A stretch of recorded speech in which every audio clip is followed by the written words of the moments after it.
迄就是讲较细寒啦，万是一国的君王，就是奈何万世主何以身弃天下，就是他看重他自己的身然后看清天下，这样了解意思吗？伊的心较重要啦，天下概无关系，现在呢，我们可以看到这样吗？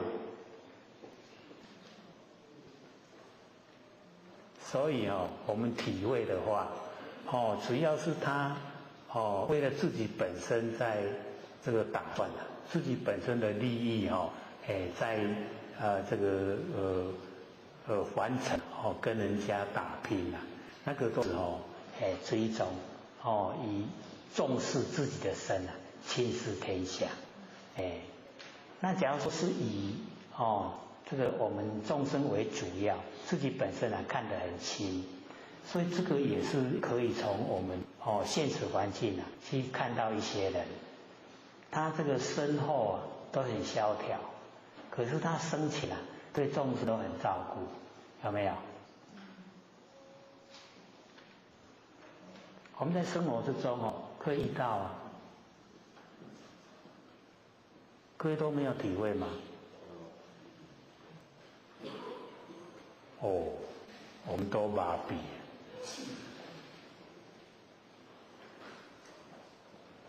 你看有一些人他所做的政策都是利益众生，可是他自己本身基本什么都没有。不是有这个人吗？不但是一个，还是很多个嘞。现在是比较少了。以往那个时候就比较多，因为接受那个古时候的思想下来的人他不会看重自己，一定是看重整个大环境，所以会造福整个众生，给整个众生都过得生活很安居乐业，不会照顾自己，所以他一过往了以后，他的身后就是也没财产，什么也没有，房子没有，什么都没有，就是很萧条。各位都没有印象吗？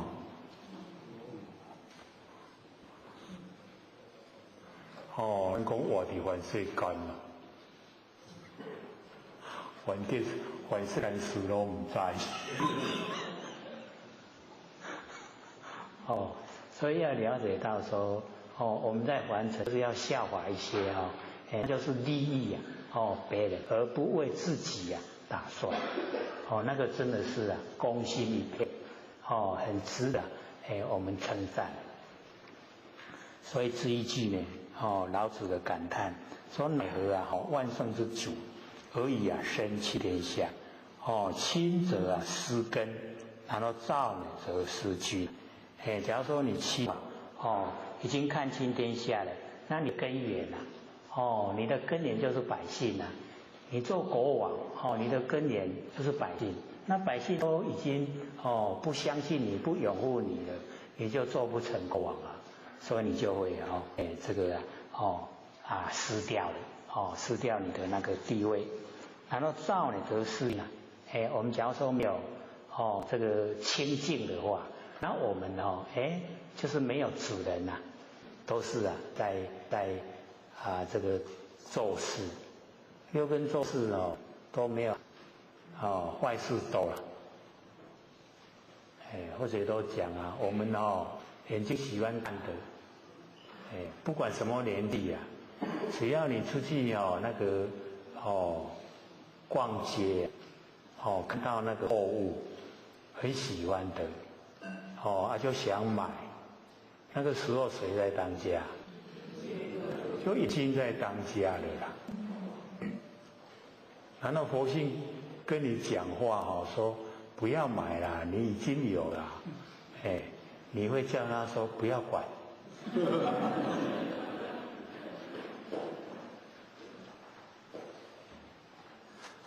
所以我们了解说这个六根很强，然后佛性很弱，那为什么会变这样子？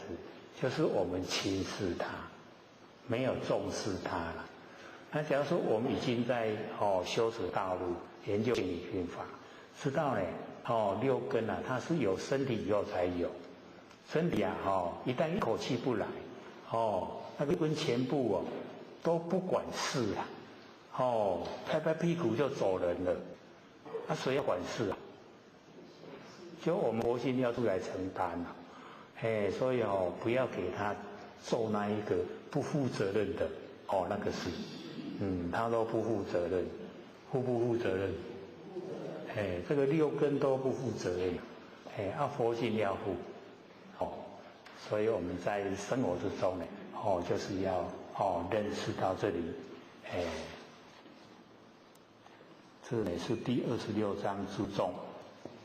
然后我们呢，这个讲这个27章，习明章。习呢就是承习，那明就是光明，承习的光明。我们了解说我们要承习光明，就是呢我们那佛性本体。各位学姐我们要了解到这个佛性本体啊，它会发出光明。不用我们把加进去，不用把光加进去呢，佛性本体，我们加进去呀，变成无明，这个蛮有意思的，因为我们要加明到佛性里面，我们记得加的时候啊，它光明；不记得加的时候啊，它黑暗。它一下子光，一下子黑暗这变什么？我们佛性是不生不灭啊，所以这个承习光明，就是承习它本来的就光明的，所以底下呢，这个老子就讲说善行无侧机，我们做好事都是希望人家知道，对不对？希不希望人家知道？可能还在考虑改变。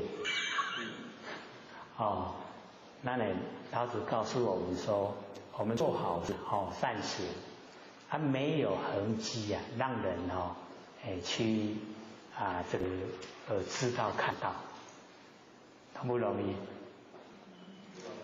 不容易所以后学导师有一个在基隆火车站呢，看到一个学生一个高中生，然后因为那个车站有很多那个流浪汉，就是没有地方住，没地家，然后那个垃圾桶在找食物吃，是不是很可怜？真的是很可怜。可是那个流浪汉他本身也有自尊心你假如说要布施给他，拿钱给他他会认为说你在侮辱他，他也不接受了。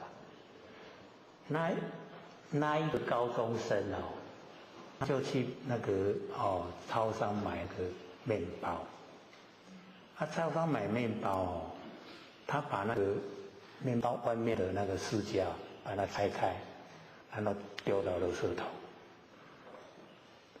或许当时看到那要偷钱，你是钱伤济哟。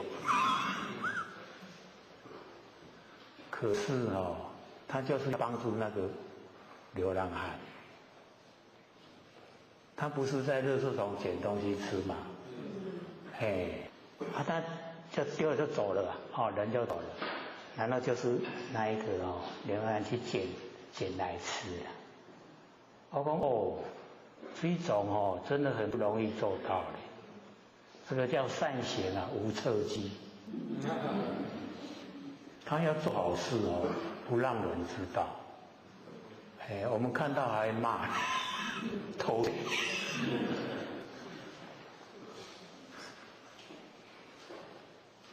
所以你看人的那个做法跟想法，真的是有那个智慧差别。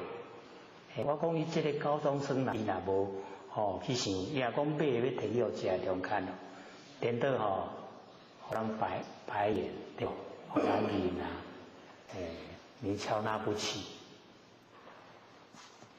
做好事还不好做哦。不过我们就是要学老子说，善行呢无侧机。你要做好事，不要让人知道，所以那个老子的那个见得不偷啊，好像还没讲到嘛，建立道德啊，就好像小偷，就是善行无侧机行善呢都没有痕迹，让人家知道看到。然后善言呐，无瑕者，就是那个善对人有好处的语言，不会有那个瑕疵，也不会被人家感到难过，就是不会指责啦，不指责人家，袂讲骂，袂讲击剑，不指责人家，然后也没有瑕疵，所以那个没有瑕疵不好收了，对不？咱普通人要劝人好，拢伊直接干嘛？会，你得那，这也那，有没有？所以老师我们说这个善言无瑕疵，不会指责，不会瑕疵，讲出来的话会利益别人，可是呢，就是会很好那个角度，人家会接受的角度去说，这个导师我们要学了，这个叫艺术，不是艺术。然后呢，善计啊，不用筹策，这个善计就是呢要让一个事情完成，要有那个计划。那么善计啊，很善的这个计划，它不用经过我们人头脑的那个筹策，所以这个就有一点要我们发挥般若妙智慧，般若妙智慧就有办法达到那个善计啊，不用筹策，筹划计划都不用，都可以直接就去完成，这都是蛮高的一个智慧表现。那么善闭啊，无关键而不可开，就是关闭善闭啊。我们要了解到说我们要关闭什么？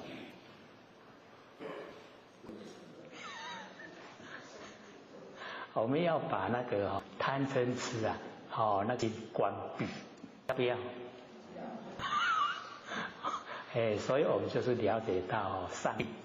就是要把它就是让它不呈现了，所以我们要使我们一些负面的那个行为、负面的话、负面的所有的一切啊，都完消失的话，那个叫善闭。那么善闭呢，我们就是要知道说没有关键，因为它重点呢就在我们心光明。心力光明了我们自然就可以把这些负面全部都关闭了，是不是这样？要落入那一种现在3点外差不多开始在睡，在爱困，那种状态。我们把这一段看看能不能够讲完，所以那个没有不见，就是不要经过我们的那个千般思手，因为我们一般都会用心想，都会落入有为。那老子呢教我们呢说，这个善计不用口测那个丑策就是有为，然后呢，我们要善闭关掉所有一些负面的，它没有关键，没有那个地方所在，有地方所在就怕会开啦，无地方所在咱就我倒去，了解意思吗？咱来用舍习，用事来舍习的怕会开你拢卖用什么工具、什么物件拢无，要用啥去开？就是没有没有让你能够开的地方所在。所以老子在讲蛮有意思的啦。你有有迄个物件，你就有法度甲打开。既然物件拢无，就无法度拍开啦。要物件拢无，一定是咱佛性内底。咱的佛性内底啊，什么物件拢无啦。佛性里面啊，没有形象。没有形象呢，你把佛的光明发挥以后没有负面，所以没有负面的那个已经都把它上闭了，都已经关闭了。你要打开的那一些不好的你打不开，因为找不到关键。了解意思不？较清楚啊啦那么善解呢，无绳约而不可解。这个善解就是怕改。那个什么怕改？那个什么甲做伙？你要出师啊？爱甲佛性甲做伙。对，这个善解最善的那个打结无绳约唔免用舌唔免用舌去绑啦，用舌去绑会头会开然后唔免用舌迄种无形无相而不可无法度去套，这样了解意思吗？就是讲咱的佛性较做，然后因为拢无形象所以头未开。头未开好啊，无对，有清醒啊，这会晓用，无这又是里边。那是以圣人常善救人，圣人呢，他呢这个常理能够救人，故无弃人，他没有放弃一个人，所以咱就是要了解讲更较歹人迄个圣人伊都袂放弃啦，伊拢会想办法改去，想办法让他呢能够反省，能够改过，所以没有放弃一个人，圣人无弃人。那我们大部分遇到那个坏人的时候我们会怎么样？卖惨，是不是这样？大部分那么常善的故无弃物，那个物件，所以我们就是这个物件是天地这种呈现，没有放弃就是不会把那一些东西就是抛弃不要，无偷这意思，那个能够救物，所以老天爷时常这个跟这个我们佛学们勉励伊讲你物件甲伊处理甲拢真圆满，安尼有功德。这物件摕来互你你甲放甲互伊拢歹安尼有罪过啦。所以我就是要能够去处理这些已经人家送过来的东西譬如讲咱煮饭煮臭味大，要怎么处理？臭大的味咱食要食就食袂到。你能够去处理处理到大家食到拢唔知食到拢各会消化安尼你就功德。老在市场呢都讲，说你把东西处理得很圆满了，你就有功德。你都摕来你拢甲冰在冰箱的，老天说经过1个礼拜，它就有毒了。然后再久一点你没有去煮的话它就会烂去你物件甲放互烂去这叫做弃物，就是罪过。你甲天地间的物件都糟蹋了，知道这个意思吗？所以有时候或者是看那个臭会打屁会滚味然后一稀释了以后那个味是不是拢较淡去然后再加那个一寡菜变杂菜味这样时候这个时候你吃得出来吗？吃得出来说那坏的东西吗？唔知影对不？伊有足侪物件拢分摊起来，所以要看处理，会样处理。思维习明就是能够救人，能够救物，这样就承袭光明，故善人者善人之师，就是那个善人，就是恶人的老师啦，坏人的师，这个意思比较白话那么不善人者善人之知，迄歹人就是这好人的资料。伊若无这歹人无法度教化，就无法度累积功德，对不对？所以那个北俱泸州那个佛把它列为八难之一。你若去出世伫个北俱泸州，你的寿命1000岁，即马1000岁你要去当大家拢善良的人，才度无啦，度无人才无功德，所以伊拢要来出世点南赡部洲，南赡部洲好真好歹真歹，容易行功立德，所以各位要感恩有寡歹人互咱度，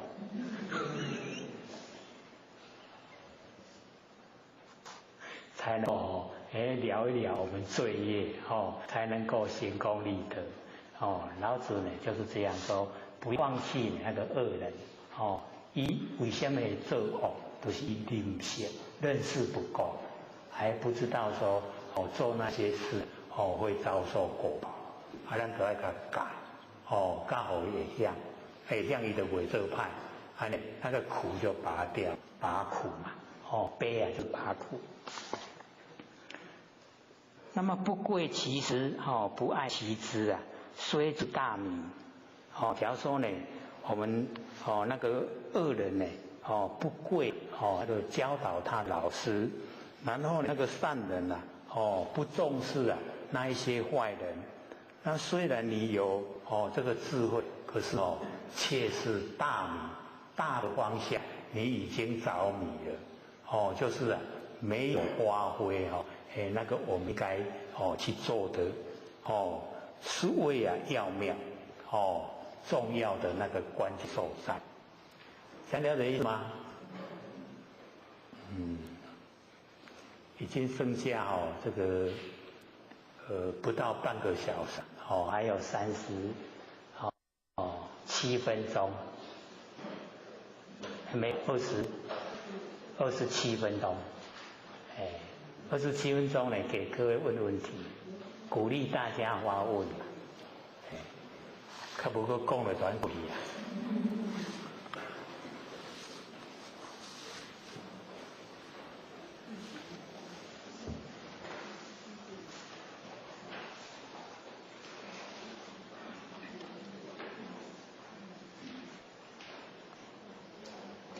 好，请说。今天有同学问说，我们道场上讲不得受记，不能回天，这句话是指若不得受记，便不能成佛，还是不得受记，便不能超生了死？若是后者的话，则与理不通。因我不受佛陀教化，也得受记，也还是可以了脱生死。我们的道场多浅显，会将这句话解读成不得受记，便不能超生了死。后学认为，不只是天道、基督教徒、佛教徒、回教徒、基督教徒，甚至于没有任何宗教背景的人，只要依道修行，无论得不得受记，皆可超脱轮回之苦。不知道有老师的看法是如何？他这个老师也蛮投入在研究了。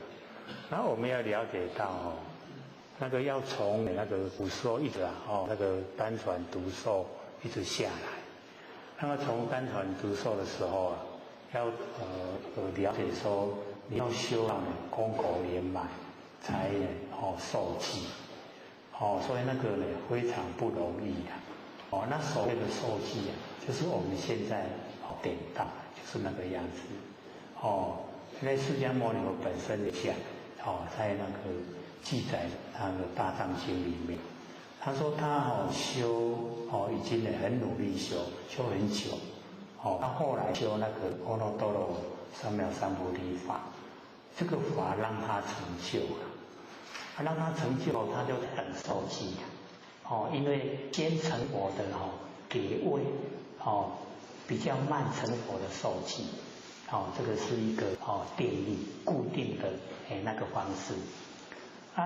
释迦牟尼佛一直等，都等那个已经成佛给他受记了。后来呢，他又就是等于经过非常久大约有500世然后他才体悟到说，原来他心中就是有阿耨多罗三藐三菩提法的那个相，他住在那个相，住在这个相叫做法子所以他把这个阿耨多罗三藐三菩提的法，他把它放掉，就是放下，不要它了。结果就燃灯佛以我受记，就给他受记了。所以我们就是了解到，以往的受记都是要功果圆满，你没有的话不受记的。那要知道那个没有受记就可以回天了，那个是我们一个言会里面的还没有这个三佛收言。一个言会里面109600年他开天辟地，人降世，人降世以后有7佛来治理完成。那7佛治理完成，这个时候你只要修到已经进入不生不灭的佛性本体，已经都把握了，可以了没有形象都没关系了，你可以归位了，你就可以回到你的佛的本位。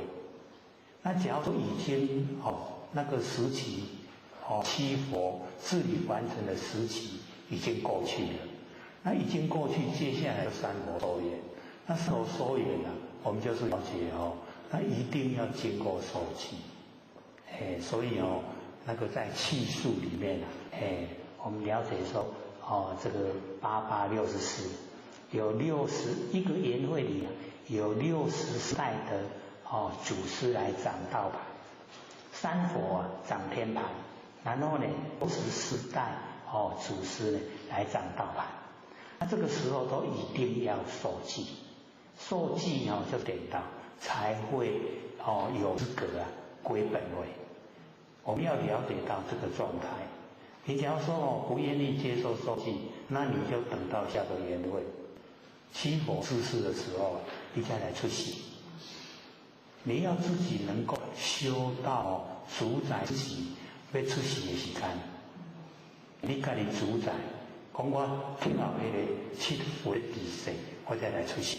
迄时阵你就唔免等受记了。你若今嘛你甲我讲我唔免受记，我就会当成为，那个叫妄言，做未到那个做不到的，上天都不承认的你就是残废的那个一些。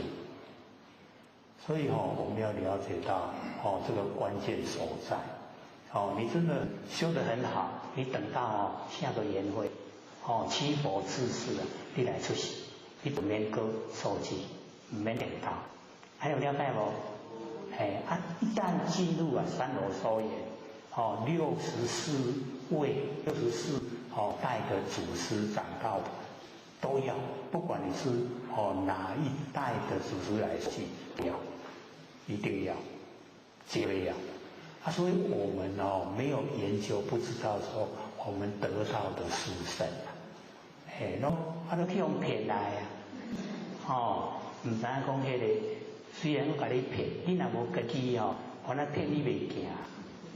要你有根基你已经呢累世有修，还累积的善也够，你来求到得到才很自然所以各位要了解那个背后的因那个表面的因拢很粗浅背后才是重要。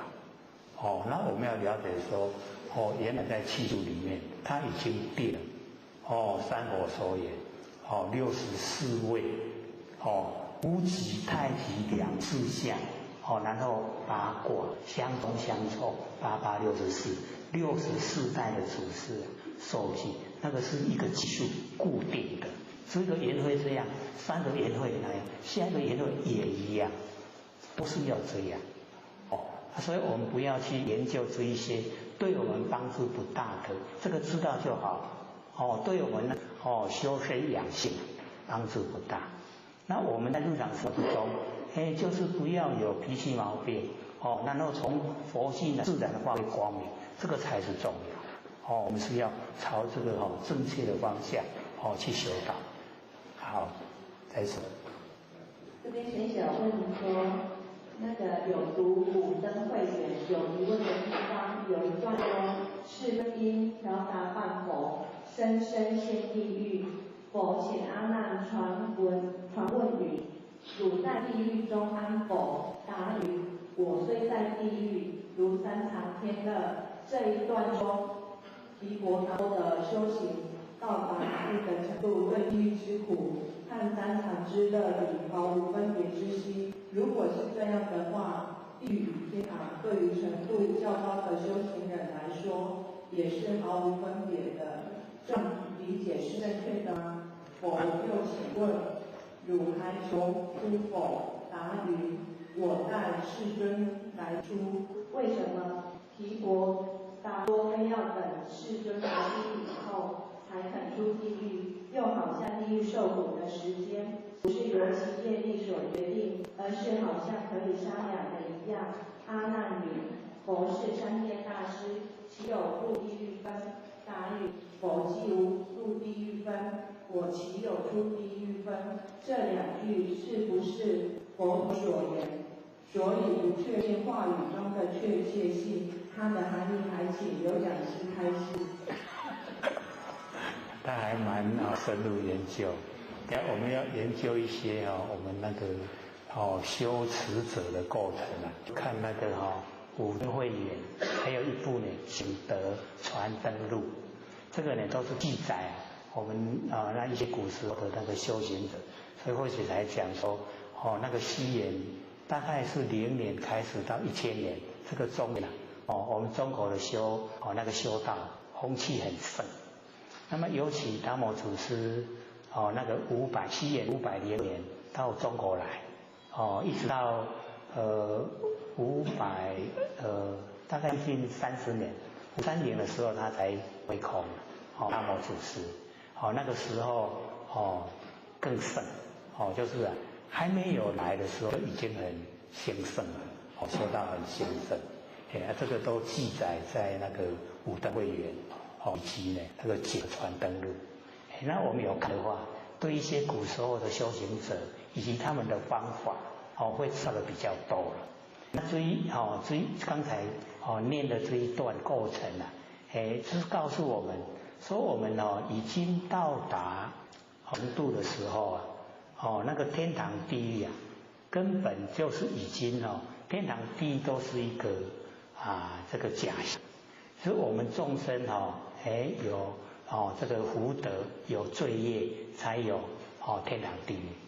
那么要知道说本来没有了，本来没有这些，是我们的众生的那一些业力呈现善业呈现天堂，恶业呈现地狱。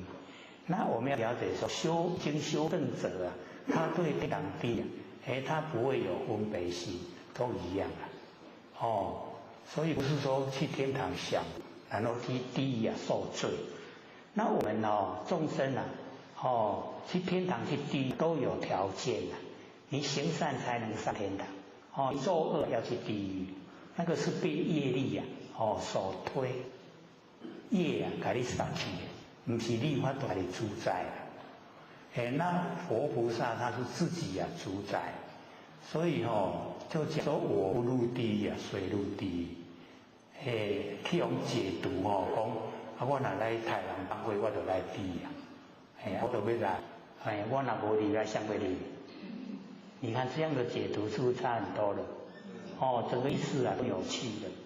所以他就讲说，地狱的众生可怜，在地狱受苦。那么我们人在受苦的时候，容易清醒，容易反省。所以那个时候去地狱去教化他们是最有功效。所以我们就是了解说，我不入地狱谁入地狱，我来教化他们，不然他们不知道他们自己的过错在哪里。那经过这个讲了以后，他们会知道了以后就改过不来了，不来地了。这个是修正者的那个心，就是他的修法。是悲天悯人，就是要让众生呢都脱苦了，脱离这个苦。不管是六道里面的哪一个地方呢，都是苦了。纵然是天道，也是苦了。它有极限。所以最好就是能够修正，到达本位，回到本位回来。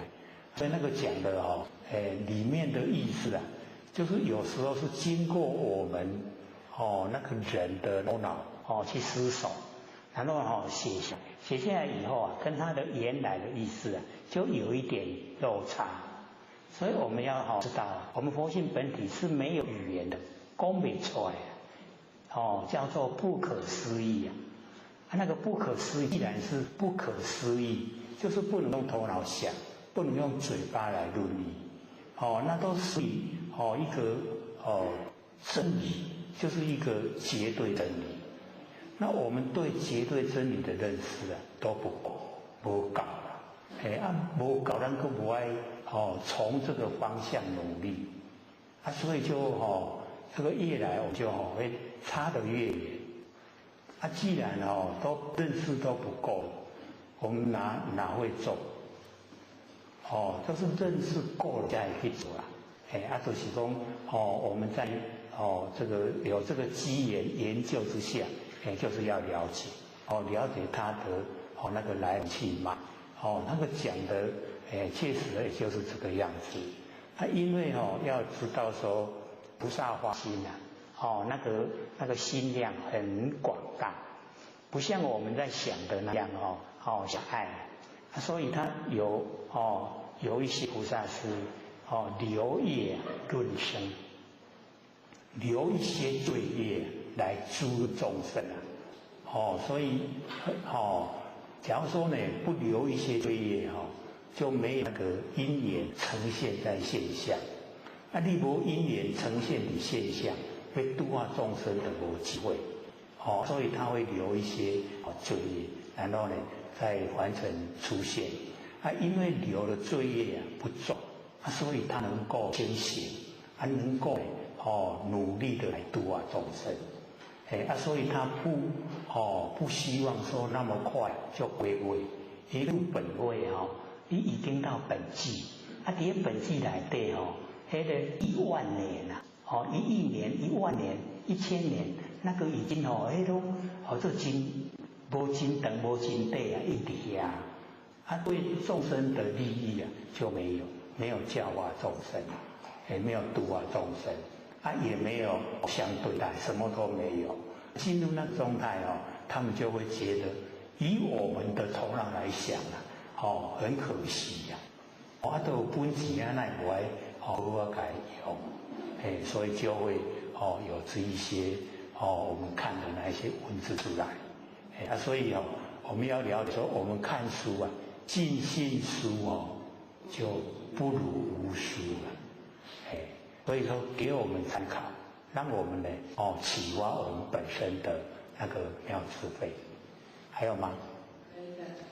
贤贤问说：1、2、3、4、5两人手艺普解开其中意，便是未来佛。1、2、3、4、5要如何解释较好？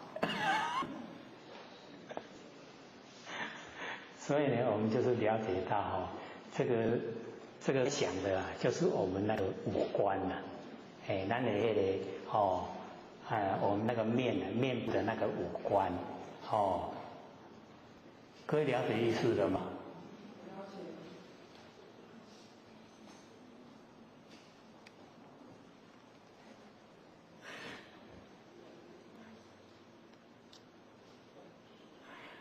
因为我们在这个凡尘呢，部分呢就是很少的时间回光返照。那假如说能够这个都回光返照的话，让我们知道呢，说原来这个我们的这佛都记住呢，在我们的这个五官呢，底下的那个五官，我们这个五官这个整天都已经在放光呢动地，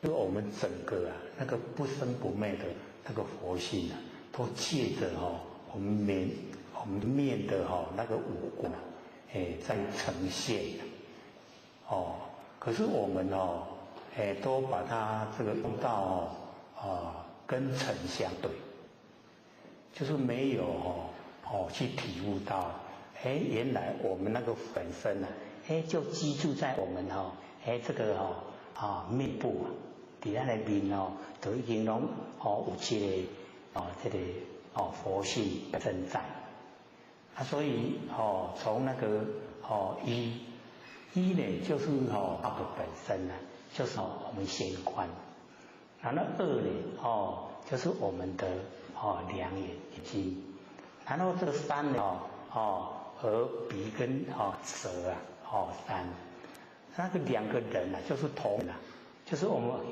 乌灵乌灵，知道吗？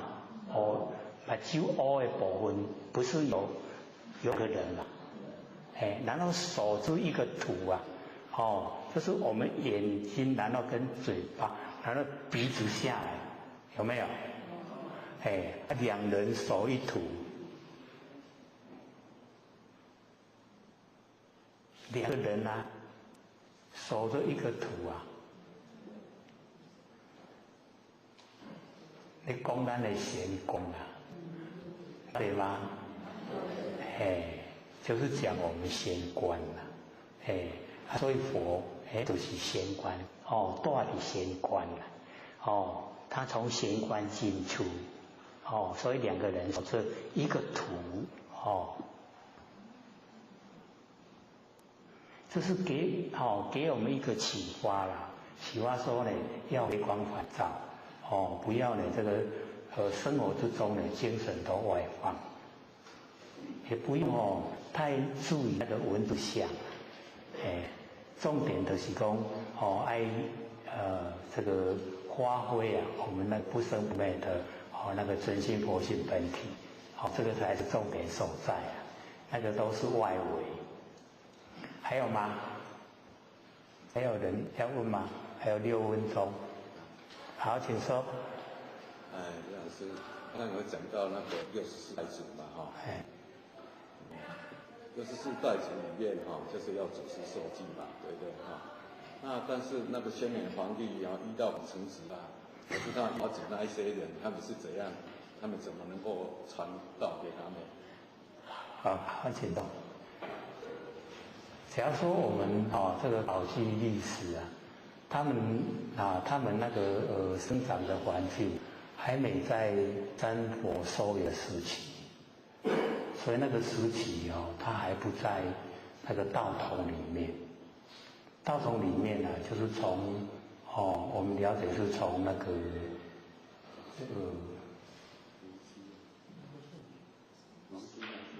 对。我们假如说有研究道统呢，就了解说我们东前18代，那个前18代呢，在我们中国，西方28代，在释迦牟尼佛，然后呢后东方有18代，又在我们中国，加起来88呢就64，我们老师就第64，老师师母第64代祖师，以那个时期跟那个历史来看，他们那个时候还没有进入三佛收圆时期所以进入三佛收圆那个就不在那个所那个定的那个气数8864气数的里面，那不在这个气数里面我们就是了解到它就不列入考据啊。就是你有程度了，你就可以。那我们也要了解到哦，看看哦是谁来写这一本书啊，他的程度如何，他的背景如何，哦，他引据啊，哦，他的考据是什么？这个都是哦我们要了解的。哦，不能说这个一个作者他写《西游记》啊一写下来，然后我们就相信里面所有一切都是真的。那个是作者他的思想，然后他把它表现出来。他表现的时候，他想要什么样的目的，什么样的那个功效，他也有考量。所以都有他的关键所在。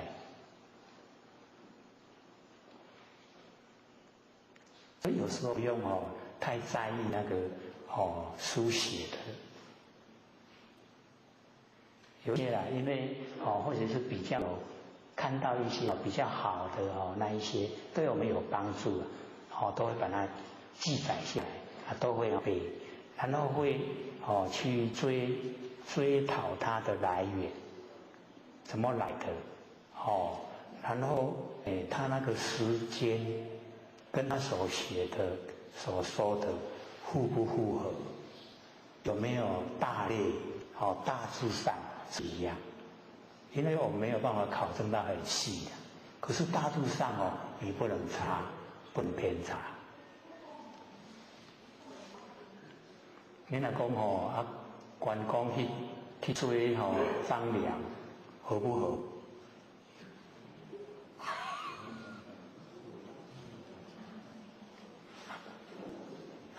所以我们要了解到，有时候那个历史背景可以追究的我们就是要考据一下，要考据真正的切实的这个作者你像说那大藏经，那大藏经的作者那个是翻译呀，翻译他讲的是释迦牟尼佛，释迦牟尼佛所讲的他是正悟正悟所讲的所以或许都大部分会看那个佛经因为来源比较正确，没有说加入那个作者个人意识我们要看一本书，就要看作者的背景，他的思想他的那一个讲出来有没有偏先了解以后我们再来看，因为我们看不会超过他之上，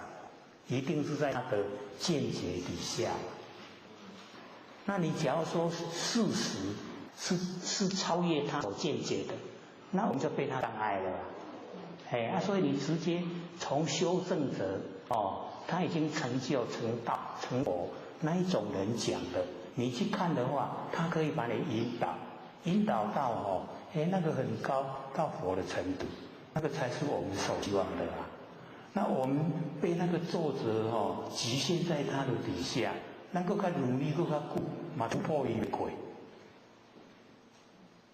所以就看看书先要了解作者这样呢我们就不会偏差了。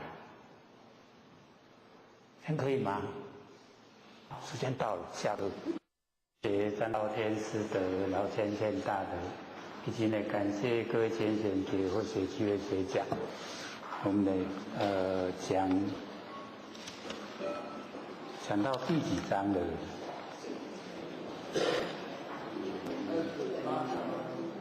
？28章常德章。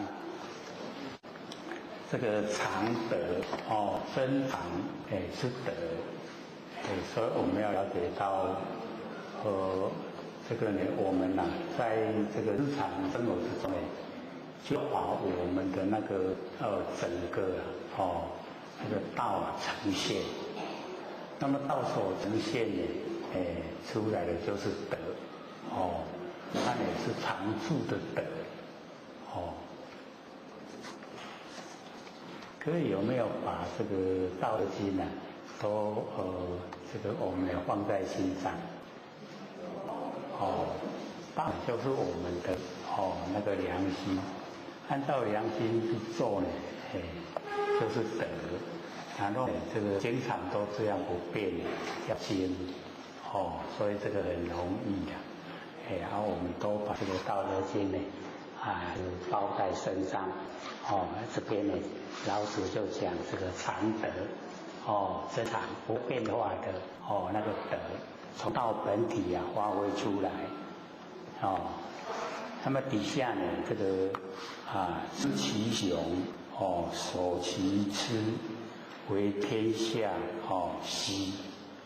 这个呢，知守，这个雄雌就是阴阳。雄呢，就是英雄，大志向，雄。然后那个雌就是母性，能够生育，所以这所以一个属于阳，一个属于阴。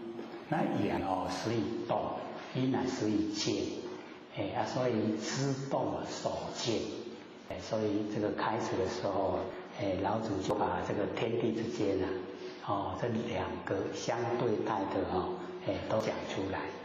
那我们知道这个两边，知道动静，知道阴阳，知道呢这个雌雄，然后呢我们就是不只走一边，就是能够走路中道，所以要知跟守，知雄呢，守雌。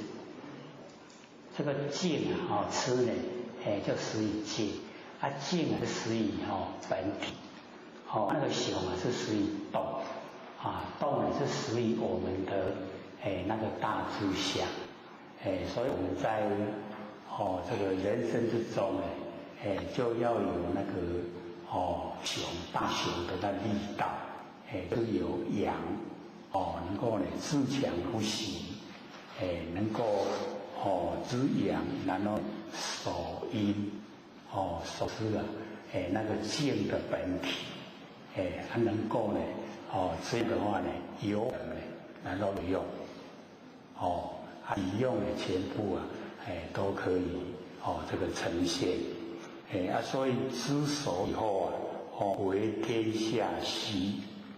这个天下溪就是天下的溪谷，那个众川那个水川流不息的水都流到了这个溪来了，他呢不期待这个百川都汇合，可是呢只要你是这个在底下最底下，它所有的百川它都会汇合到这个溪尾这个天下溪，就是包含整个阴阳整个天地。那么为天下溪常德不离，能够呢为天下的溪这个常德它都不会这个离开，都具备具备这个常德，所以呢我们是了解到这个顺其自然。这个天下的溪谷它并没有期待说这个百川一定要流到我这里来。可是不管你在怎么样的迂回前进怎么样的流，它一定都会到溪谷。所以这个是天下之所归归向。那我们知道呢，我们这个心中自然而然都有那一种我们的那个佛性体在。那么这个佛性本体它自然而然见这个功能作用以后就会把那个德这个表现出来。因为道没有形象，道的本身不生不灭的佛性本体没有形象。那我们呢表现出来的行为有形有相。那有形有相的这个行为从无形的佛性来主宰。无形的佛性来指挥。这样的所有的那个出来的行为啊，都互合，跟道呢相互合，就叫德，道德。所以我们在评论一个人的时候啊，就会讲某某人啊有道德，某某人啊没有道德。有没有这样用过？我们都会这样子用的他做得很符合真理的话，我们就会讲某某人很有道德，就是行持的很正道。那假如说某某人他都有自私自利的话，就不会称呼了，不会说他很有道德。所以我们在这个日常生活之中呢，就要自己培养，从道德本体呀，从佛性本体发挥，整个都是德。既然都是从佛性本体发挥，就已经叫常，常德。这样的意思吗？常德，所以呢，这个第一句啊，知其雄啊，守其雌，就能够呢为天下虚。为天下虚以后啊，常德就不离开这个常德，然后呢，复归于婴儿，这个婴儿动静无心，婴儿他不会分别，婴儿会不会分别？不会。婴儿不会分别，所以他不管是动不是静，都没有心没有心思说我现在要动，我现在要静，没有，都顺其自然。那老子很喜欢我们呢，修道能够复归到婴儿的那个状态，没有分别心最重要就是没有分别心。可是我们现在只要睁开眼睛分别心自然具备，很自然的就具备分别心。那要到达我们眼睛展开都没有分别心，所以浅浅要怎么做？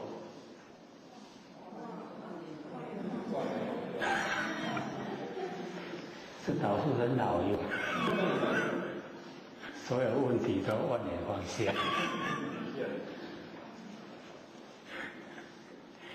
那个万年放下是在我们这个过人这个杂乱嘈杂生活烦事太多，那么再有空闲这短暂空闲时间就可以做做万年放下，然后理清就是把那个头脑里面那些所有的那一种思虑把它放下来。那思虑放下来，我们那个头脑就清。头脑清的时候想事情容易明白，对真理也容易这个透彻。那假如说我们很嘈杂的时候那个没办法，头脑不清真理就不现。所以那个万年放下是在我们行持头脑清醒的时候用。那个是要去掉我们所有的妄。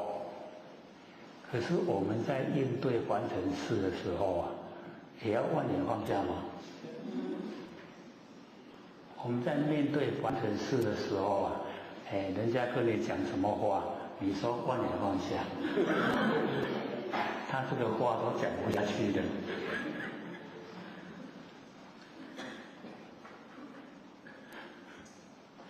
我们在这个应对就是说不要攀岩。我们最容易就是攀岩，攀岩就是造业，造了业就是要受苦，所以我们就是要改掉那个攀岩的习惯。各位了解攀岩吗？什么叫攀岩？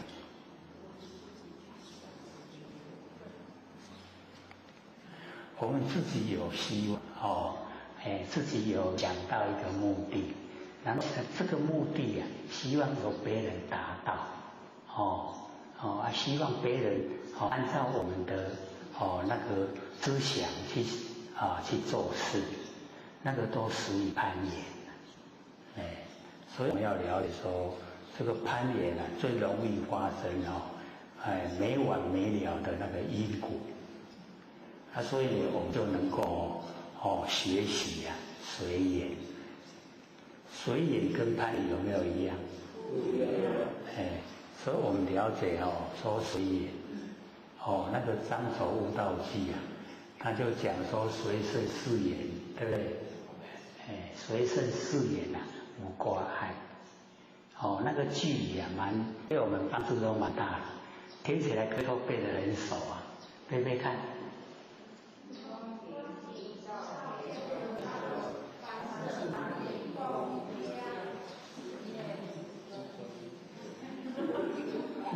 念落去实无胆，念的人太少了，胆子就不够了。因为那个张轴他是一个秀才，他的文学是蛮高了。那个十双九桃还有双一个鱼的像那个双，十双禅师度他，他领悟的时候才讲出一首句所以我们就是要了解到，这个是他的那个学识才能很够，所以我们就是要了解说那个讲出来对我们的帮助很大。或许曾经在基隆就是把这一首这个句语讲1个半小时一堂课所以呢，我们就了解说光明七照变和尚一定要了解意思，不然这个文字就很平常。光明是我们自己本性所具备的，本性具备的光明然后起就是如如不动的佛性本体，照就是佛性的随能之用。所以即照2个字把本体跟作用全部都讲。本体作用一发挥就前面2个光明，这样了解意思吗？光明即照，然后遍就是整个宇宙虚空都普遍我们的佛性本体跟佛性的功能作用普遍河沙就是河中的沙，一粒沙一个国土像我们这个地球就一粒沙，然后遍整个宇宙虚空有很多的佛世界都遍所以要了解意思各位听里面有没有解说有没有详细去了解那个真的是非常的好它含义非常好光明即照遍和尚，凡人跟圣人凡圣含灵，我们含的那个佛性连线都一样的共一家，凡圣含灵共一家。我们一念生，万念都放下，一念不生全体现，全体的佛性都呈现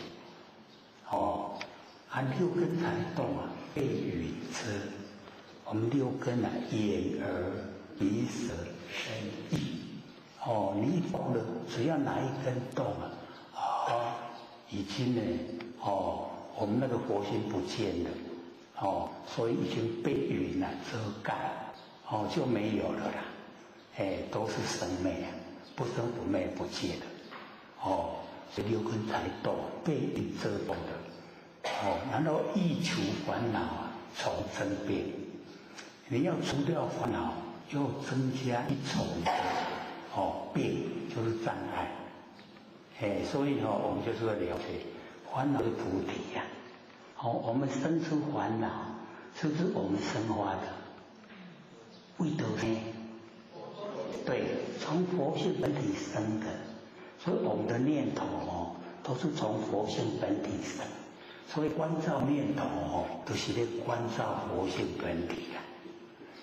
所以或者有讲过有时候我们要观反照，一观照了就在观照佛性本体。所以要了解那个不是在看别人是在看自己。你能够回光返照，那个就是佛性本体，烦恼由它生出来了，它就生出烦恼，可不可以生出菩提啊？可以的。所以我们烦恼生出来是懂的，都是找自己麻烦。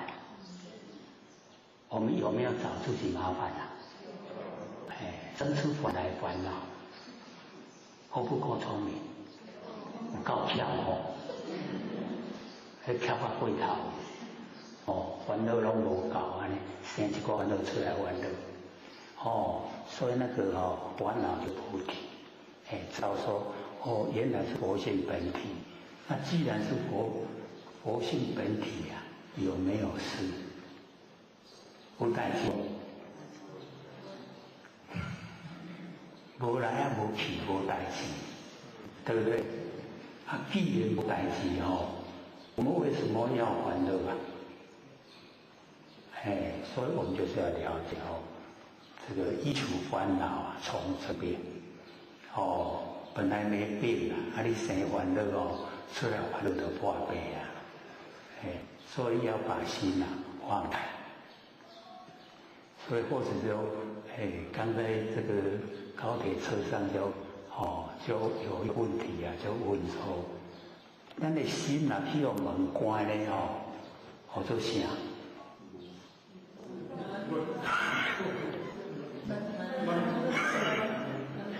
我们有没有心被门关了？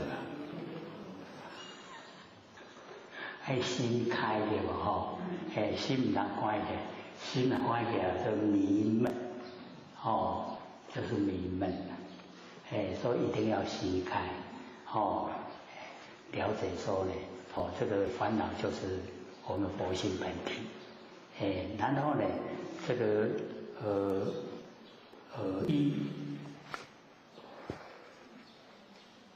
下去怎么说？趋向真如意思邪，对不对？是不是这样？趋向就是我们努力那个要努力的方向，趋向。那趋向真如就是我们要努力的向真如的方面去学习。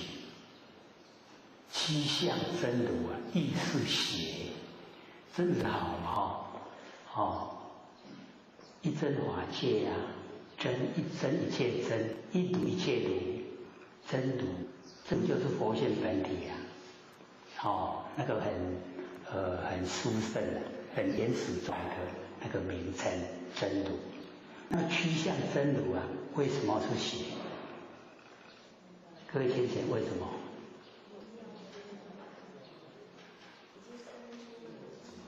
都有听没有懂的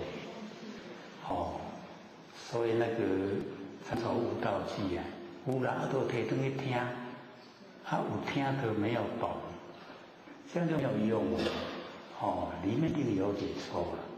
因为我们当下本体就已经是真如，那我们还要再趋向，是不是变邪了？当下就已经是了你各位去找伫倒，是不是已经找不到了？就已经是了你还要再向外找，就并不是了。所以说趋向真如意是邪。然后接着底下就讲说随顺誓言就无挂碍。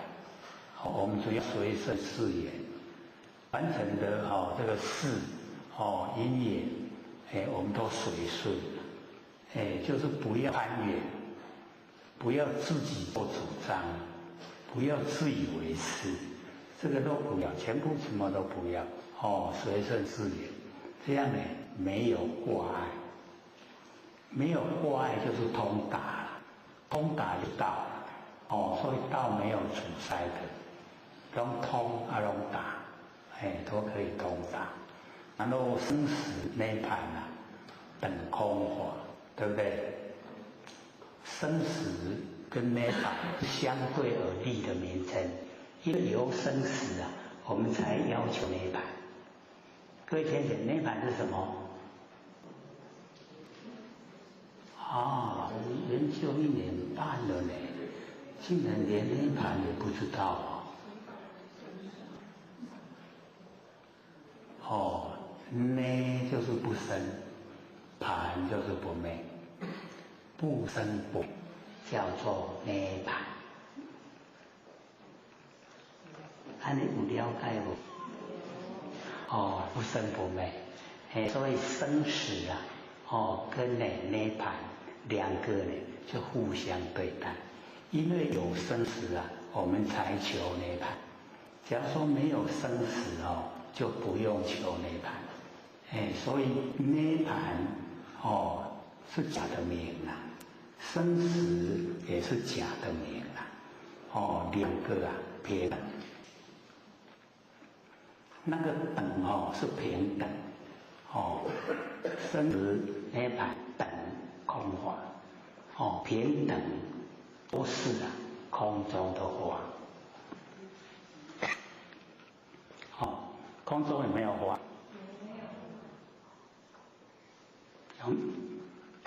有没有？可是各位假如说你蹲下来，大概有3-5分钟你这个突然站起来，你看空中会看到什么？那个就是空法啦。都先看到那会无？你不相信的话，现在就可以做。你蹲下来，3-5分钟，你向拢徛起来，你紧看空中，我看到什么？绝对有物件让你看，绝对有。所以我们要了解那个都是假象，假的形象我们那个因为蹲下来的血液就是已经没有流畅到脚部了。你这个突然站起来那个脚快速充血，上面都没有血了，看到跟平常吃的都不一样。所以或许很喜欢实验。我有做过在人讲。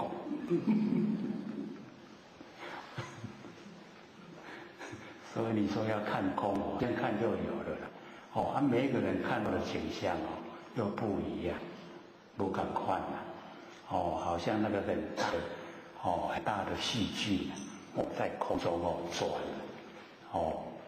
所以要了解到那个是假象暂时呈现的啦一下等到你恢复了血液循环正常了，它就不见了。所以我们的生死呢也是那样，空中的花我们现在呢是接受那个业障把我们推到凡尘来现象那种业造业啦。所以我们的遭遇就是要了解是业障显现。所以我们好像木偶人那个业障好像那个后面的绳子在拉我们的手，我们手就动了；拉我们脚我们脚在动。所以我们是木偶人，自己做不得主所以可以自己做主吗？哇！1年半收那个无法度得住，还是被业力推出。所以一定呢要万年放下，要一念不生体会不生不灭的佛体本体，然后请本体出来当家不要让我们的6根当家哦，六根当家的话，那个造业啊绵绵，受苦就不断。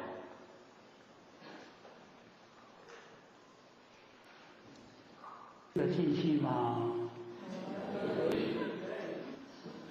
这个是所以我们修道，这个最大的敌人就是自己呀，就是自己，看看肯不肯，我们打败我们自己敌人，把他打败，不让自己的六根当家，容不容易？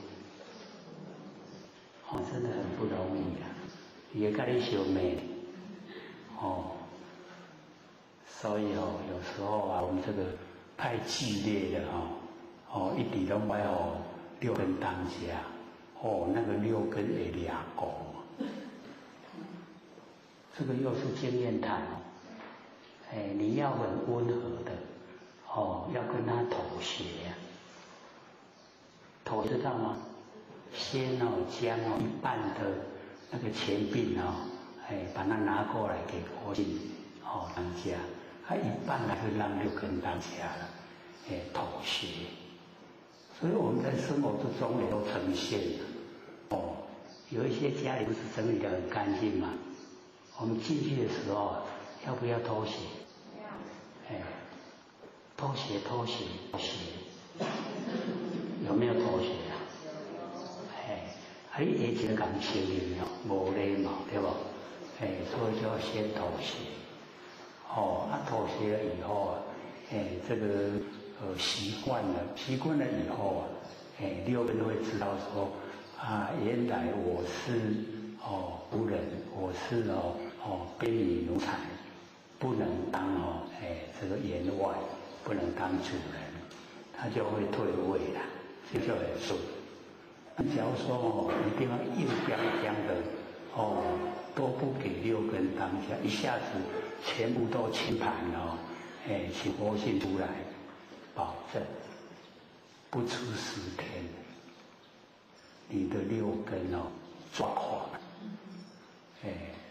你会发现我人来变安尼，抓不掉很恐怖这个不在书里面，这个在经验里面。你要实际经过，你才会知道说，原来我们那个六根习性这么强，已经当家这么久，现在呢不给他当家，他竟然会反扑我们在这个外面百货公司逛的时候就可以去体会当我们的眼睛看到我们最喜欢的东西不是舍不得离开了，对不对？这个时候佛性要是命令说离开，会怎么样？会这样讲完对不？会不会？会不会？会不会？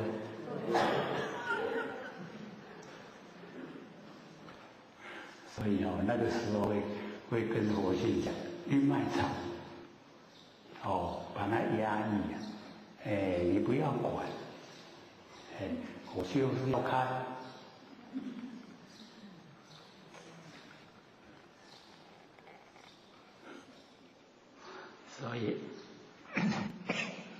所以我们还是做人还蛮悲哀的啦。我们从那里怎么会讲到这里来？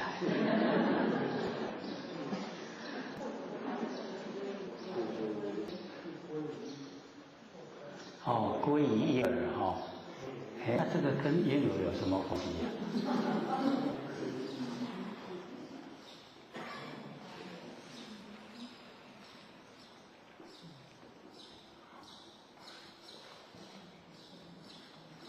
我们最佩服的就是婴儿那个哭婴儿不是很喜欢哭吗？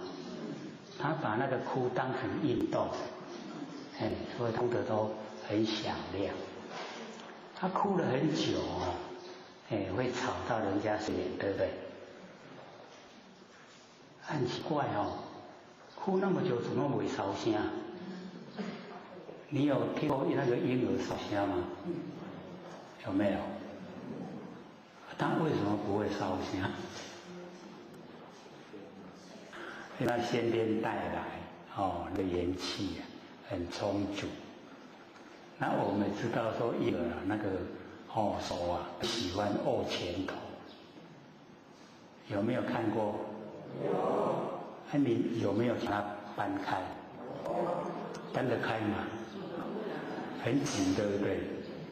那囡仔囝呢，出世啊是棍头舞地条条，那个背要开都别开，很紧，所以那个都是先天带来。然后我们长大就慢慢消失了，直直大汉，我无去啊，是不是这样？就是我们的精神外放，从婴儿开始以后都学习精神外放，就一直散，把那个元神元理元精都已经分散。分散了以后就消失不见，所以在婴儿的时候，那个是最理想的状态。我们修道人能够修到像婴儿那个状态，就成了啦。这个释迦牟尼佛看我们众生也都是菩萨摩诃萨，是菩萨中的大菩萨，他没有把我们看成众生啦，没有分别心。人与人都是平等，佛性都是平等。然后人与物也是平等，物与物也是平等，全部都是平等。所以他成佛了。可是我们或许都觉得这个要看平等真的还很不容易都有差别啊。人嘛有讲嘛有巧的，哪有平等对不对？不平等啊。然后有的人更较好的工作嘛去做掉，有增加斗金主拢不懂三宝，有没有？平不平等？哪一个比较好？听做会较好是安尼，怎么事会较好？咱呢，家己本身是听做迄派，还是爱水水的迄派？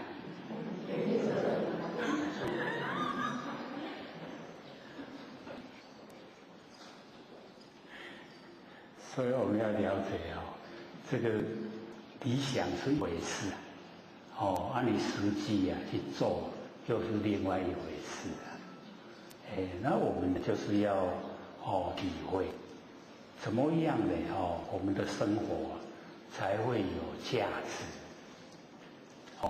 怎么样生活下来给他这个才是重要的。那假如说我们活得都免工课会吃饭饭工课免做会晓吃饭，还有钱人用，安尼一直甲未喘气为止，安尼好啊无？好啊无？这样的人生是不是拢无价值啊？咱有口有气，都是一行一做人的价值绝对不在身体在于他的心跟他的行为，那个价值一呈现以后，你要让人能够感受到你的好处。像我们知道一回他生活得很苦吃的也没有东西吃左右是违章建筑然后又很早就过世了，可是他留给我们凡人就是一个榜样就是很重视这个道，很重视呢不生不灭的真心佛性，他把整个重点都提示出来。这个有道理，我们这边不是讲吗？言和也不懂了，是不是这样？他有没有度人啊？所以我们是着重在现象，着重在数目。讲有啊，伊就度一个100个、1000个、10000个，可是颜回啊，他所度的是天下的众生，把所有天下的众生都度化，让众生成佛。怎么成？就是从他的行为，得一善，浅浅无垠，简不简单？简不简单？不是啊，或许是说他教我们的简不简单？简单的啦，你若要成佛你得一善，浅浅无垠，安尼就成佛啦。度人无？他的度人是最究竟的，怎么会没度人呢？咱那古也真台湾拢算得袂完，他成佛了没有啊？还搁伫咧苦海咧无死咧，对不对？所以我们要了解到，我们本身都在咧无死啊，咱度的人伊拢是佛啦。怎么可能？所以要了解到那个重点所在，你就是要提示，让人知道要怎么成佛。成佛就是把你不生不灭的真心佛性得一善，得一个你浅浅福音，终身福事拢唔敢互叹。我们做到吗？就是因为做不到，所以我们都没有成佛了。哪一天做到，哪一天就成佛了。所以他有没有度人啊？有，他有度人。我们不要从现象去说。现象那个度人那个那多孤也，那个要的，就是跟众生结善缘，就是聊一聊我们业障。这样子而已啦，唔通讲功大德大，不大。纵然你安尼度1000万人也不大，1000万人多不多？那跟世界比起来，世界有将近60亿那60亿比1000万人差多少？所以我们要了解，以数目来论那个都很小。那我们把所有这个地球众生60亿都度尽了，那也只一个佛世界那还有无量无边的3000大千佛世界，咱度几个世界？一个人对不对？所以要怎么呢？我好多人，要了解到那个真的是从心从性，才是究竟，才是根源。那你从事目、从现象，那个都虚幻不实在。了解我？所以不要住相，相是假的，只要落入形象，都会变化，都会过去的。在我们的佛性1万年之中你看我们的一生多么短暂，是不是很快就过去了？一转眼咱一世人就过去咱一世人过咱一个回想，咱得到什么？苦疼对不对？无人安尼论道啊，拢无苦，拢真快乐。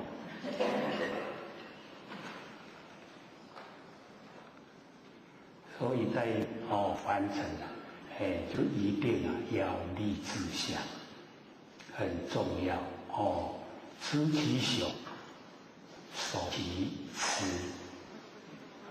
知道我们要这个大志向，自己要成就，要呈现出，然后度化所有众生也让他们都成佛。我们要知道知其雄，大雄，就是大志向。然后我们要守其雌，那个雌就始于本体，就一定得要守住本体，你才有办法，那个大志向呈现，能够达到，所以我们要在生活之中就是要实践，要去做。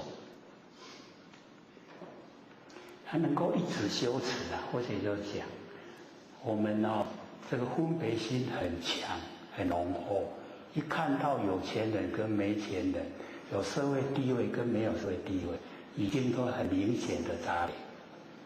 然后我们看一看修正者他们怎么样来看？以佛释迦牟尼佛讲，这个不管你是福报，是很坎坷，在佛的眼光看都属于你制造的业障，所以他都把它拉平了。享福不骄傲，受到挫折也不要伤心，自己造来的。这样的话是不是明显对比就降低了？有没有？就不会羡慕人家那个福报，也不会去讨厌人家的挫折。失败不会，不会以后就容易拉平，能够拉平以后再看的时候就没有差别了。所以我们现在看到总统，看到流浪汉，一不一样？绝对不一样，对不对？可是在佛来看，你总统是福报，你跟众生结善缘，众生选你当总统，你当这个流浪汉，就是你什么缘都不结了，你家己过你家己就好了。所以那个不要怨叹，卖妄谈。你手要做什么？要问问他，那个要等一下了我们还没3点半。我看急那么久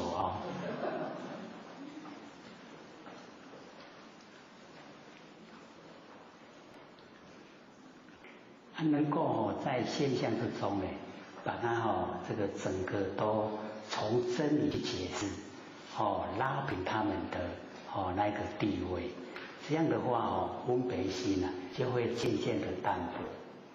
那渐渐淡薄了以后我们再活下去我们就会有那一种平等的那一种情操出现，看到什么都是平等，都是平等。然后我们平等了以后对众生就容易产生那一种见就是对众生都尊重他的整个人格。我们现在对不对众生尊重人格？实在说了很难，我们都会瞧不起人，自己是最高的，把人嘛比你较憨慢，你要来这个敬重会讲说门都没有。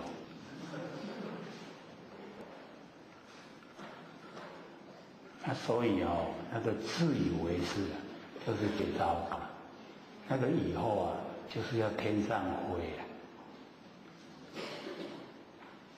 会不会天上飞？那个道就要当大火鸟，我们要看它的话，要用眼睛。那个小骄傲就小比较啊，我们也都看过有没有？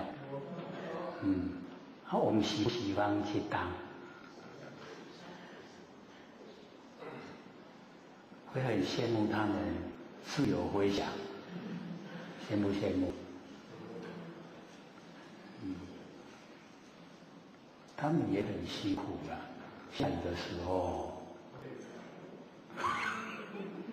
我对比，所以我们就是要了解，还是当然啦，因为人可以修正，人道之中呢，可以修正成佛，所以要成佛一定要在人道，人道可以修成十方之佛，天道呢虽然是很殊胜的，可是天道呢，它还是要到人道来，才可以修成佛。因为那个天道的福报也都有期限，那个佛在鼓励众生行善的时候说行十善就可以上升天道，那个是行善用的，因为看凡人造罪太多，所以鼓励去天道就好了。那对我们修道人来讲，要求就比较高，就是要超越三界三界知道吗？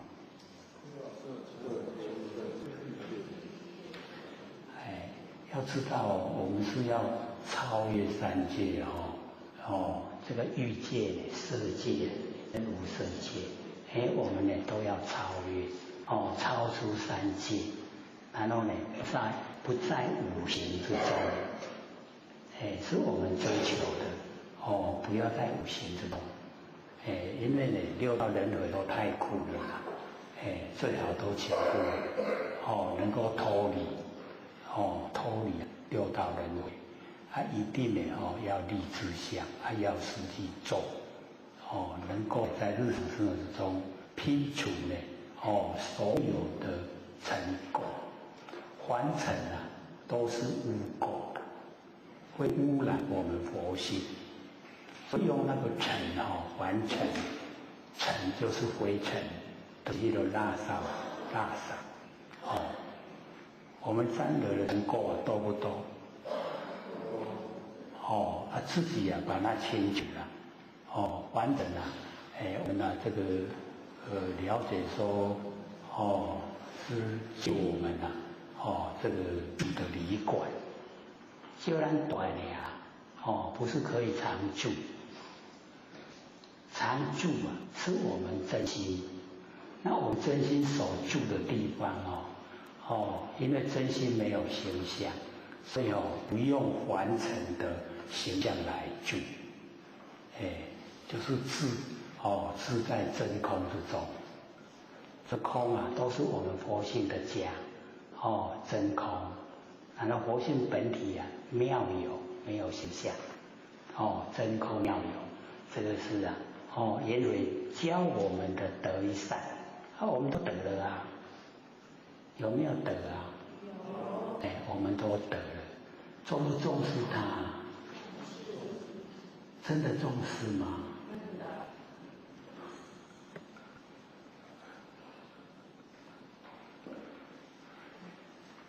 我们对现象的物质呢，比较重视还是对我们不生不灭的佛性本体比较重视？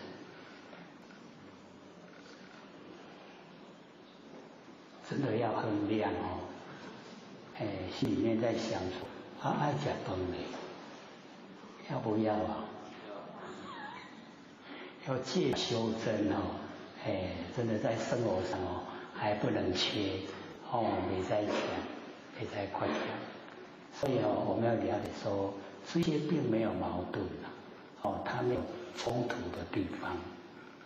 我们在这个生活之中求取温饱是很容易的啦。求取温饱容不容易？咱若敢若想吃饱穿好烧，有个地方遮风避雨容不容易？这个都容易，对不对？可是假如说我们延伸下来的，那个欲望啊，无底深渊，愈爱愈多啦，那个就不容易了。真的说跟他食饱，唔免食好，食饱就好。穿好烧，唔免讲穿水啊。然后有通啊活，唔免讲一定要家己买啦。安尼有容易无？真的很容易，对不对？可是我们就这样满足了吗？为什么不满足啊？所以就是要去追求这个背后的原因。我们投入一生啊，追求买一个房子，买一部车子，然后全部家庭电气化，那个科技啊，日新月异，你有这个电视可以看，那个现在有那个什么液晶啊电视，是不是又更新了？那都很大，家庭电影院，那个音响啊，一支喇叭竟然20万，你听过以后，就被它吸引了，真的好听嘞，跟普通喇叭就真的不一样。但或者是小孩子的时候哪有收音机？没有了。哪有脚踏车？没有了。2只脚，那第一次啊，听到收音机的时候啊，还左看右看，东看西看，那个人怎么躲在里面啊？这么小就躲得进去啊？够笨的所以就精神很单纯。现在的小孩子啊，是这样吗？也就巧了。他的聪明呢，就是辈是教的，是聪明过头了对他并没有好处。所以要了解说，我们对那个现象的投入啊，越投入的话，我们迷失的越厉害。迷失我们不生不灭那个真心佛性啊，越厉害。我们想把它找回来，找不回来，连想找心都没有了。来玩那个电脑的人啊，他想不想把真心佛性找回来？想不想？他的心在想什么？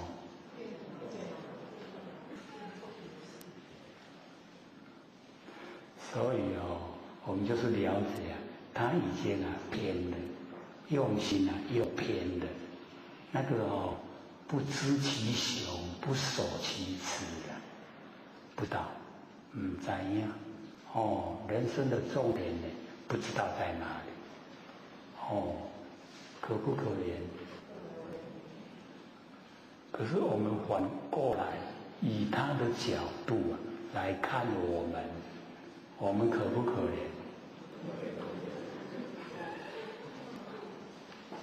以那个玩电脑人的角度来看我们修道人我们修道人笨不笨？真的很笨所以这个就是角度问题的看的角度不一样所以他也很笑我们可能笑，所以老子也说不笑就不自以为道。伊无笑咱的道就无宝贵所以有笑咱的道愈宝贵。这样的意思吗？所以要培养我们那个般若妙智慧。各位先生，般若妙智慧怎么培养？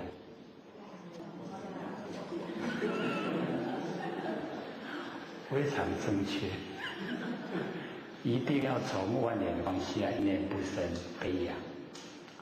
那个不生不灭的真心佛性本体呈现，时间久，多的滋味就升华了。一定要从这个角度啊，绝不是我们凡尘的那个学识啊，可以求到可以学来，都不可能。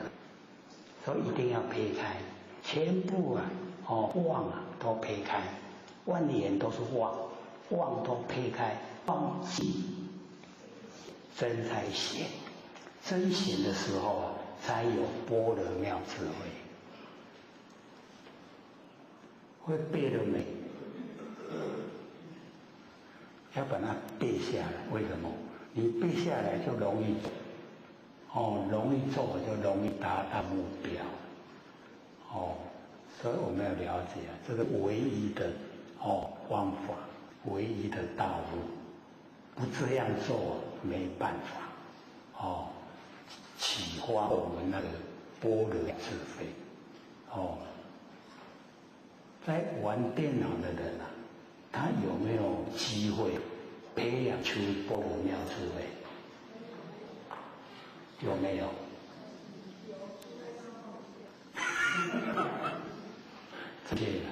有的话就是要把玩电脑的心整个都放下。他已经那么热衷去玩了，他放不下吧？放不下了。各位姐姐，我放得下吗？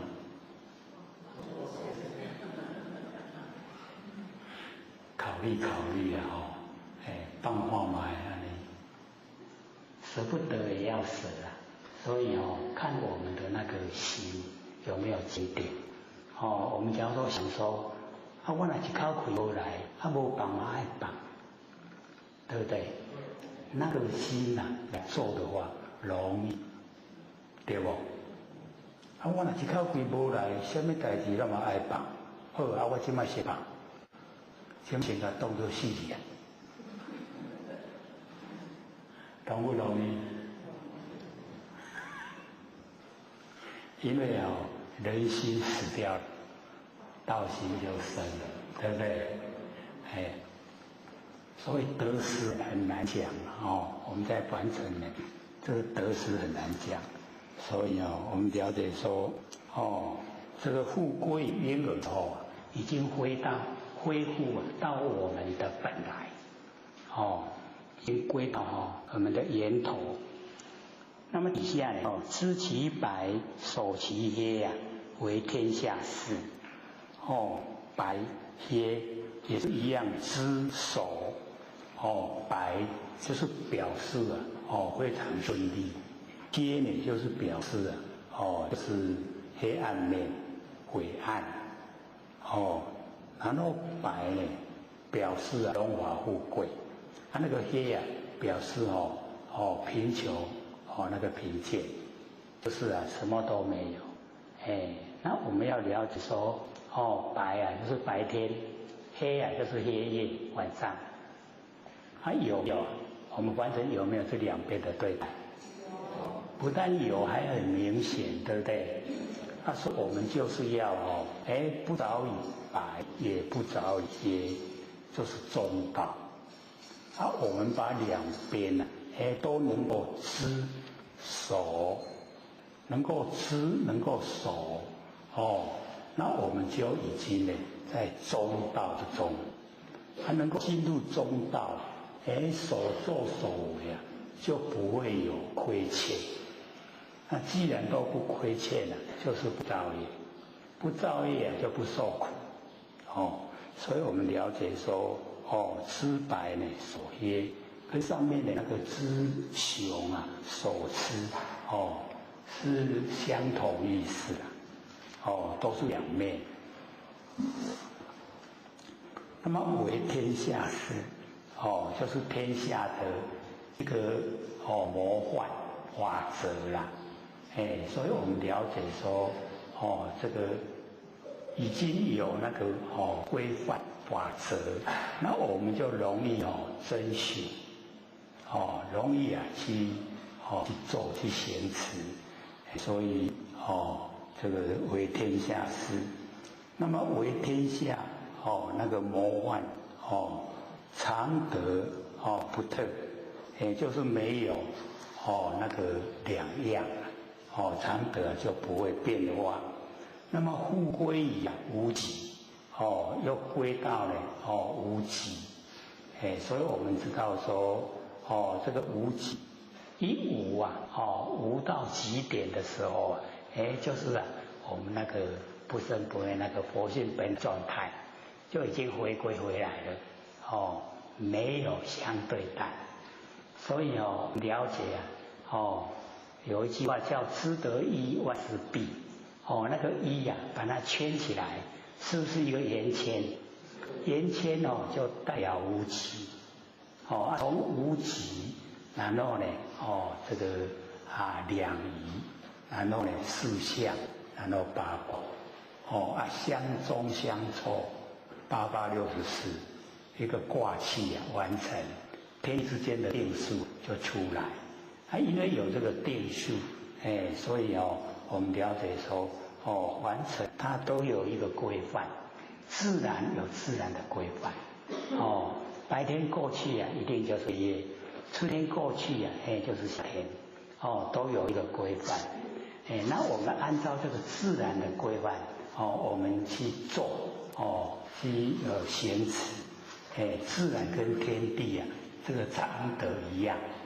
那么既然跟天地一样，我没有造业既然不造业不受苦这个大概或许怎么讲也都讲这样不对就不受苦。那我们会受苦就是我们自己造业。那为什么造业？就是因为迷惑迷惑起惑就造业。那为什么迷惑？就是有研究到。为什么没有研究到？就是没有时间。为什么没有时间呢？就是要赶快赚钱，是不是这样？为什么要赚钱？要吃饭。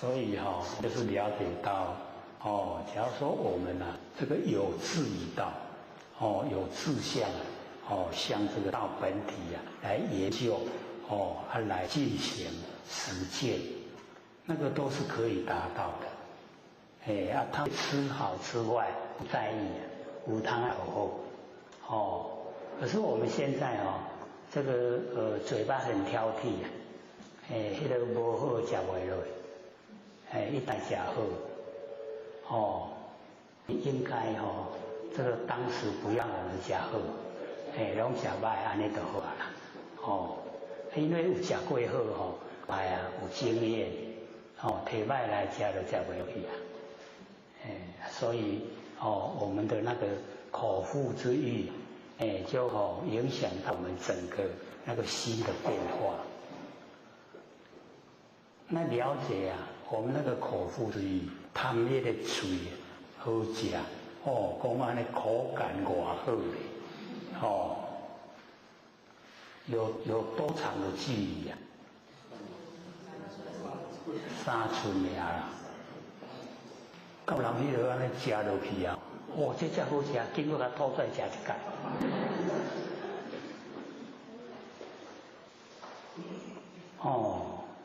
所以只要经过喉咙以后，那个东西都变味了，可吐出来你吃你补不落去。所以贪那么一点点，只要进入那个我们腹内底所以咱的腹肚咧创啥？用单话讲做咧竞赛。迄个老师现场当人咧问人咧讲拢无听然后就批评老师竞赛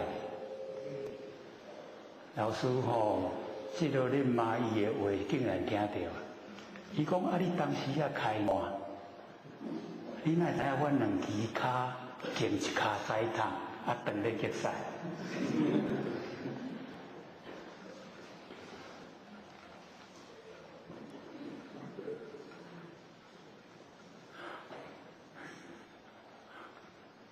所以不要贪那个口腹之欲哦，口腹之欲啊，对我们来讲，哦，是造业的源头，哦，拢尽量啊，为着要贪好食，哦，一寡业拢做落来，所以哦，我们了解说，哦，在凡尘啊，是一些现象啊，都是啊变化无常，而且都是很短暂，一生真的很短，哦，100年。我们南赡部洲啊，那个北济州的人讲哦，南赡部洲的人夭寿，夭寿哦，都是寿命真短啦。哦，这安尼短短安尼100年100岁，因北济泸州的平均寿命啊，几岁？就是1000岁。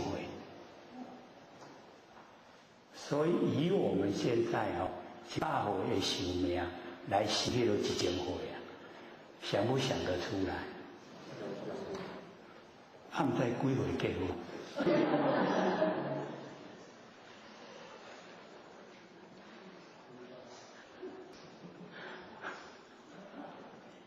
然后那个佛在讲，说咱的人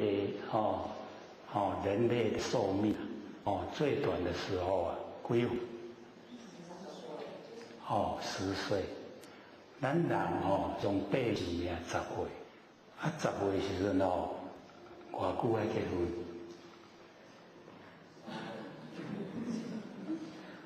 无结婚就无传宗接代啊，所以10岁的寿命内底嘛爱结婚啦。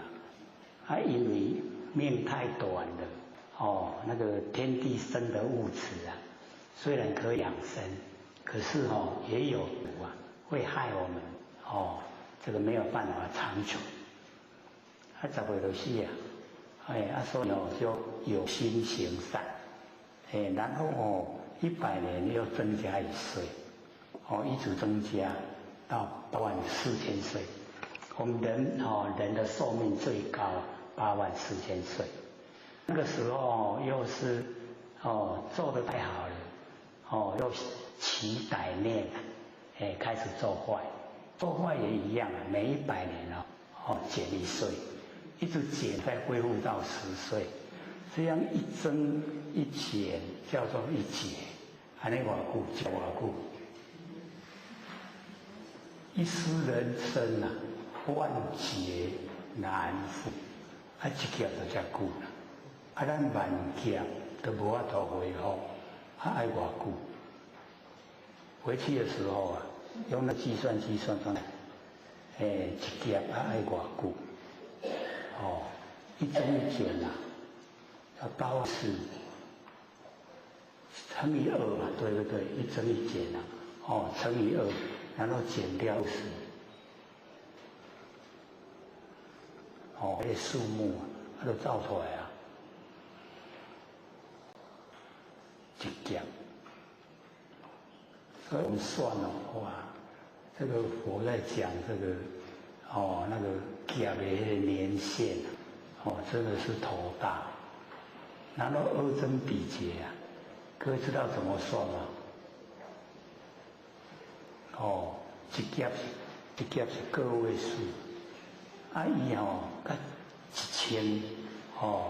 1000万劫的时候做耨尤他，叫耨尤他，1000万，然后1000万又是一个位数，佫刚好个十百千万十百万千万，1000万的耨尤他叫做一个频婆，苹果的苹啊，婆的婆，频婆。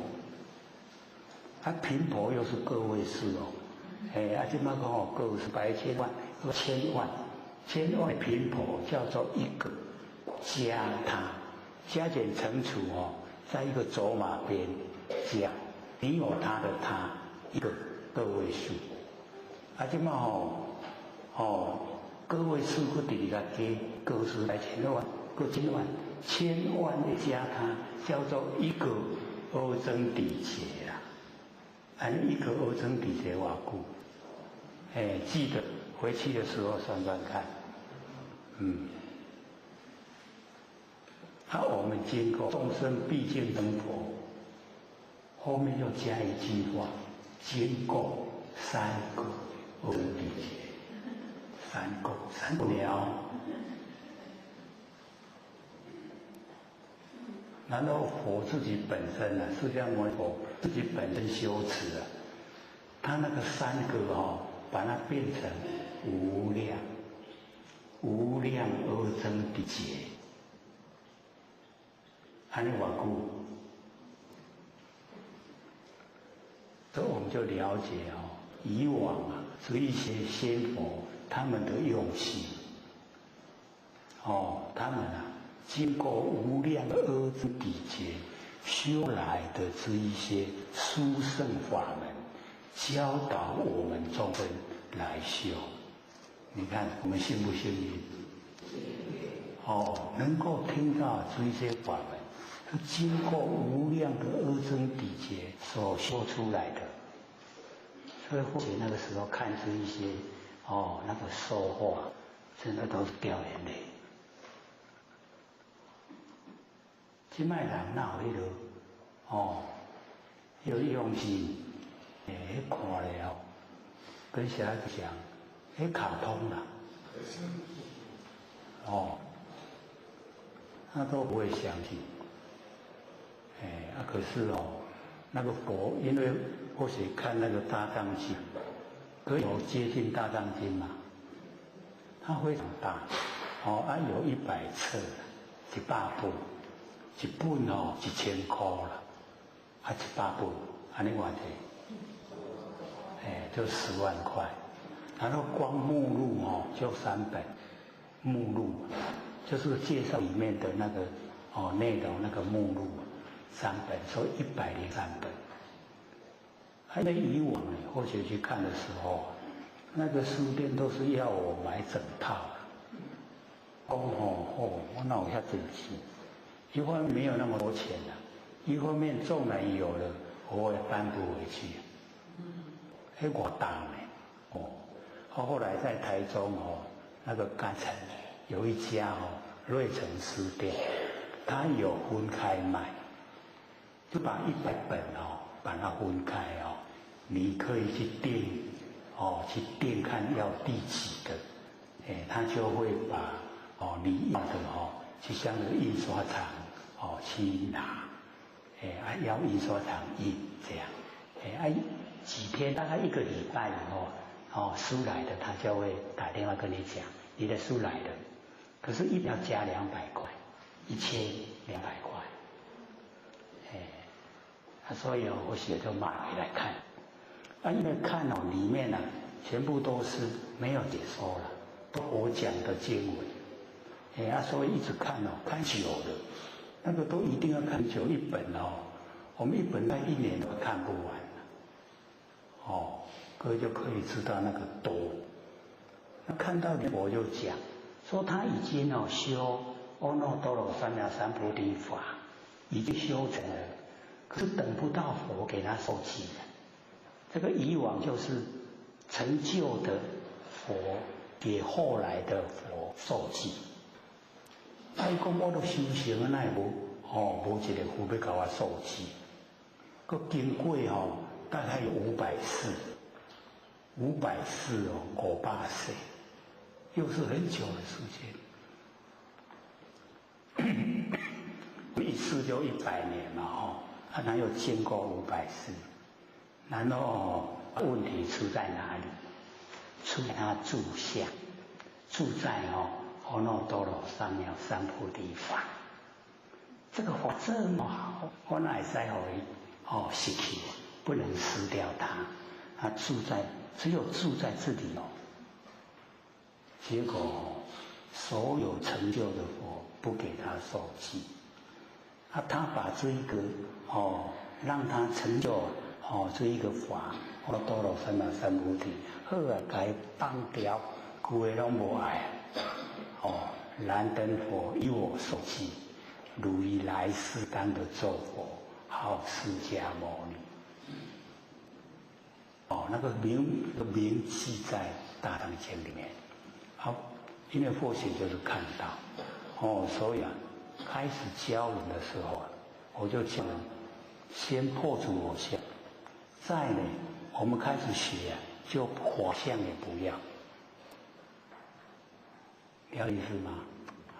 这样我执、法执两个同时都去掉了，那没有我执，没有法执，直接进入就是佛性前提呈现，就是让我们能够成就，已经真的，我们不是都求到了吗？那个此后就是受记的，安拢受记啊呢，知道吗？我们就是受记的，就是已经成就受记，还要知道那个可贵的地方，没有我执，没有法执，所以我们看我们整个社会那么有法咧讲教对不？你若按照我安尼讲去修，你得行有无？有没有法执？就是有啦。那个光你执那个法就已经不成就了。所以或者一讲你万念都放下，一念不生，有没有法执？全部妄都放下来了，一念都不生了。你是说，有啊，我都拢伫万念放下，万念放下。所以你看那个法执就在万念放下之中，已经叫你放下了，奥不奥妙？卖讲我不知对不对？你所有的学的一切都在那个万念放下解决了，所有的法执都消失了，成不成就？所以从众生的那个位阶一直修到佛的程度，都离不开这一个世俗法。这个呢，就是经过无量阿底劫修出来的。我们很荣幸一下子就接收到。可是讲的话嘛唔知，这都拢叫平常或者说这个光要摸不是不昧的佛性本体，就摸个30年，谁有那个耐心去摸这个30年？大概早就放弃了所以我们就是要了解说那个不容易的那个地方所在，就是我们那个坚持的那个心因为都小学没有毕业所以比较容易保持笨的想法。那讲读较济都不会再坚持了。所以讲的好处歹歹买一部摊。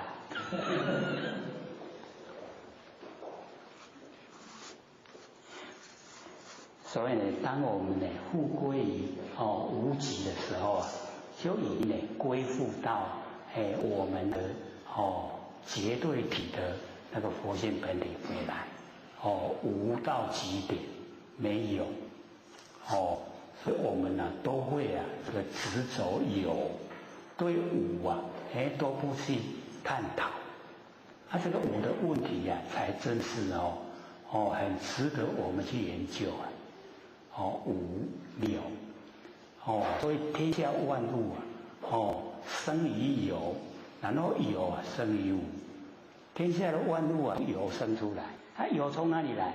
从无生出来。100年前我们都没有，对不对？我们有没有？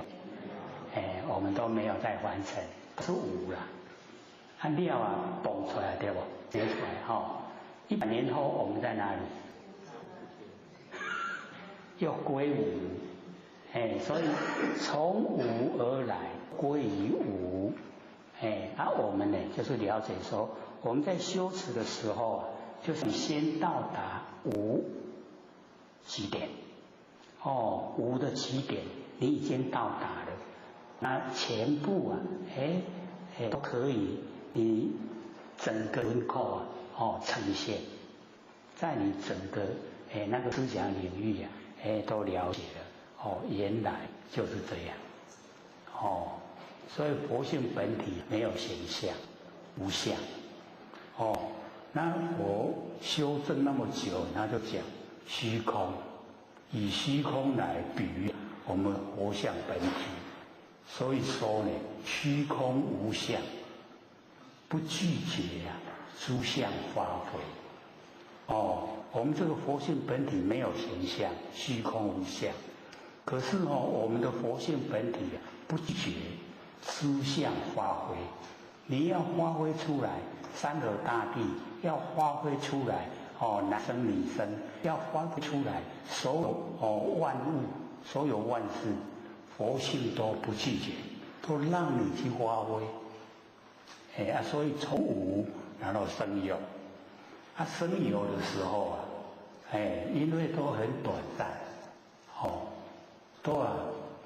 像我们身体不会超过100年而已嘛，又归到佛性本体回来，从无而来又归于无，这样了解吗？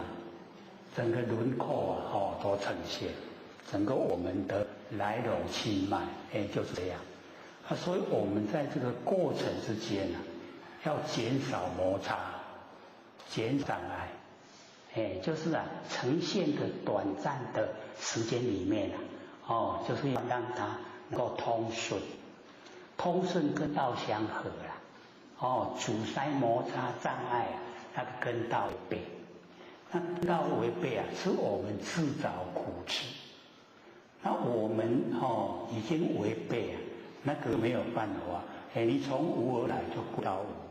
那个时候要在有之中六道轮回，这样了解吗？又没有听过，所以研心理心法对这一些观念大概都没有接近过了，所以我们就是要去熟悉，这个是我们本具有的。本来既有的不生不灭的佛性本体，那么讲的这是它显现的功能作用。那我们本体没有了解功能作用，当然更了解。那我们现在本体知道功能作用越显现来，越显现出来，我们又会了解说，原来佛性这么奥妙。这样了解吗？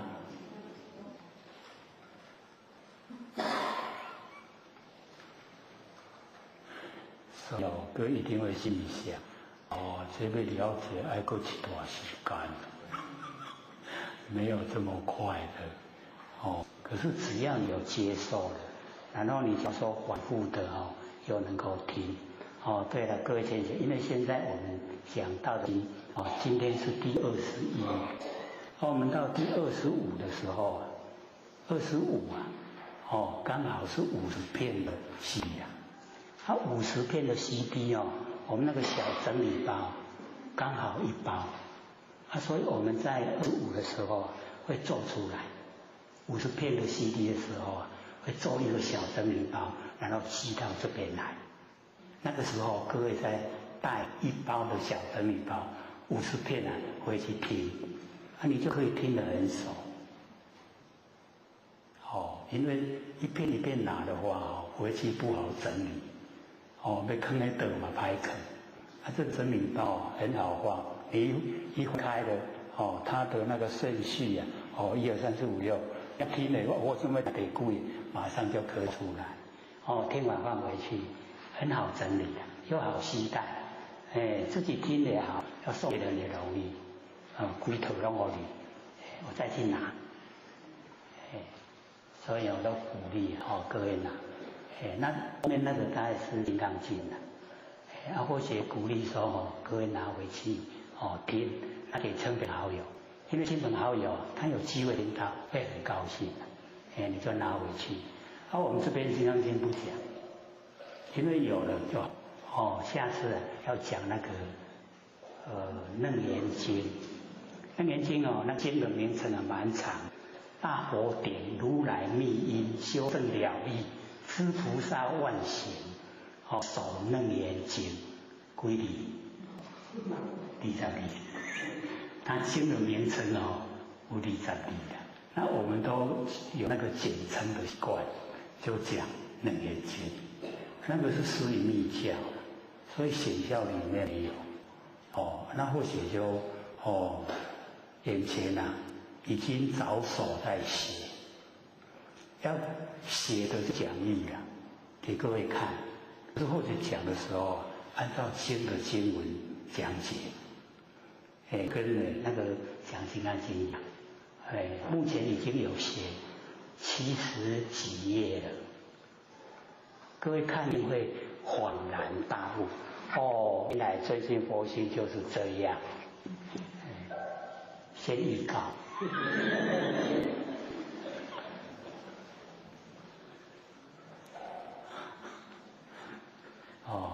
我们那个楞严经的详细你等到拿到看到以后你就会知道说，原来比那个金刚经还要详细，来的说明白，说得非常明白。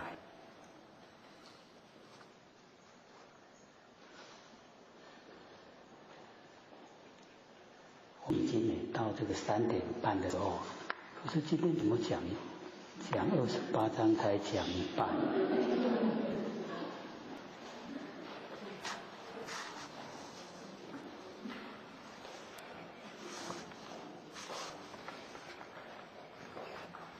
这个留下来还有27分钟的时间给各位发问，各位一定要问越问进步就越快，不要怕人家笑，我没有问题，人家跟我笑，不要怕了，有疑就必问，有没有人要问来？刚才举手很久那个你不是要问吗？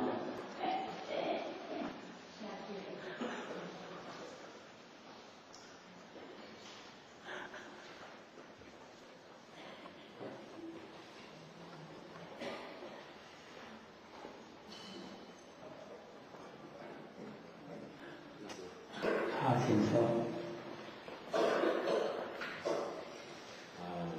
那个我们都讲，您的主持是在多帅天那我们到时候讲天佛宴，那多帅天跟天龙宴是有什么差别？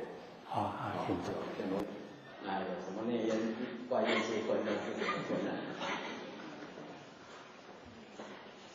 那个多帅天在欲界，欲界呢它有6个天，最低的呢就是四天王，四大天王。那么它在弥勒金鱼山的半腰，再上去就是那个忉利天。今天呢是我们在讲那个33天，33天叫做忉利天，它在那个金鱼山的山顶，顶依地而居住的。因为那个山顶它有东西南北，然后呢各8天，4、8、32，连中间的那一天叫33天。中间那一天的那个领导者叫做四体还阴，有时候我们叫做第四，地的地，解释的释，第四天。那我们那个组长就会用这天来那个布袋戏也在讲， 33天天外天就以这一个忉利天呢为主要，然后再上去叫做夜摩天。夜摩天是依空而住，它已经不在地面的，是依空，依照这空间它住。然后呢，这个夜摩天再上去就是多衰天。那多衰天呢，我们就是了解弥勒祖师，他还没有掌天盘的时候他就是掌管这个多衰天。那么多衰天呢有分内焰跟外焰。外焰呢就是比较程度低的，功德比较小的，在听讲经受法。然后内焰就是程度比较高，进到内焰去听，那个讲经受法。那个内焰呢是我们那个弥勒祖师本身在讲，外焰呢就是化身在讲，所以有差别。那么再去叫做乐变化天，这个是欲界的第5天。那再上去呢叫做他化自在天。那么他化自在天也叫摩西首天，就是婆须魔王在住的天所以我们整个这个欲界都是那个摩婆须的那个管辖天下，然后很快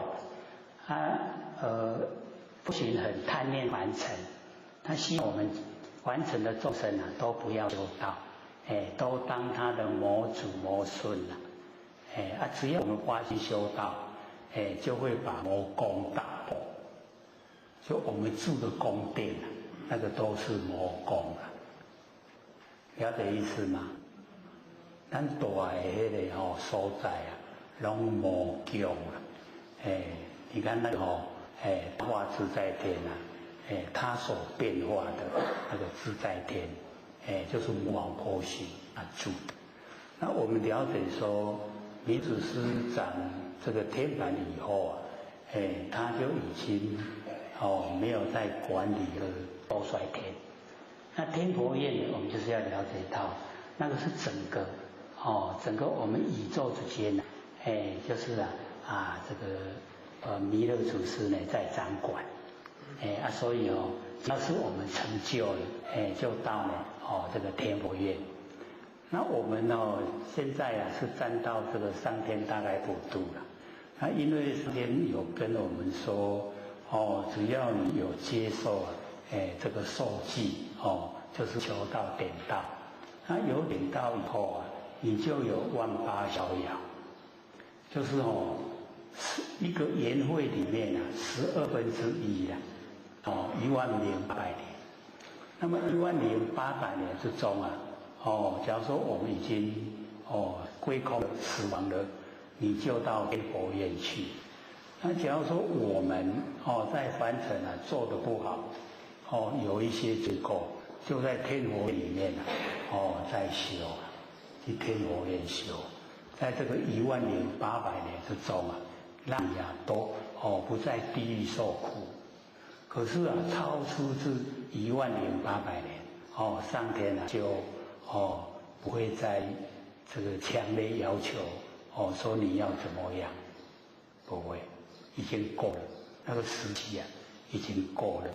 所以或者一直鼓励我们自己本身修到呢那个佛的程度，就超出这个万八逍遥，10800年那个逍遥，10800年，在我们现在有身体来讲很久，可是在我们佛性来讲，它是刹那，一刹那就经过了所以一定要借着现在有身体的时候借假修真我们呢这个假的身体有真的佛性那个真的佛性在主宰我们身体联动那个佛性一定要修到它恢复光明，不是光明七照片而上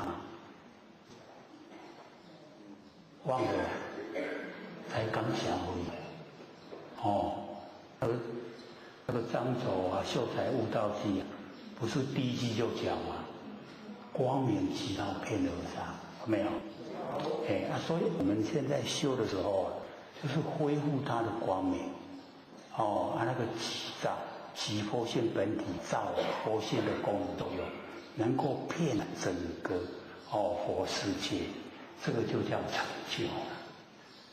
一成就，成就就超出万八逍遥，就不只有10800年了。这样了解吗？所以各位要了解到，我们再下去人类生存在这个有形有相的这个地球，还有2个会，然后人命天地混沌，下一个缘会开天辟地，人类在降世所以有求道他没有修，等到下一个缘会在人类降世时候，他们又来了。因为我们有经过的人经过6大轮回，都知道很苦，不来。不来谁要来？就是有求没有修的一些人来。那假如说没有求，你在凡尘好事又不做，那就变碎灵，灵魂碎了。灵魂碎就变成蚂蚁、蚊虫，是不是很小？他们要积灵，积灵以后才会有人的身体，才会有那个起受动物的身体。要很久的时间它才会积灵，因为它所出生的那一些动物要全部死光光了。那一些小动物早点生的早点死，晚一点生的晚一点死，对不对？要等到全部死光光也就是很难等了。不是伊咧活，就是伊咧活拢有人咧活啦。变做无当者死，就无法度积灵。无积灵伊就无这个大的这个形象的身躯啦。所以我们了解说，在凡尘你都为非作歹，还非常逍遥，非常这个都了不起，那个很可怜的，要知道那个后果。那有在凡尘有修，他最起码还会保持一个大的一个形象在，下一个缘会还可以来一次。所以我们那个奉性子师讲，不是说山坡嘛，然后我们把我们先意识收回去，那个讲好听讲好听话，较袂互人难过。其实是我们自己本身造的业，有迄个业，咱才会来完成现象。所以了解说，那个弥勒祖现在掌天盘，他那个欲界的那个多帅天不是在管理，不是他在管理，谁在管也是他在管理佛不先把一化身嘛？你看我们法会的时候，倒是不是说老师都借下来跟我们结缘嘛？怎么那么多老师就是这样还了解不？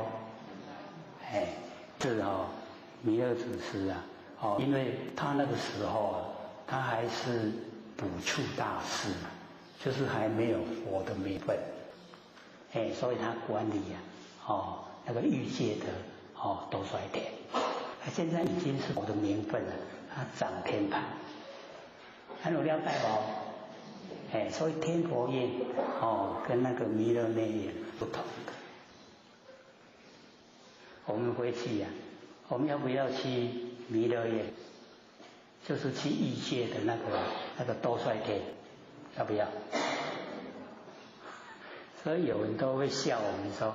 你那个都不会离欲界第4天而已不对了，他那个认知错误。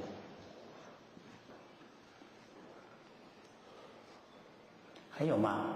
还有15分呢。好，请说。那个之前我看经典叫《弥勒三生经》嘛，好，他也是讲说修到那个欲界多真空的时候，听闻的弥勒菩萨说法，弥勒祖师说法，他就会得到无生法忍。那请问什么叫无生法忍？哦，那个无人哦，我们就是了解到哦，在这个修《金刚经》里面呢就有记载。哦，这个从这个四个果位4个果位都不住心。你到达那个4个果位的时候就是已经得到无生法忍。各位都没有听经经有没有？那个须陀洹、斯陀含、阿那含跟阿罗汉，那个4个果位。我们呢，这个了解说，得到无生法忍才能够这个成就。咱家有病了。这个无生法忍，就是我们那个不生不灭佛性本体那个叫做无生。无生法。就是已经得到了，已经了解到佛性本体了。然后那个忍耐的忍在这个佛教来讲那个忍耐佛教讲没有他了所以没有欺负的人，也没有受欺负的人都没有。那为什么要用忍耐呢？所以他那个忍是安住不动。安住不动，就是安忍你安住在不生不灭的真心佛性本体上面，心都不动了，叫做无生法忍。所以我们这个做万缘幻一念不生就是已经都得到无生法忍，了解意思吗？得到无生法忍这个就是阿罗汉，然后一直到菩萨，一直到我，全部都具备得到无生法忍，都有这个不生不灭的那个佛性本体，那个叫无生法忍。所以我们把它这个合起来以后我们又多一个可以讲。说你去这个求道修道得到什么？你甲伊讲得到无生法忍，然后又可以解说呢给他听。无生就无灭，没有生灭就是我们那个不生不灭的真心佛性，它没有生灭。在没有生灭的这个法里面，已经安住不动了，都能够保有它，这样就可以成就。这样了解？还有吗？要问的？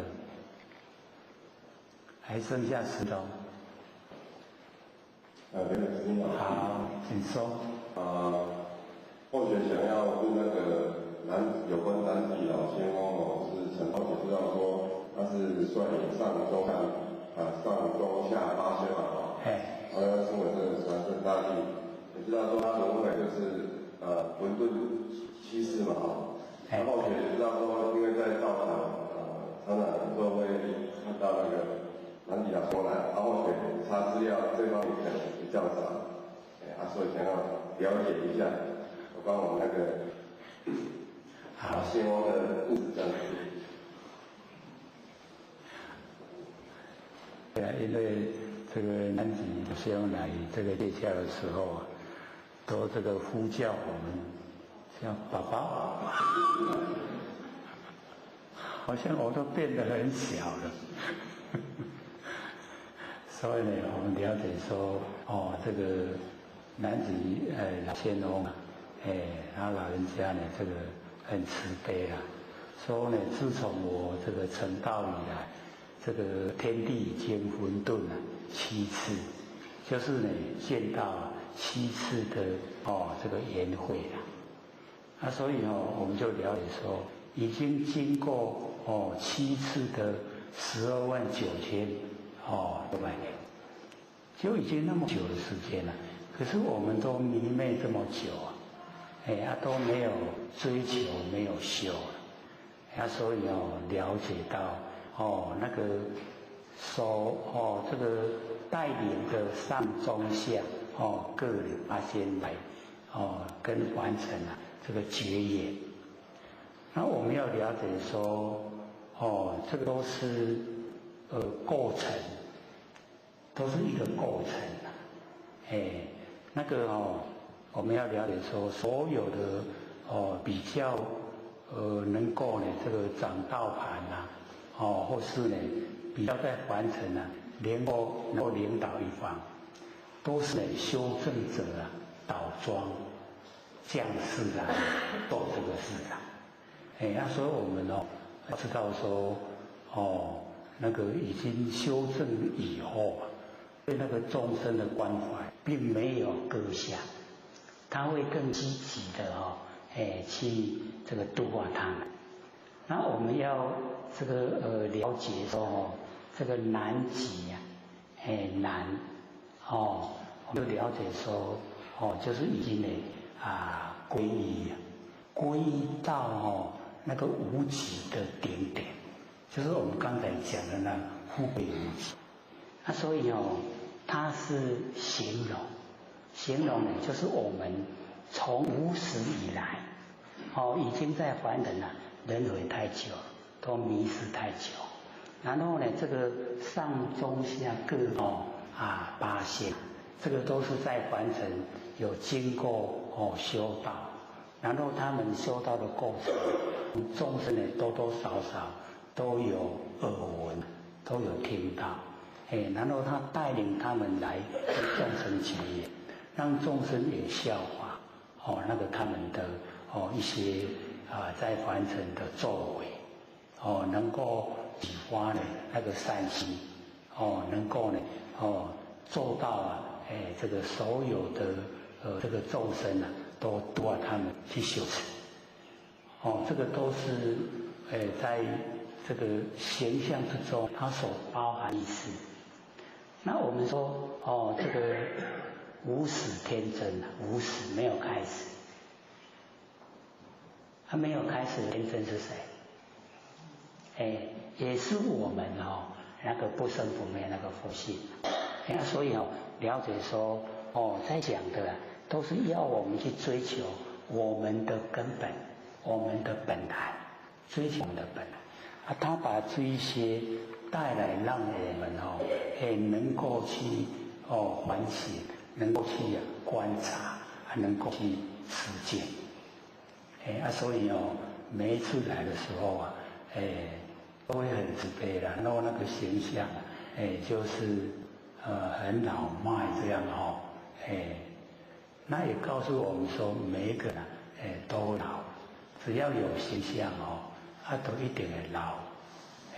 有形象都一定会死所以追求那个不会死的所以呢，我们从那个表现以及言谈之中呢就会知道说诸天仙佛都在用尽心机在帮助我们的修道，启发呢我们那个善心，是这个样子。那假如说再编一些故事来讲，那个都是画蛇添足了。还有问题吗？还有5分钟。好，请说。叶老师，谢谢大家。我想之下，因为这里很好奇，因为官司产生还有冤枉，是不是与大家因果有关系？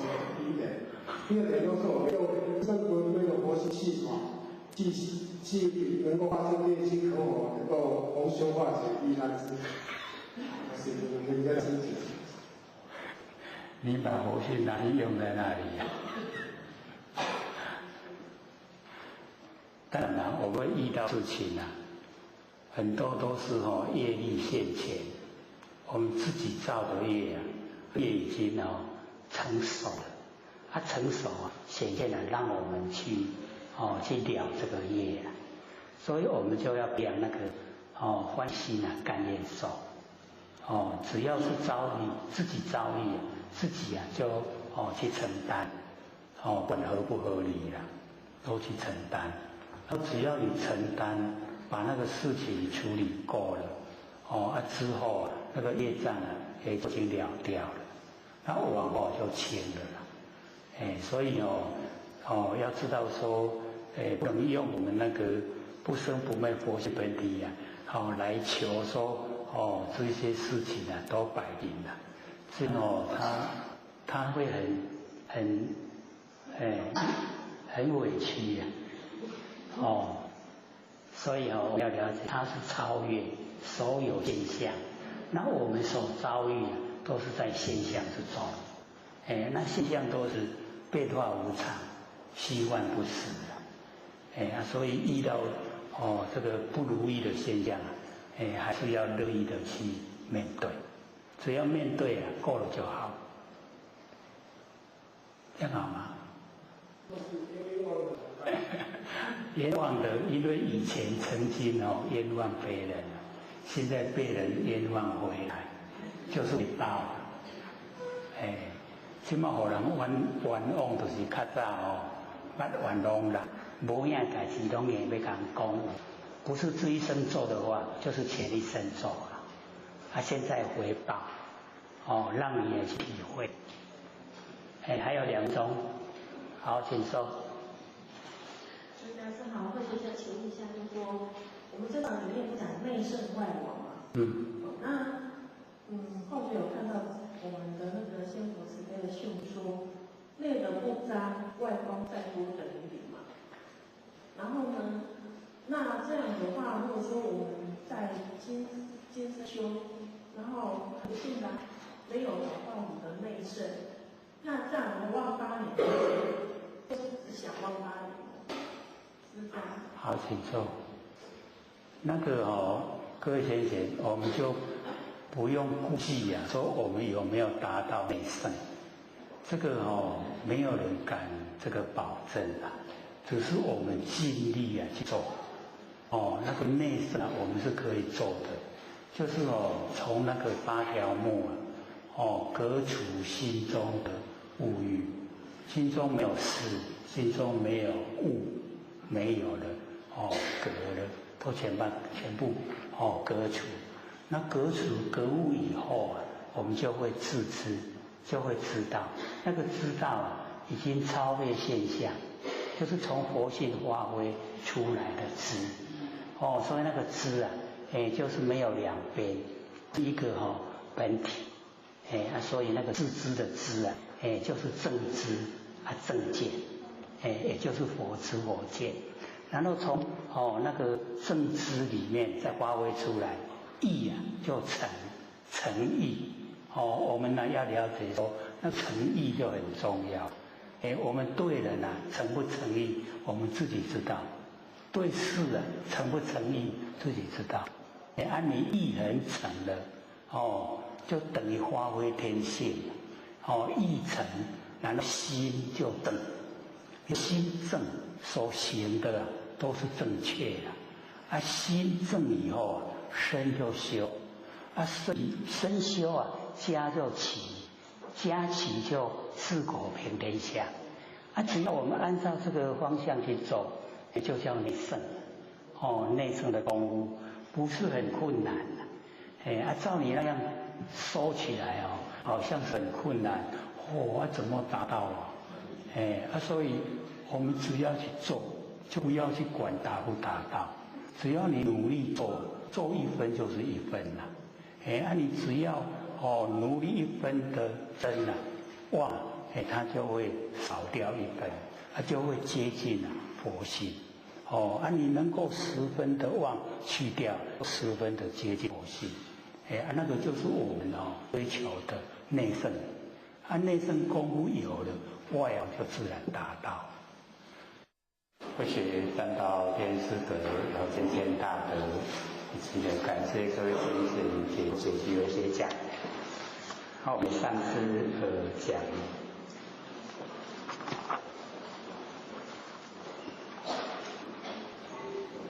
昌德章，会把对不对？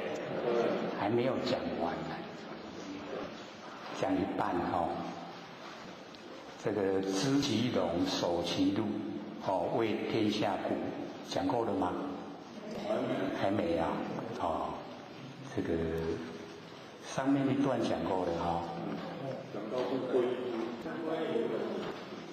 互归于朴讲到互归于朴是吗？互归于一了。互归于无极那个是常德不特互归于无极。那么知其龙守其路，我们知道了这个龙是大家所这个追求的，可是这个路是我们所最不喜欢的。一样的，这个都是知跟守。我们知道了它光明的一面，然后呢，我们守住我们自己的本分。这个话呢，这个整个我们等于说人生的过程都掌握在自己的手中，是蛮重要的。就是不要好高骛远，知道呢那个繁荣光明的一面，可是呢，我们就是要守住那个低下，那个常态，就是我们呢那个心中就是要这个安稳，那个常态，知其龙，守其路，守住我们本有的那种这个生地位都能够守得住。那么为天下谷，那个谷它就是可以这个容纳百川所有的那个细流它都流到了这个谷，所以我们就是有那个容量。在凡尘的生活我们可以说这个要培养那个容量，培养那个容纳人的那一些能力是非常的不容易。可是呢，这个就在我们平常日常生活之中去培养出来以后自然而然就会有非常大的那个德性呈现。那我们要了解说之所以能够服人就是以德来服人，不是用霸道来服人我们现在这个很多这个都很强势做人那个强势足强的拢要骗人不要骗这个是常态，我们呢都是这个样子。那我们呢就是要了解到那个呢都是很肤浅没有容量，我们就是要了解到那个不会服人的，人家不服。所以我们呢在日常生活里面就要培养我们讲本身有容量那个德就呈现。然后有容量了以后我们那个浩然正气也会在启动。而且浩然正气怎么样培养最快？就是吃亏啦吃亏这个培养浩然正气是最快。然后我们占便宜就是用掉浩然正气也一样最快就没有那个浩然正气了。所以不要占便宜一定要学吃亏。那么吃亏是不是始于禄？占便宜是不是始于荣禄？对不对？我们都喜欢荣嘛不喜欢禄。可是呢，我们就了解到那个有的都是反效果。我们能够呢吃亏的话在这个我们自己兴奋之中培养那一种容量培养德性。那我们占便宜那个就不见得所以这边呢告诉我们说知其龙呢，守其路啊，可以为天下谷。天下的百川啊，都流到了这个溪谷里面来。为天下谷啊，常德难主。我们能够呢为那个天下谷啊，那个常德，常住的德性啊，我们常住不迁，那个佛性啊，它本身所具备的那个德，就主，能够充足，所以我们最缺的是德啦，所以我们一开始研究这个《道德经》或者就强调说，我们都可以把《道德经》每天都带在身上。道呢就是我们良心，我们按照良心去做就叫德，然后呢维持不变就叫经。我们都把这个《道德经》每天都背在身上。各位有没有背住？我弄个帮一下，不见了见不见？拍谁？不敢回答。所以我们要了解，每个人都有那个良知良能，良心咱按照良心来做，那就是道。做出来对，都对，都对。拢无变化，拢一直安尼做，就是都对天，很容易这个叫做没有相应，或者是很容易情况的情况不容易，所以就不反应就是要了解就是看我们自己本身的拿捏了。我们假如说要掏个心出来做事，那也有习惯往后呢做什么事会摸着心。那这样的话呢，行持的就是德一行持出来拢德都德。所以人家一看那个叫有德德的呢。我们曾不曾经这样说人拢唔会大家做拢无德德所以我们了解说这个是多了，可是做出来就不多了因为有时候我们按照良心去做都比较会吃亏可是我们要培养那个习惯性，在真理方面我们吃亏没关系那一定对自己有帮助。那假如说我们都喜欢占便宜，那可能我们到人烟稀少的地方就要注意什么？魑魅魍魉，有没有听过？或者都时常讲魔神有没有？各位碰过魔神吗？喜不喜欢去碰一碰？所以因为现在人烟稠密，人拢成捌魑魅魍魉较袂出现，都要比人烟稀少无人所在敢若呢去行规工拢拄到一个人，迄款所在都有啦，有迄魔神然后魔神伊会看这个人伊本身有道德无有做善事无有修道无假使若有道德有做好心写伫个面的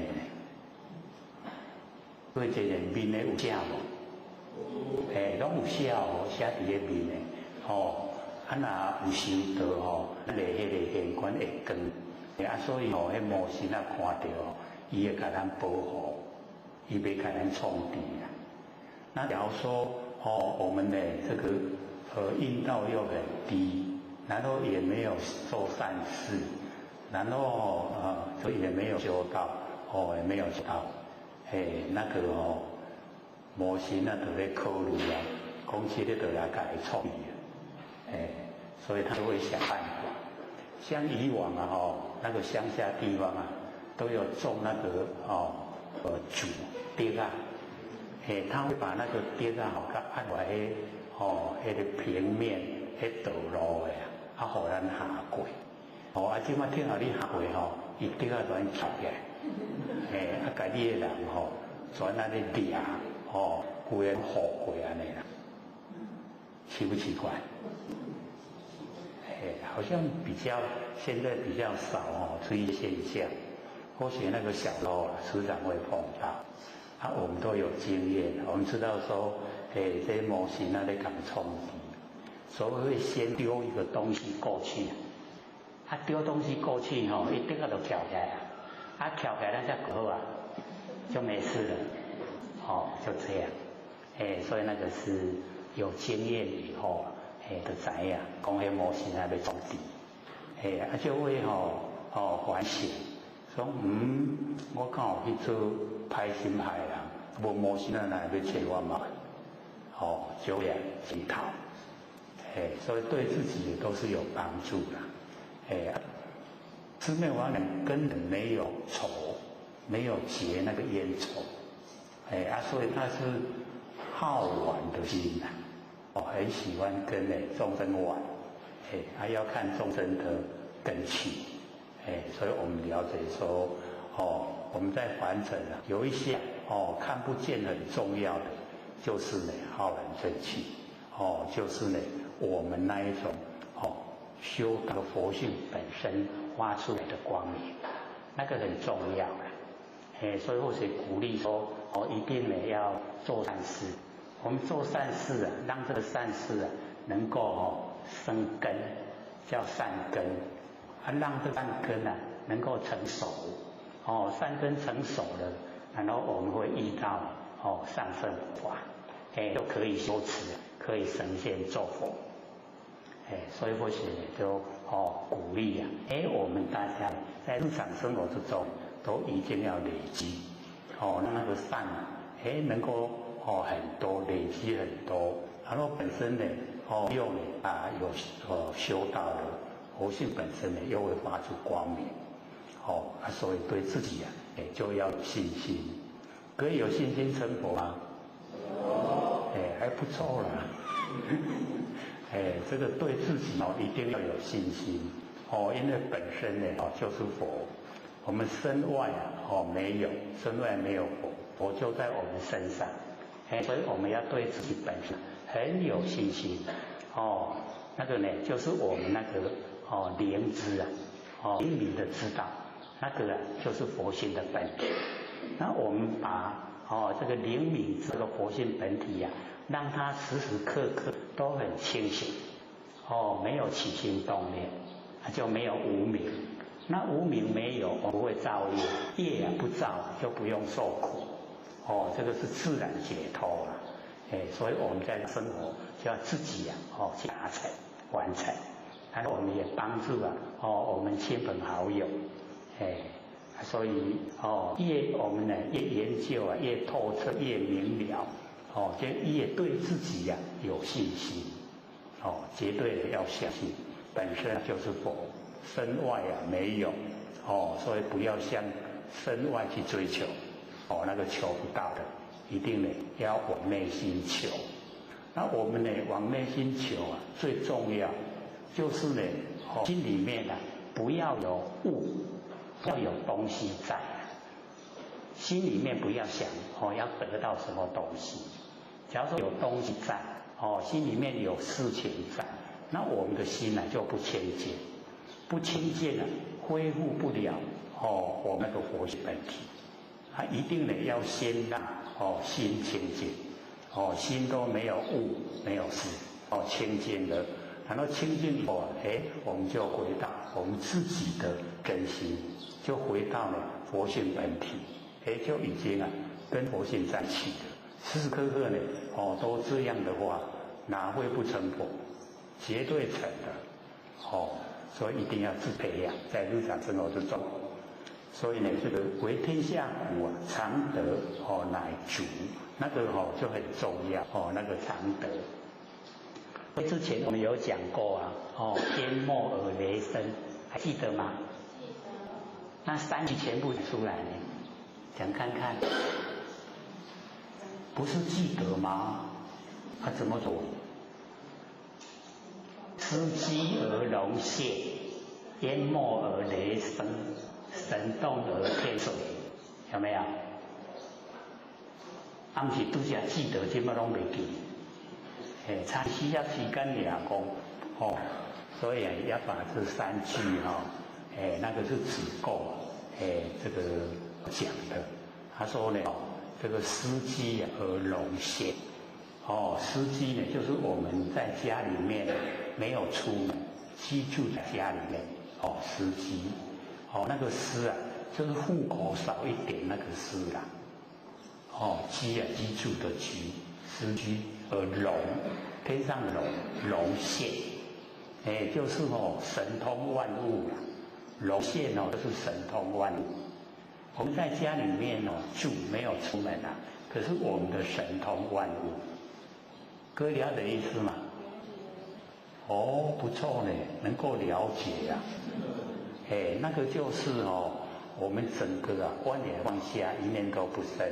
那个整个我们的佛性伸展到整个空间，整个空间都有佛性在，所以我们都神通万物，这样知道吗？哇，杜家公知道，这么的人都不知道，所以要了解到那个司机而龙现，就是要功夫了，万念都放下，然后一念不生，然后那一种静态。或者为什么之前都没有再往后讲，也怕我们注解，所以那一种呈现的那个寥寥不明啊，那就是咱的佛性本体可以宽广，越来越宽广到整个空间，整个空间呢，我们都知道，空间里面有什么物，有什么事，所以龙现，安尼来无？如果头一摆对，等咧消化了都要来消化，所以那个不是一天的功夫，而是你要累积，观望下一念不生，时间要累积久了以后我们佛性宽广，佛性里面这个空间里面都是佛性。空间里面有物，空间里面有事，你都知道，这个叫司机而龙现。有理没？理所以我们就是要了解到，我们刚开始讲就不能这样一下子就讲这么深的啦。这个是我们一段时间了以后，要知道它的内容，了解不？所以我们都已经达到了能够呢万念放下，一念不生，吸了久了，自然神通万物。所以这个时候你不用讲话，淹没而雷声，淹生淹，没就是静默。你整个都是佛性在活动，在工作，做的都是天地之间的事，所以你淹没，深深的静默。可是你那个德性的感人就好像打雷的声音，那震撼。各位有没有听过打雷是不是假如说刚在我们附近的话，我们都会被它吓到，对不对？所以那个淹没而雷声就是他培养的德性已经深厚，不用讲话都可以从他的那个身体感受到他的就是那么大，都是符合真理在做事，一点点都没有那负面的那个害人的，一点点也没有，都是帮助人。所以那个淹没而雷声然后第3句神动而天水。神动就是起心动念，起心动念我们都是私事我们起心动念自私自利。可是你一到佛性本体了以后，一起心动念，那个神已经呢，就是我们原来的元神。神动偏水偏离都跟着。我们现在起心动念有没有天跟着？不敢肯定有但是要拢自私自利嘛。自私自利有没有天理在？不是讲吗？人不自私，天诛地灭。他们不自私的话那个就心都怎么样，就是天理的。所以自私还是有那个正当的理由。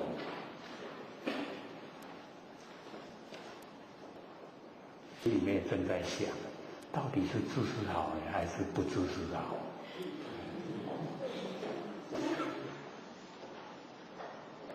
所以我们要知道那个天理在在我们心上那个非常重要。人假如说没有天理在，那他没有做人的资格，那做人都资格没有，他做什么？他要做什么？对，就是要做畜生了。我们现在凡尘了，很多人人都不做了，他愿意做畜生，有没有？很多人都不爱做，要做畜生。现在还比较好了，像或许那个年轻的时候那个老一辈的人时常会骂人这两字畜生，有没有？现在还有没有人这样骂？可能还会有啦因为有人那样做他就讲起那畜生所以讲出来会比较舒服所以我们在这个凡尘这个就要自我要求，人格要健全，人格不健全真的就是畜生了那我们要了解很多以往人口还很少的时候全世界人口才30几亿像过去那个年代民国大概50年的时候人口还只有30几亿现在已经60亿了是不是都很多出来？可是以前那个野兽不是很多嘛，对不对？野兽足多现在真少爱走去倒，被人这个打死吃掉，对不对？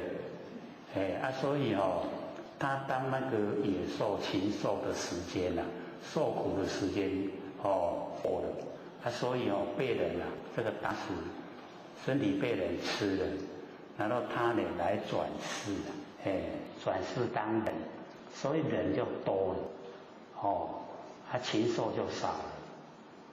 所以我们不是说不增不减吗？是不增不减一样只是形象变化而已那个禽兽就变成人的身体这样变化。所以现在假如说你看到人他做得很不像人你也不要奇怪，因为他刚从禽兽道出来转世的你要给他要求伤高他做不到，这样了解吗？所以你在心里面想就好，不要讲出来你心里面想他都为了出生来转世还是禽兽心里面想就好，讲出来都得罪人了所以我们就了解说有很多他的那个性就是禽兽。所以度人的时候度不动也不要难过我们老师就讲我们度人事若有成乐其事，对不对？事若无成呢，志不缓就是乐在我们的志向，所以重点呢是在那心啊，所以成不成都无关紧要，我们不要说原来都没有人，原来有没有人啊？我们以现实的环境来讲，他那么这个困苦了，居住在那个违章建筑里面啊，又没得吃，哪有时间去渡人啊？所以在现实来讲，他是没有渡人。可是，在精神的层次来讲，他是度尽了天下所有众生，要所有众生呢，都成佛。那只要呢，我们跟颜回一样，得一善啊，前前无因，终身无私，就可以成佛。这样他有没有渡人啊？就是已经告诉我们的方法。你要呢成佛，就是要像他这样，得到一善，就是已经像我们已经有点开仙观了，就叫得一善。然后我们一定要这个人念之在之啊，就是要专一啊，时时刻刻要对己那个佛性要清醒啊，这样的话就可以成道，可以成佛，可以成就。可是我们这个因为上天大开普渡了，不是我们已经3000功800口功口圆满才得到的，所以很多脾气毛病都还没有改。有心改没啊？有没有在改了？有没有比较一下？说我这个刚开始求道的时候跟现在脾气毛病没有改，有一点点，有没有比较下？有没有改啊？有较好脾气，要自己跟自己比才可以真的是自己会知道能够把一些坏的习惯把它去除掉，然后呢，我们就恢复我们本性的光明。我们本来本性都很光明，就是因为我们落入凡尘，被形象诱惑，形象在感人怪都是诱惑我们的去追求，所以才自私自利所以才有很多脾气毛病。那我们修道一定要记得，修道没有情绪有情绪不叫修道。各位有没有情绪？强不强？我们要了解说我们在凡尘一落入情绪不讲理一落入情绪以后讲不讲理？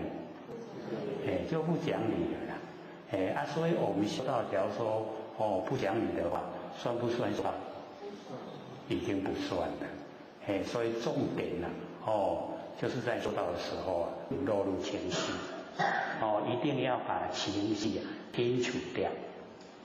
因为我们有情绪有喜欢讨厌，那喜欢就拥有，讨厌就排斥，那拥有排斥就叫取舍。那我们有取舍的心就叫造业，既然造了业就要受苦，那个是六道轮回啦。所以不要落入喜欢讨厌，因为凡尘事都是因缘际会才呈现。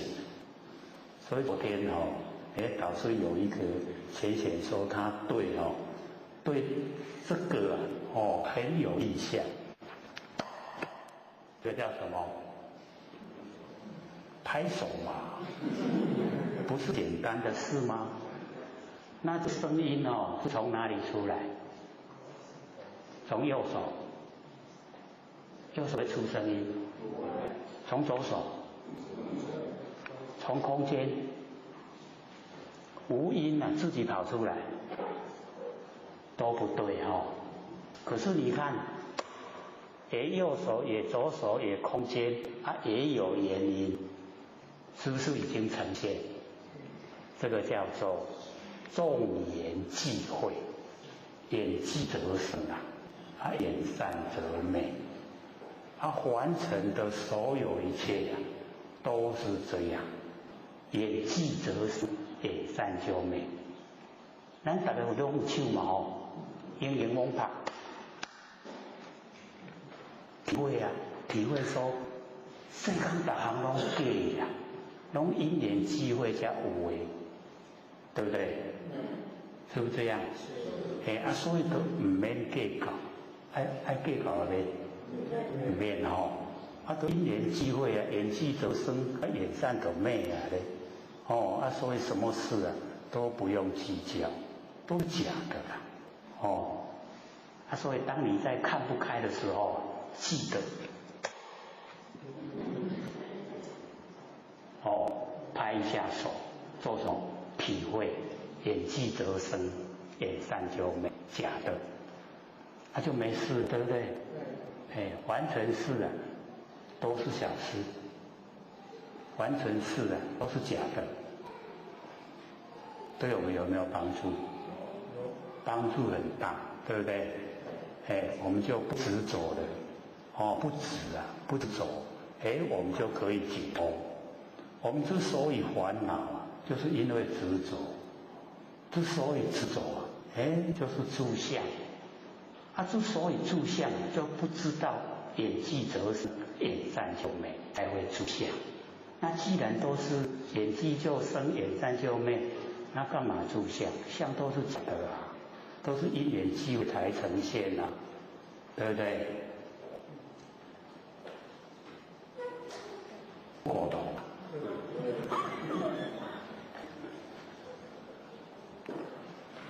所以我们研究就有它的那个理在，可以帮助我们解脱。那我们越了解的话，人生就越开阔，对不对？心地就越宽广。然后我们对的事就能够笑容满面，是不是这样？可是后学发现我们大家都是从厕所出来，高兴不起来为什么？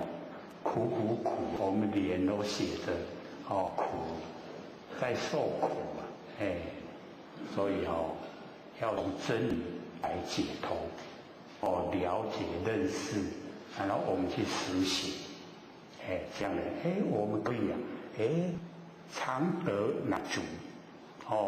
德性就培养出来，了解吗？所以各位在讲说，万年放下，一念不生，个落去嘞，你看落去，人心的道理有没有？我们都还不容易发现莫讲我讲迄莫讲要靠家己领悟真学啦。或者说30年我用点心就好讲你了解，你就免去摸去30年，容不容易？很容易一下子你看不生不灭，佛心中造出来可是一个看他讲你是在讲啥都不懂可是懂的时候是不是很高兴？我们这边或许很赞叹，为什么？竟然这么短时间都了解，有了解无？北部虽然说是一个比较都会，大概拢较管拢较巧，可是北部或许没有听过说在1年之内他能够听懂，他能够领悟，没有。我们这边竟然，我听9个月就听有啦。各位听多久懂的时候，听多久听懂的？家己拢唔知都迷迷糊糊就懂啦。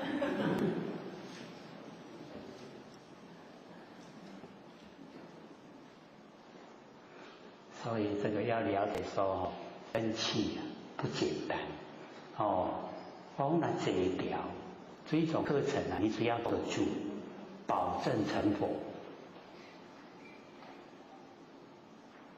听这一种课程啊，一直会掉，一定成佛的，挂保证呢。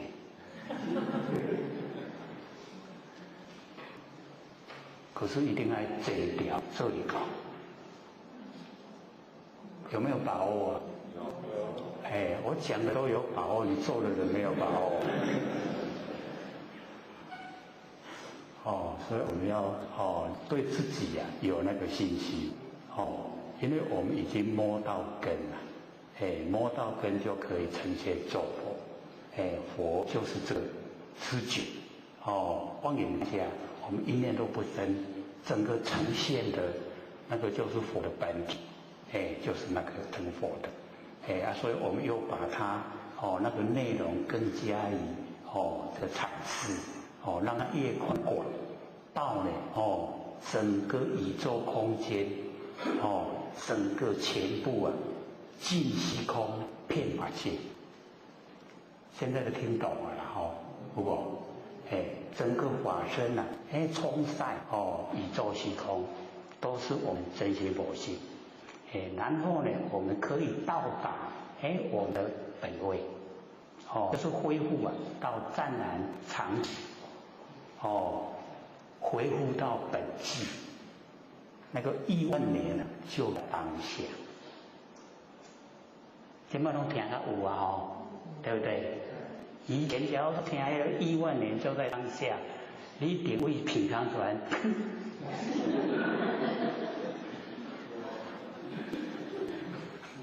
专门骗人，可是现在你就知道不骗人的，是真的1万年就在当下。我们没有过去心，没有未来心，没有现在心，三心没有，三世摄受我们不住，没有六道轮回，当下整个佛性圆满呈现。所以时至古今不离当年。当下一念就1万年，一点都不骗人的，只是我们差得太远，都没有去这个体悟，还没有去了解，然后没有去实践。那只要我们能够进入了，能够了解了，然后我们可以去做了，我们可以达到真的常住不迁。不会迁变的。那假如说我们没有追求，没有达到，我们是受了业那个催促，业把我们推在哪里我们就在哪里现象；推在哪里我们就在哪里果。那我们已经了解了1万年都在当下，那整个宇宙虚空都是我们真心。整个宇宙虚空都是我们佛性，所以那个时候要不要分别？就是没有分别。那佛就是正没有分别的真心，所以成佛。那我们要到达，我们也是要从这个方向努力，没有分别，很不容易因为我们现在眼睛一睁开就分别了，分不分别啊？一睁开以后你就较水，你就较歹，有没有分别？我你水也歹，根本嘛无去对不对？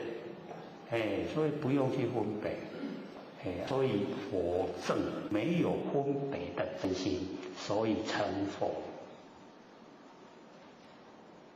那我们呢？在凡尘的生活这个分别心太浓厚，所以我们就当众生哪一天不分别，哪一天成佛了。虽然说保证可是要做嘞，还一样做嘞。这个很有勇气会从家里开始这个家里不要分别。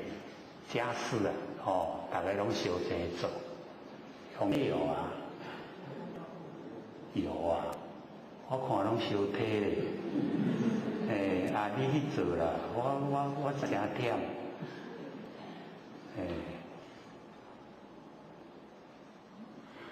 所以我们就是要了解到，我们用研究心理心法的心，然后来看我们的现实生活是不是很幼稚？没有，一点仔代志都计较到要死，有没有？有计较无？无计较。所以我们就是要了解到，一定有工作做才幸福。假使你伫咧厝诶你手拢莫动三宝，增加拢去斗金厝啊，讲免做啦。你一感觉到暗很大气，这生活好不好？不是真好命，有好命无？拢做啊，有好命无？艰苦所以要了解到，做才是幸福。各位伫厝诶拢咧做有真久来做有欢喜甘愿咧做即摆会晓用等于咧做时阵爱想我拢用有啊，欢喜甘愿咧做，你毋通做到安尼摔碗拢甲摔愈做愈毋甘愿，大家拢囥咧互我做，你拢无爱做，那个做不难啊。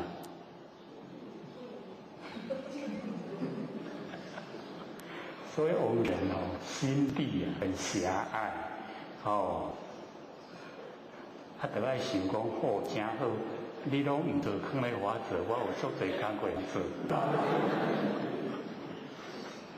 做了有幸福，不是这样吗？还是要去增加要去争那个金主啊？现在不是有彩绘吗？彩主甲，彩起来那个做什么样会？所以我们修道人就是要了解到，生活越简单就越好修道，越接近本性。那假如说我们生活越复杂，走越高，那我们离本性越远。那离本性越远，我们沾的尘垢越多，受的苦越重，会每况愈下，越不到人为就越不理想。所以我们要了解说，这个呢简单就易啊。我们生活很简单，真好吃。各位前面，咱家己本身好吃歹吃？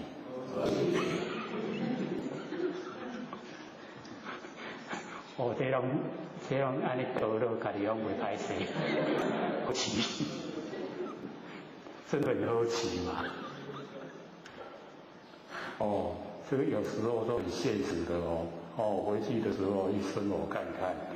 这项也不爱吃，那项也不爱吃，安尼好吃歹吃？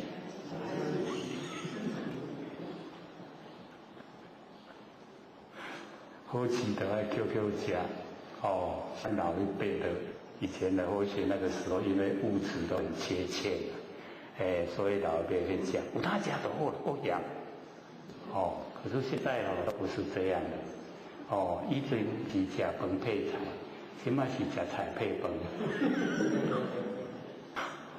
因为这个环境都太无理了，所以反过来。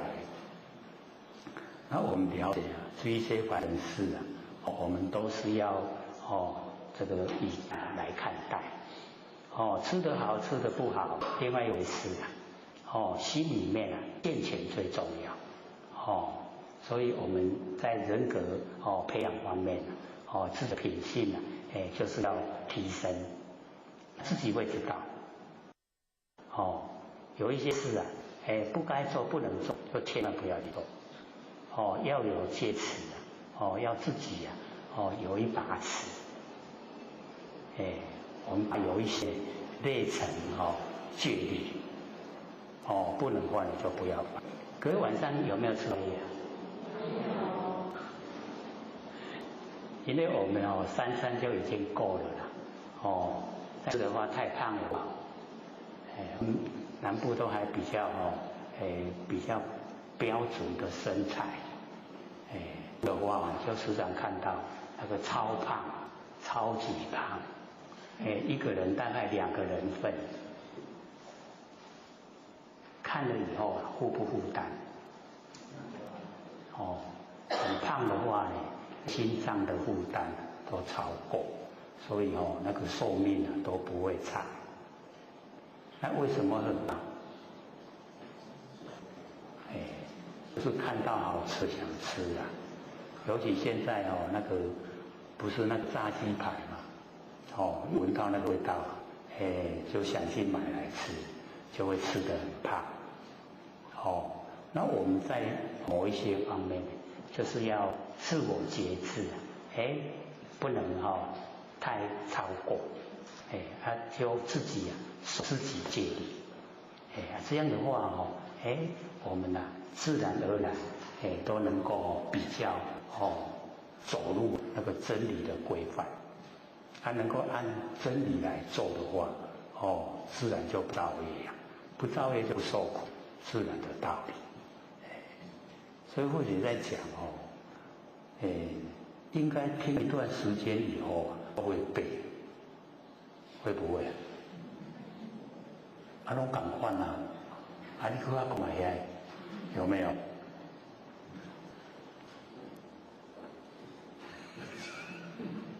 不苟同啊，不是都这样讲吗？有没有？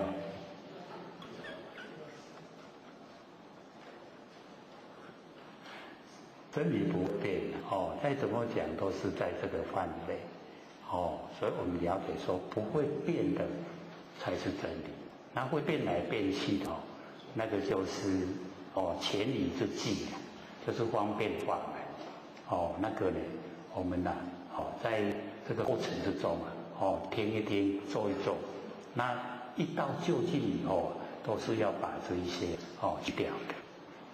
来完成，我们就是要有那一种能够辨别，能够知哪一方面是属于真理，哪一方面是属于方便法门，可以能够分别得出来吗？这个叫做没有默契，是还不能，还是说这里面我拢知，是属于哪一个角度啊？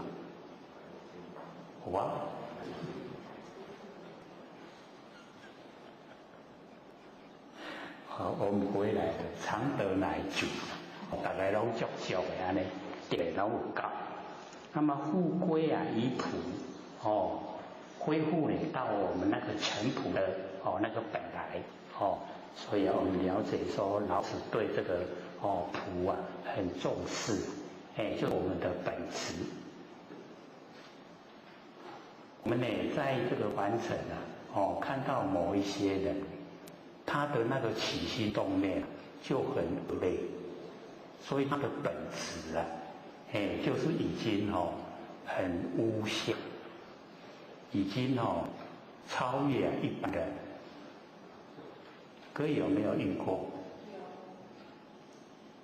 所以呢，我们就是了解到人的一个本质非常重要。咱的本质，有一些呢忠厚老实的他就是忠厚老实，有没有遇过？这个倒是比较容易遇到这个现在的人容易遇到，还是老实的人容易遇到？大概各有一半都有了可是我们的人的本质都是善良，是因为落入凡尘太久，沾染尘垢太多，才变质的。变质了以后他就越来就越不理想，所以起心动念都不好，都是想害。所以不是现在那个报主一直在跟电视来报，那开车，假如说你开得太慢了，妨碍到人家，他会开到你的前面来一个紧急刹车，有没有？然后你就把它撞上去，有没有？那个是不是很恶质啊？好紧所以现在他已经那个立法有那个法律来法制一些人你把这个车子开到人家前面，无缘无故的紧急刹车让人家撞上，判4个月徒刑，去关4个月，值不值啊？你害人，你看你就要过去关，所以今麦不是讲你欢喜就好。然后这个昨天前天不是在那个隧道里面嘛然后压那个球棒出来被拱有没有？那一个又抓到了。所以现在你开车有车牌所以就抓到你了。所以现在真的是在外面走，要行较慢嘛袂使，行较紧袂使，行较慢也袂使，唔知就安怎行。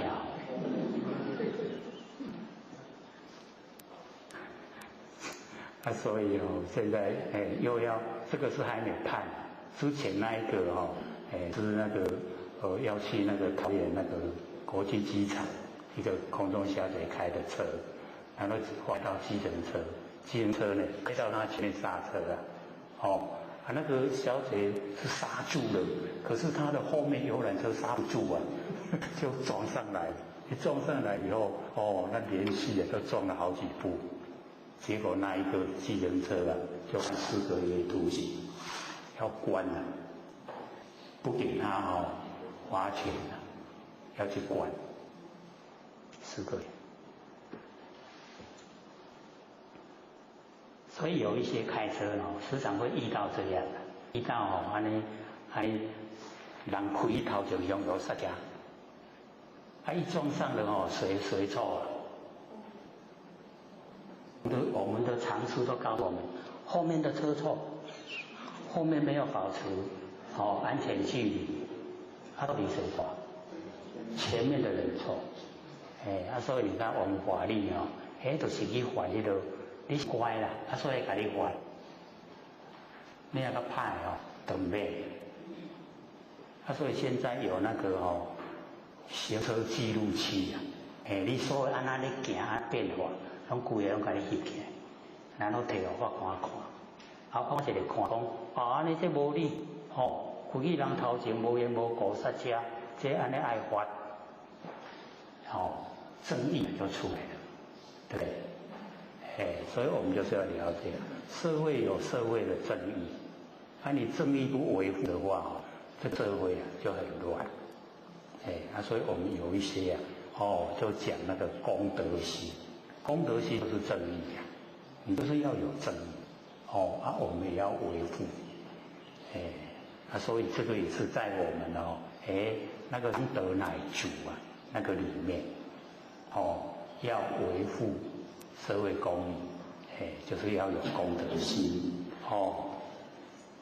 那老子呢，要我们恢复到淳朴的社会就没有这种事没有这一种奸诈的事。那蒲扇呢，则为器那个蒲呢，就是原来的木头都没有经过雕琢，那经过雕琢以后可以做家具。家具就有很多种类所以蒲扇的则为器把那个原来的木把它割开以后，可以做成很多的器具像桌子椅子这个都是蒲扇以后所做的，了解意思吗？虽然文字会说出来就是很多的那一些这个角度，可是我们拿来用都是很简单。咱伊咧这就是那就是蒲扇则为器像我们有桌子可以放东西的那一样也是土散则为器，这样了解吗？这个都比较白话那么圣人用之呢，则为官长。假如说圣人拿来用，他会善用善用这些这个器具，那么让器具发挥到最好的那个功效程度就是用的使用的最理想。那假如说我们把它用的不理想，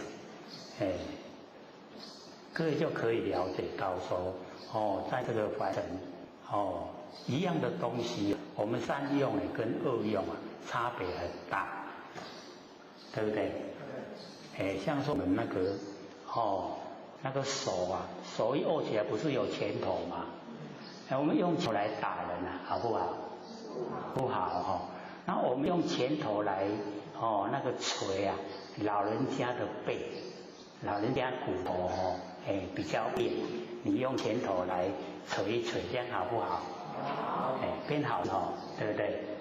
所以要看我们怎么用一样的东西呢可以善用，可以恶用那假如说这一些普善呢，则为器被一些这个圣人来运用的话呢，他就会用的很理想，所以呢这个则为官长就是能够呢用到最好的那个角度官长。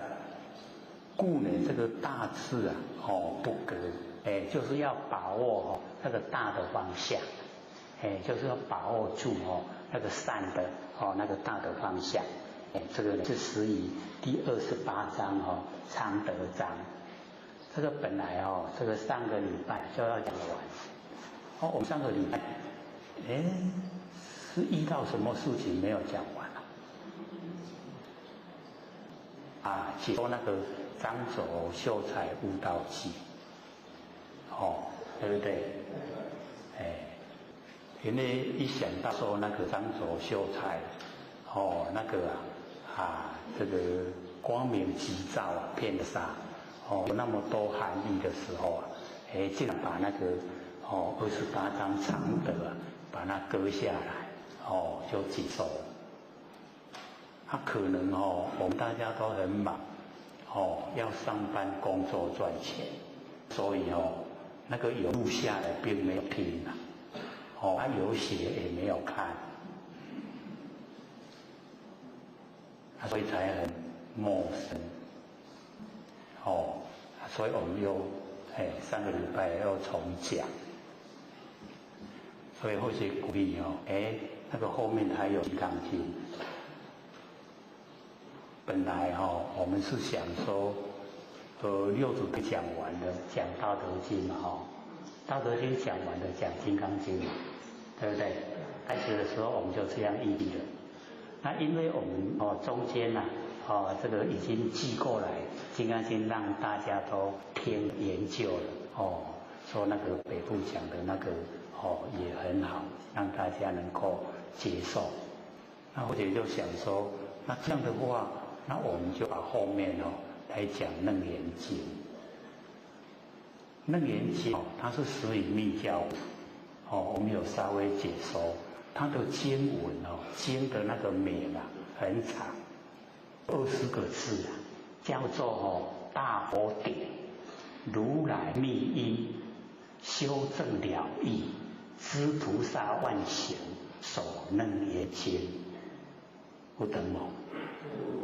这部经的名都是安尼啦，听懂？各位以前有没有听过？很深可是或许这里讲已经写60章120页，已经写720页，可能写到我们会有大概有400页。因为我们这个《道德经》才讲到28，它总共有81是不是还很长？所以我有那下不要紧，后面的时间很多，不过也会赶快来写完先印给大家看，因为它很深，他讲得很透彻，释迦牟尼佛讲性理心法，全部呢都在心性方面阐释，非常细腻呀，讲到迄个足有足细，我们也都平常都没有接受，迄道理啊，拢唔捌接受，所以先印出来给大家看，看了以后我们再来讲解，安尼较容易会当整个透彻了解。只要你看过了，听过了，那绝对十足的信心。那部经很殊胜，也是我们这边先有记那个《金刚经》下来，才会有那个心，想说讲那个，然后要讲之前，先开始写。那假如说等到我们道德经都讲完才想到要讲，来不及了。那个没有写出来，看的话不容易了解，蛮深的。不过或者也鼓励大家能够研究，只要能够研究那个楞严，你就知道，你就是佛的一份子，已经是佛了，很殊胜。那我们呢，接着讲29章，自然自然章呢，不是讲甚深章，因为每一个注解的，他把那个章的名称都不同，那我们呢都把它呢兼容并蓄都采用。那么将欲取天下而为之吾见其不得已。这个老子说呢，将欲取天下而为，就是想拥有整个天下然后来这个有所作为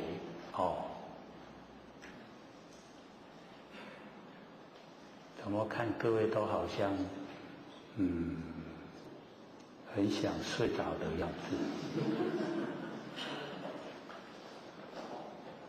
不过谁曾经鼓励就是我们要看到那个仙佛现身给我们看一定是在我们朦胧之后，所以你现在培养，看看培养那个朦胧的状态，一出现以后，仙佛来跟你结缘，所以很清醒的时候不会啦，仙佛不会跟你结缘。然后你很困顿也不会啦，就是你在朦胧的时候，仙佛会跟你结缘。假如说你这个已经度孤那不要紧，尽量享受。为什么？因为度孤不会胡思乱想，度孤也不做梦，所以那个最理想的状态，有经验吗？有没有那个度孤的经验？很理想，对不对？那个状态你真的拿钱买不到还不容易培养出来，容不容易？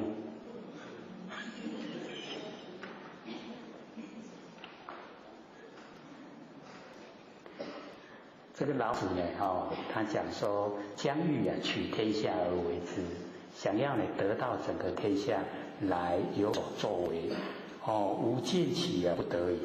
老子说呢，假如说真正的有这种状态的话，那他是认为不得已的时候才做，不愿意用他的那个全心全力去求，那是无法度你才要做的。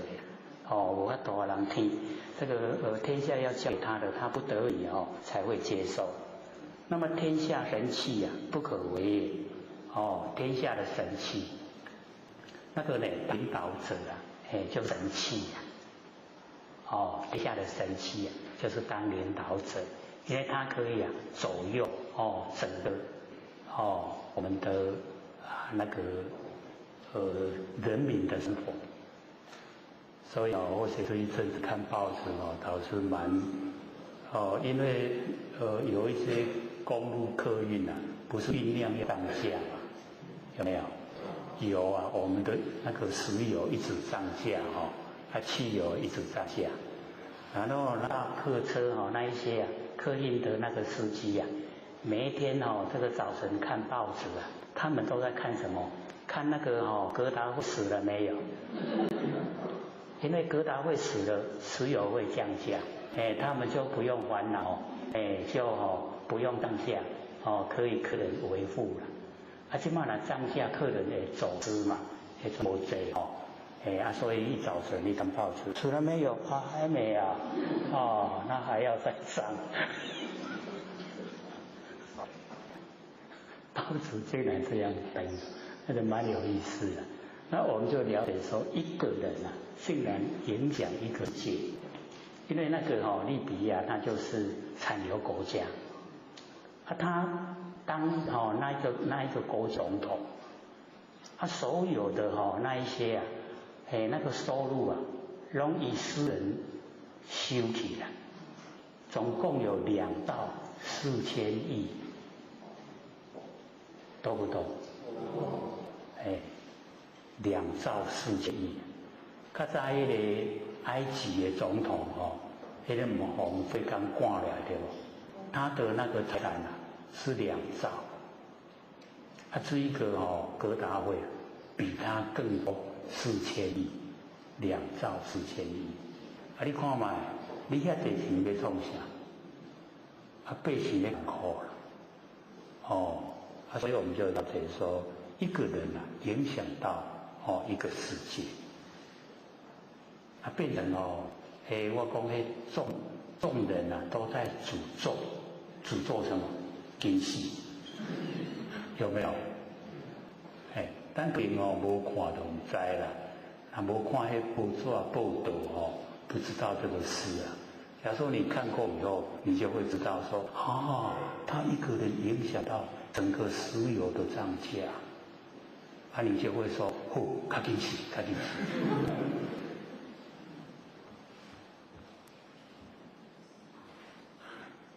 所以那个涨价没完没了了，真的是搁直里去安尼啦，那我们都没办法，很多我们现在都不没有石油都一定要，我们台湾又不产油，一点还没有，所以它涨价就影响到我们整个生活。各位期不期待他赶快过去？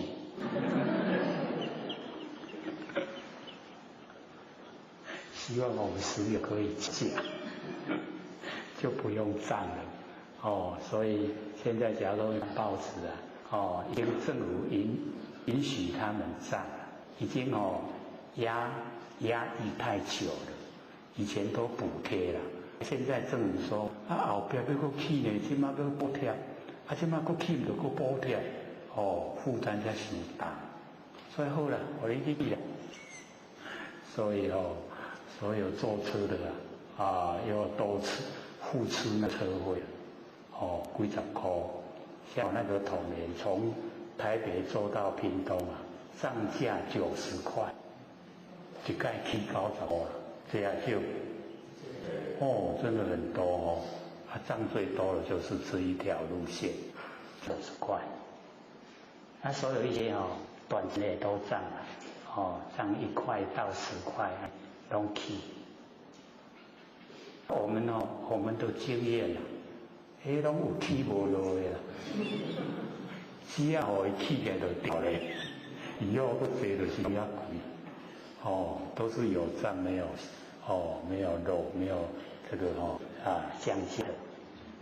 所以我们了解说，取天下而为那个就是要了解天下神迹不落入人的作为，所以我们也可以预见它这一种也不会很久回顾了那个连联合国就要惩罚嘛。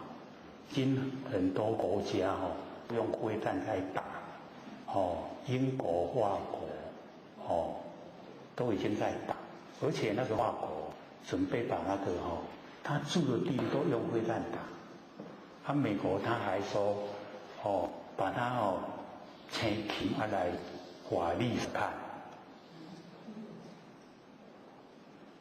法国想讲迄时慢，会炮死，所以都用飞弹去打他住的地方，结果有啦，拢对啦，迄飞弹拢炮有对大的所在，可是他又公开又露面，炮无对，还搁咧挖，就这个样子，所以我们了解说，这观察还真的有意思，要爱死的拢咧挖，像迄日本咧海啸，迄要爱挖拢是去互遐水溢去，那个真的够恐怖的，会安尼溢起来迄个是10吨啊10手，10米10米的管啊，甲规间厝全拢包去海底去，包去海底去也人嘛敢，结果那一些垃圾迄厝啦人的尸体嘛伫迄顶头，伫迄个垃圾道的顶头，迄垃圾道有111公里的长啦。即摆直直流为日本直直流为美国迄个西海岸去。即摆船啊咧行你若看到迄垃圾道先走，无叫卡咧一下你就走袂去啊。看要安怎去处理迄个美国讲日本啊，爱清的，爱要安清。真的是很麻烦。那个垃圾岛上面尸体都还在，人的尸体都还在上面，整个垃圾连房子也在，哇，很恐怖。这个灾难，它又一直在地震，那个3月11号到4月11号又有大的地震7级。然后隔天6.3，再隔天呢，5.0佫预测过8，8级的地震，摇得他们一直哭啊，那拢唔停，一直摇，所以我们在凡尘真的是很脆弱在倒一天安尼用迄个美的款海啸，甲你赶海去，无去啊，飞倒去，唔知。这个回答最有神韵，唔知。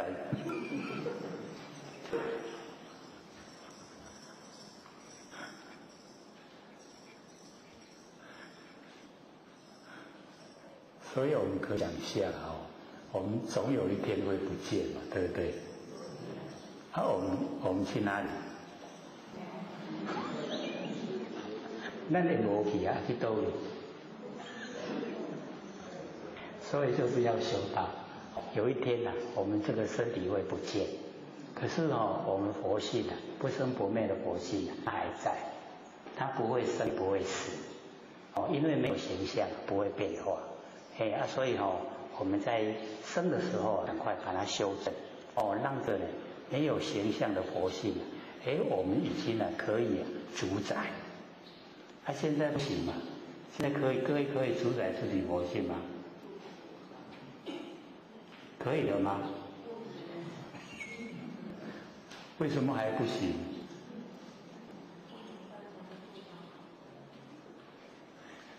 所以要加紧脚步要赶快努力平常的时候不要让六根当家，当我们的佛性当家，就已经该开发出来了。已经启发出来了。有没有朝这个方向努力呀？一定要不要给六根当家，眼睛、耳朵、鼻子、嘴巴、身体、意念，黑龙给那个都是根尘相对，六根对六尘，然后才产生的六识。黑龙变化无常，所以不要听他的话，我们要听不生不灭真心佛性的话。安尼来佛性当家。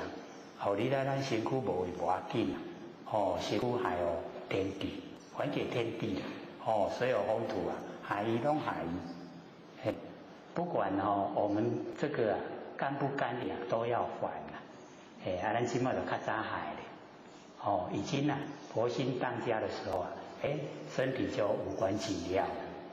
可是我们还没有启发呢，就很重要因为身体就是我们佛性依赖的地方所在。即马挖去咱的身躯你无赶紧甲伊启发出来无身躯的时阵，伊无地挖去，无地挖去过一个会去倒。咱不是咧讲孤魂野鬼无？有没有？都做孤魂野鬼啦，无地挖去做孤魂野鬼，好不好？不好所以就要赶快修让我们佛性当家当家以后身体所有风土就还给天地所有风土那以后就回归本位回归本位就当佛了。有没有准备要当佛了？已经拢有准备真是的要先有生理准备心理假如说没有准备的话，向人佛你做佛咁这条，会啪啪这个做到工作上的时候，众生一来还有现在拜托我做给代志太快。那个时候你假如说回答，我家己都解决也袂了，我解决你也，那就糟糕了，人家就把你潜到那个沟里面、河里面让你去游。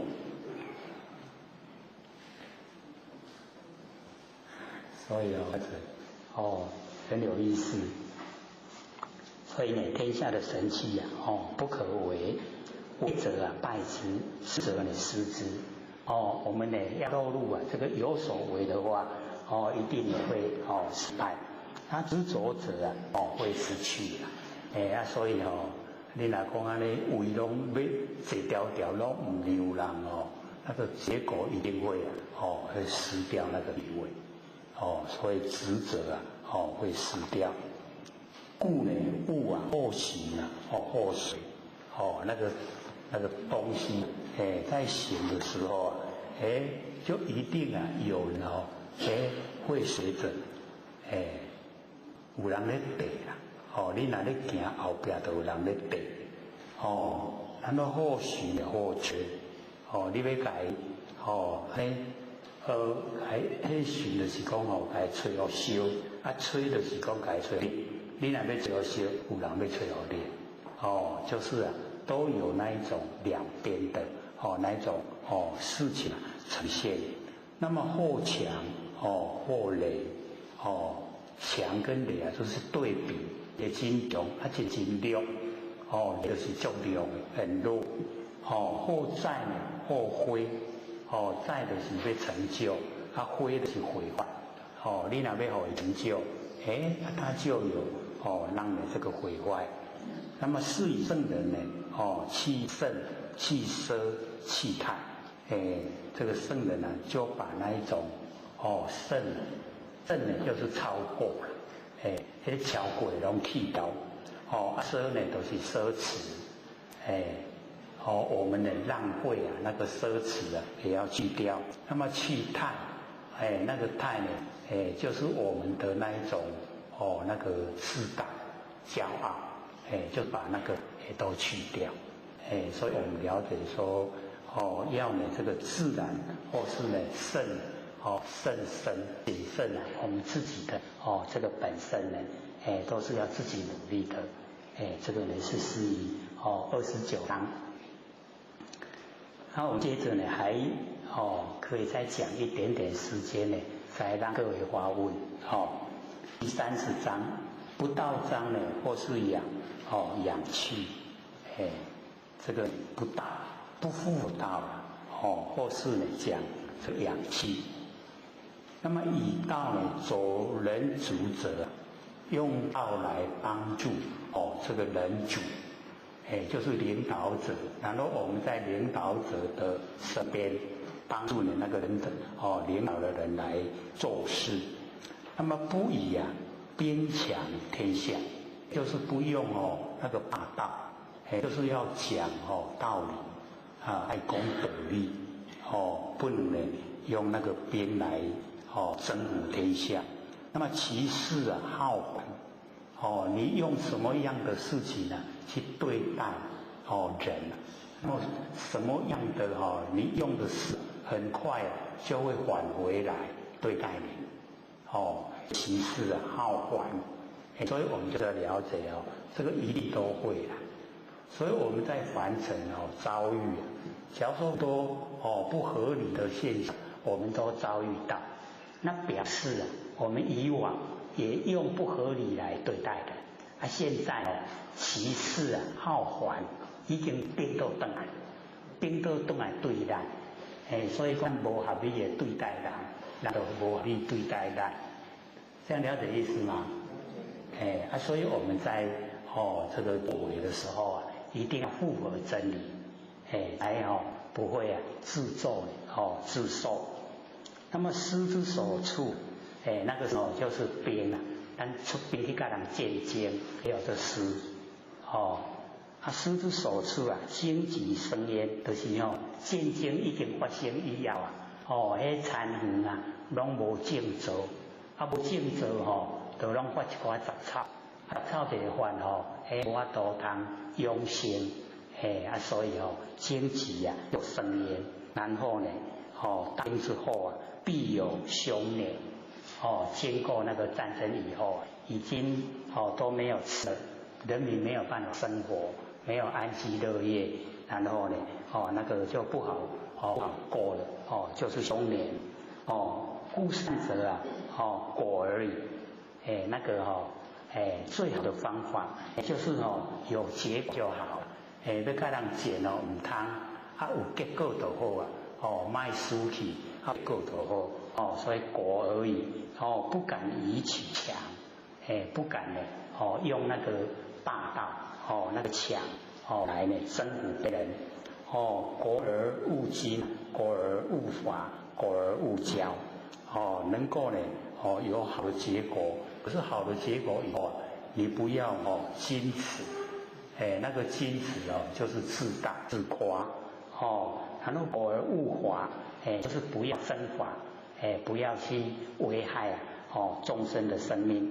那么果而勿骄，有成果以后不要骄傲。果而不得已，就是因为要安抚所有的百姓，所以不得已不能用兵。所以这个讲究呢，就是能够都没事的那个是最好。是果而勿强。已经有结果，可是呢，不要用那个比人强的那个方式来处理。那么物壮呢则老，就是呢老子非常重视说物壮则老，所以要保持那个物还没到顶点，物到顶点，像说花已经开到最漂亮的时候那么那个花就快谢了，物到达顶点，那就已经结果了。所以老子都会保持还不到顶点，还够欠一丝还不到顶点才能够保持，就不会老，就不会结束了。所以位不到。假如说你让它老了，让它物壮了，它就已经会返回来。了解这个意思吗？各位先生？物壮则老，就是讲你互伊安尼到甲伊的顶点，伊就走下坡了。啊，你要到顶点之前哦，佮甲伊保留一寡空间，啊，伊也未行到顶点，伊也有发展的空间啦。这样了解意思吗？可是我们人大部分都会比较就是追求到那个最终的结果了，还有的比这物壮则老那是谓不道，这样跟道就已经不符合了所以这个物壮则老，这个老子这个时常讲，我们呢不要那个物到达顶点就好还要再留一点空间，了解这个意思吗？那么不道早已，假如说呢不符合道，这个事早就已经消失了，就已经没有了，所以要了解说，要让留下一点那个能够那个活动的空间，所以不能到壮，不能到个顶点。我们在凡尘呢做事也是一样，你得理要老人，我们都会得理不老人嘛，那个叫物壮则老。你得理又老人，就保留空间了。所以我们了解在凡尘很多呢都不要做到绝，做到短，爱留一点路红行，这样了解意思吗？我们不容易啦，就是拢要赶尽杀绝，对不对？不容易啊。我们在处理事情的时候大部分都会这个爱张草根，那个就是赶尽杀绝，也就是物壮则老。你念得起来呢？就是要了解到它整个老子讲的那个整个意思就要保留一点这个空间。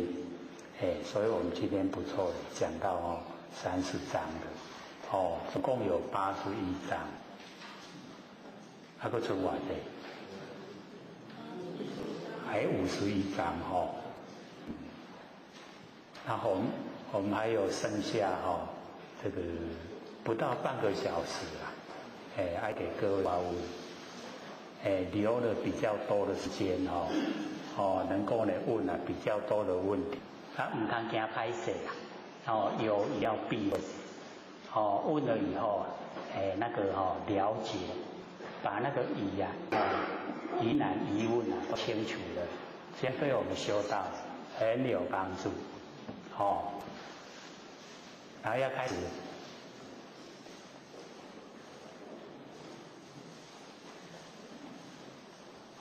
好，请说。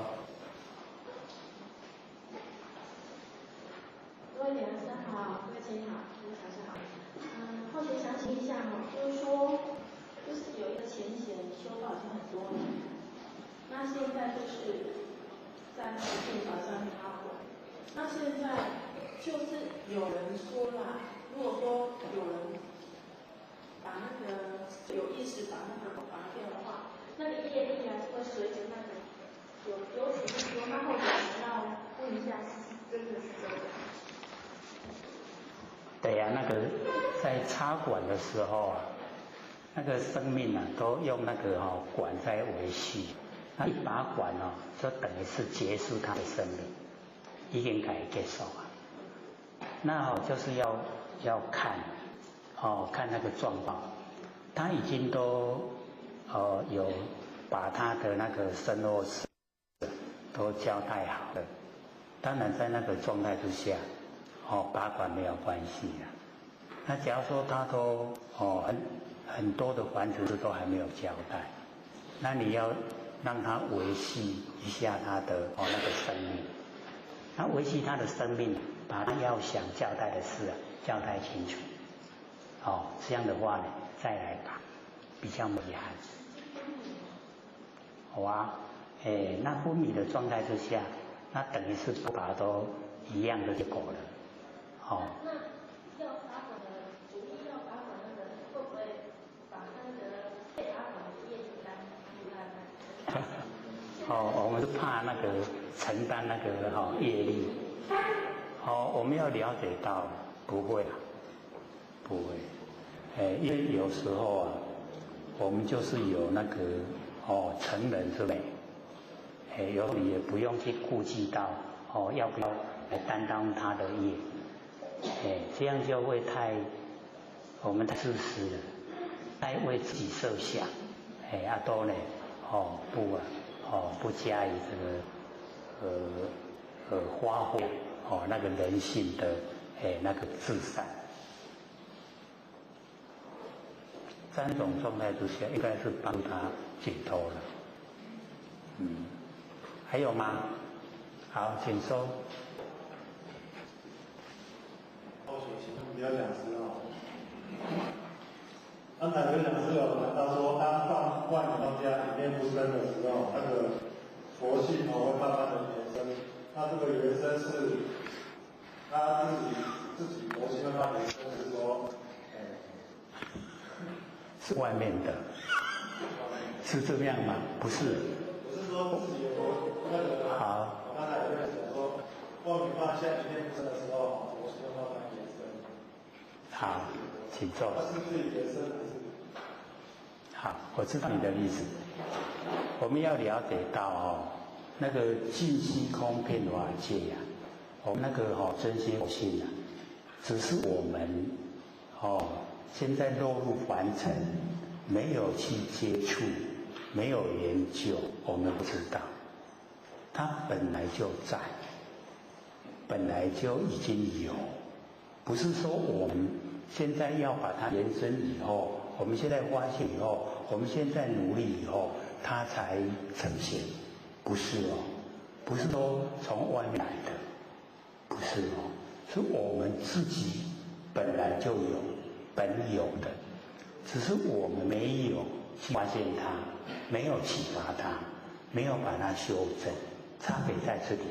所以要了解，说我们现在开始研究，就是要先把我们那个活性的本体那个源头先能够知道掌握，然后才慢慢的去扩展，使它整个来有的慢慢呈现，不是说我们去修了以后，它慢慢一直生发出来，不是那样是本来有，本来就具备整个宇宙空间，我们佛性本来就充满整个宇宙空间，只是我们没有发现，没有去证悟它，差别在这里而已。这样了解吗？听懂意思吗？本来就有的啦，不是讲咱该万年放下一念不生以后，它才生发出来，不是的，是原来就有，原来就有，可是我们都不知道，不到现在我们就是要修，要把原来有的让它呈现，所以我们要知道因为我们迷失了太久，那我们开始要它回来的时候，那个五眼六通会先有，那个是很小的神通它是佛性的功能作用。那等到我们能够整个净虚空遍法界，那就可以游戏神通，那就跟六通差得很多了。可是我们连体都不知道作用怎么会呈现，现在要先让体能够呈现，体有了以后功能作用才会有，这样懂意思吗？懂了没？还是还有问题还有吗？还有20分钟。好，请说。讲师请问一下，那个早上就是烧香完之后有空的时候做万年放下，差不多40分钟，然后差不多做到手型40分钟的时候，眼前就会有紫色的光跑出来，那是形成现象。好，请坐。所以或许就跟各位说，你在做万年的放下的时候啊，就专心万年放下，不要再手闲了。你在手闲就已经起心动念了。你这个时候是在做万年放下呢，还是在做手闲？我看你连你自己都搞不清楚。所以万年放下的时候啊，连那个你有那个手闲的动作、手闲的念头啊，也要放下。就一个做一个，只有一个万年放下。万年放下就是放下，什么都放下。不管你看到什么、遇到什么，放下。会啦，只要做的话你都会发现你的玄关会有光亮，就是会有佛光呈现。会快一点，但是要放下。看到那个也要放下，全部放下，这样知道吗？唔通讲贪到我都进前都唔捌看，竟然搁甲看好清楚。你到底是放下了没有啊？没有啊，在起心动念。那个功夫就不同了，不一样的。了解了。说万年放下就是万年放下。你要手闲的时候那个就不要做万年放下，就全部都手闲。要看自己那个玄关的光那个是可以可以去看的，那个是在手闲的状态之下。还有吗？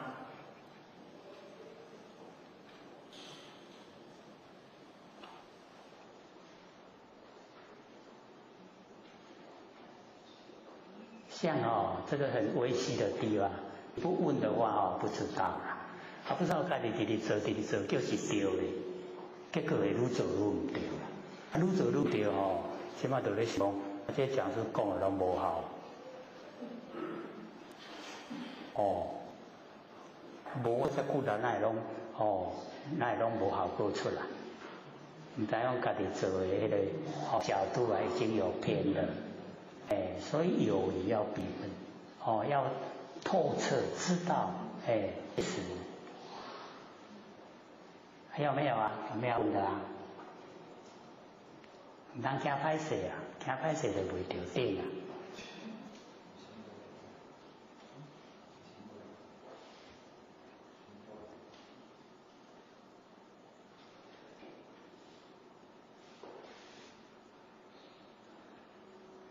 好，请说。哇塞有感觉起来，有感觉。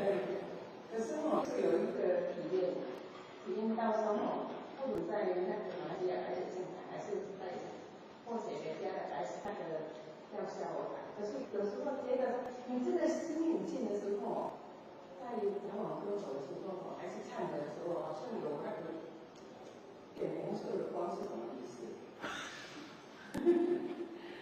谢谢。能够看到那个光都是好事的，对呀，都是好事，所以当然要在你没有心理准备的状态之下，它才会呈现的，那个都是好事的，是吉祥方面的那个事才会呈现。还有吗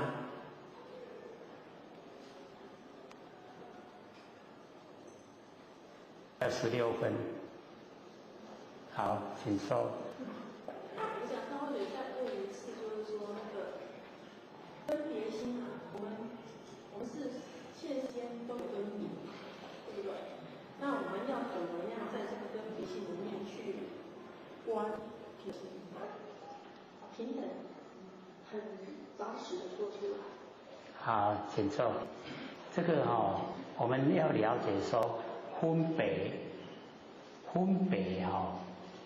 各位同学，有时候那个文字分别就是了了分明了，啊，有时候的分别，就是分工哦，两边对，有没有一样？了了分明的分别，跟两边对待的分别有没有一样？完全不一样哦，所以我们在讲说分别，我们能够分别啊，这个日光灯分别电扇，这个叫做分别啦。可是这个分别叫做了了分明的分别，就是大家代志的分别。啊，可是我们那个心态，说这个心肝好，心肝歹，那个就分别心啦，这就不一样了。这个水，这个歹，这个查甫，这个查某，这个老，这个少年，可是分别心不一样的，跟分别啊是不一样的。那我们就是要了解到，重点所在是在心啊，分别心。我们的分别心啊，一看到有钱人，我们就想攀越。那假如说看到那个无钱，赶紧撇开啦，唔过伊要来救钱，那个分别啊，会不会很强烈？我们会有嘛所以就是要了解到那个分别心啊，跟我们看事情的分别是同的，可是我们要去掉的就是那个分别心，必定没完成了，一切都虚幻不实在，假的啦，所以不要落入那个强烈的那个分别心，因为我们从分别心然后会有行为动作，那个行为动作就是造业，业一形成了，我们就要受苦，所以要去掉那个分别心。去掉分别心的最好方法就是了解真理啦，因为一记则生嘛，不是让我们拍手吗？了解说眼记则生啊，眼善就美。那既然完全是都是这样的话，那为什么要分别？自然那个分别的那个强度就会降低都无去免分别，到归到最后整个都是空，都是无，都是没有，这样子。还有吗？还有好，请说。后水有一件失礼的事情想请问刘老师，是后水是一个中医中药有30几年，那这30几年来，后水几乎每天都在看病的看那这个当中它有6次左右，就是说当天看病我们要来以后要休息的时候，就是有身体上会产生一种病痛，那这种病痛跟后者在今天所看课程当中的一个一样。那这种病痛后者一休息它不会止，所以要靠吃药，它才会，甚至还在休息才好。后者想请问刘讲师这是什么原因？再就是说，请问刘讲师，如果后者又遇到这种情形的话，要怎么处理才好？谢谢。好，请坐。这个呢，我们了解到我们在累生累世之中都会有遇到这个事情。那遇到事情的时候我们都会处理。那处理的过程有时候就是不符合真理。不符合真理，有时候不危害到别人，不危害到物类，那倒是没关系啦。可是有时候我们会牵涉到危害到别人，或是危害到一些这个物类。那在这一种这个情形之下，我们对他的那种依赖就会比较强烈，就是一定要靠说某一些这个病没有这个靠那个那一些东西的话，你就没有办法治好，就没有办法把那个病去除掉。那个是属于说我们自己去造的那个因，现在是果报呈现果报呈现的时候啊，我们也一样有那个就是显德的智慧，怎么样来处理？那说我们就是在一种那个和谐的状态之下，就是自己心先保持那个这个愉快的那个心，然后呢，在对治我们那个病痛的时候啊，也就是要抱持一种忏悔，就是说以后可能就是我不吃然后才会有这一种不容易治好的那一种症状跟随着我，那我们有这一种忏悔的心，自己病都会很快因为已经把那个没有形的那一种因素都摒除掉了。那摒除掉有形的这个身体方面就容易解决，就会比较快好。当然了，我们了解说有身体，毕竟都是要受苦啦，所以受苦是正常。正常，我们就是要了解说，在凡尘受苦正常。那个脸都写着苦一个苦就写在我们脸上了，所以不要逃避，不要逃避就好。还有吗？还有10分钟，还要问吗？没有了。师父想请问一下，好，所谓的正报跟依报是怎么样分别？正报就是身心，依报就是环境。正报就是我们所作所为得到那个报，那么果报给我们就是我们的身跟我们的心，身心叫做正报。所以不是讲嘛，讲说我们靠那个神明吃饭那个正报你就会这五官不整，四肢残缺，有没有？那就是讲你的来源无正，你可是在吃饭，就是你用那一种这个念财的方式，然后你得到的正报，身心都不健全，所以有一些不是有精神病嘛，那个都是他的以往过往曾经用不正确的方法，然后去念财，去这个使他的自私自利，然后现在得到的果报就是他神经有问题，那个都有原因，然后有基因，呈现以后你的身心就跟人家不一样。然后依报是环境，就是我们所处的环境。那我们一生出来，有的拢互人婆婆塌塌，对不？那有的头发白，对不对？没有人管，那个就是依报头。那依报呢，就是你在世的时候，你能够布施、照顾别人，你的依报就很丰盛。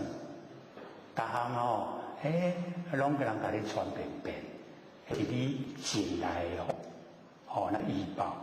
那只要说你给他高了，一星期拍24个角，那依报会不会好绝对不会好了。要用啥就欠啥，要用啥就欠啥。这顿吃的一顿在你都一样，那个就是依报很差了。这样了解吗？所以我们有能力的时候，多帮助别人，多帮助别人的话，我们的依报就会很理想。正报就是身心，你在凡尘用正道来行持的话，你身心都健全。所以正报就是身心，依报就是环境。你有了解无？所以问就会知道嘛，对不？再问还有5分钟。好，请说。那好，或许请问一下，那个或许店里遇到一个就是大学生没有手的，他或许必须在讲说正报依报，那如果或许想要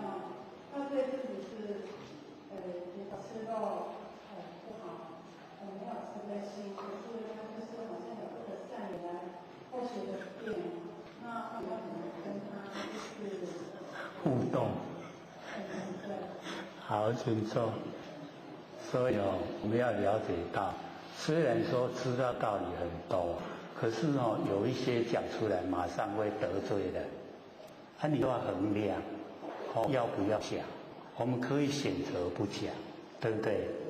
你看伊的医报不好，你随甲伊讲，你不是不改，让他见不得人，对不？他会对你很感激嘛？绝对不会啊！所以我们在那一种现象之下，你就允恶扬善，把他那个不好的拢给砍起来，好的给表扬，这样会不会？不能说你看到人家这个餐厅你拢就是去靠神吃饭的啦，那下你不是给他下不了台嘛，对不对？那个我们可以知道，不可以说了。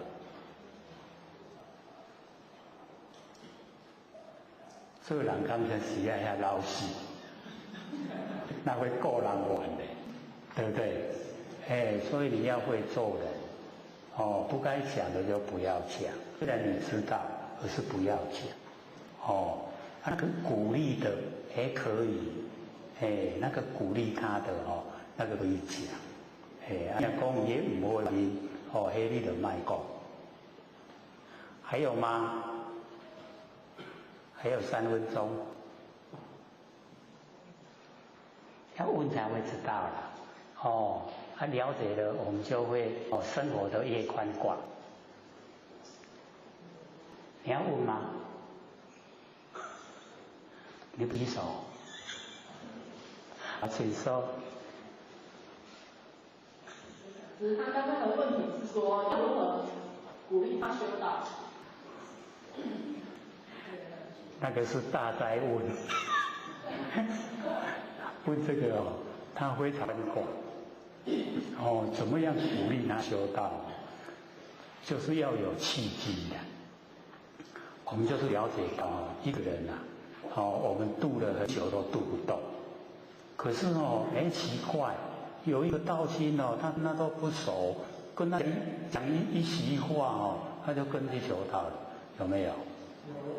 那个就叫契机的。他累世中都没有跟他结缘。拢无迄个善言，拢无善言，人家怎么要听你的话？那一个跟他讲一席话，他马上跟他走，就是他一直在累生之中拢在讲鼓励啦，拢在讲鼓励，伊若拄到困难伊拢会帮忙给想点子解决啦。即马伊一个讲伊就倾听，这样知道吗？所以你若度袂行，你就要说我从世上是拢无帮助人。那只要说人家肯跟你走，就说有缘有那个缘分，要结个善缘，就这样。所以那个要怎么鼓励他修道，真的是很大的问题。还有2分呢，再一个问题，谁要问？好，请说。讲师，请问一下，他说所断的嘛，我们要和全家修道，全家修道才可以度他修道，那要怎么办？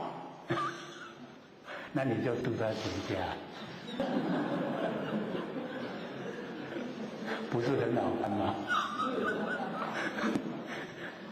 按照那话去说，就很好办了。所以我们要了解这个事情就是要想想用什么样的方法让他能够接受能够呢这个欢喜心呢跟你走，跟你求道，跟修道，要看用什么样的那个方法。你只要呢慢慢细心的去想，一定会想出办法来的。这个没有解决不了的事情只要我们静下心来那个妙智慧就会呈现。下课。各位点师、各位讲师、各位坛子、各位先贤，大家好。我学占道天师老先贤大德，一起感谢呢各位先贤给或学机会学讲。我们讲到31章，对吗？好，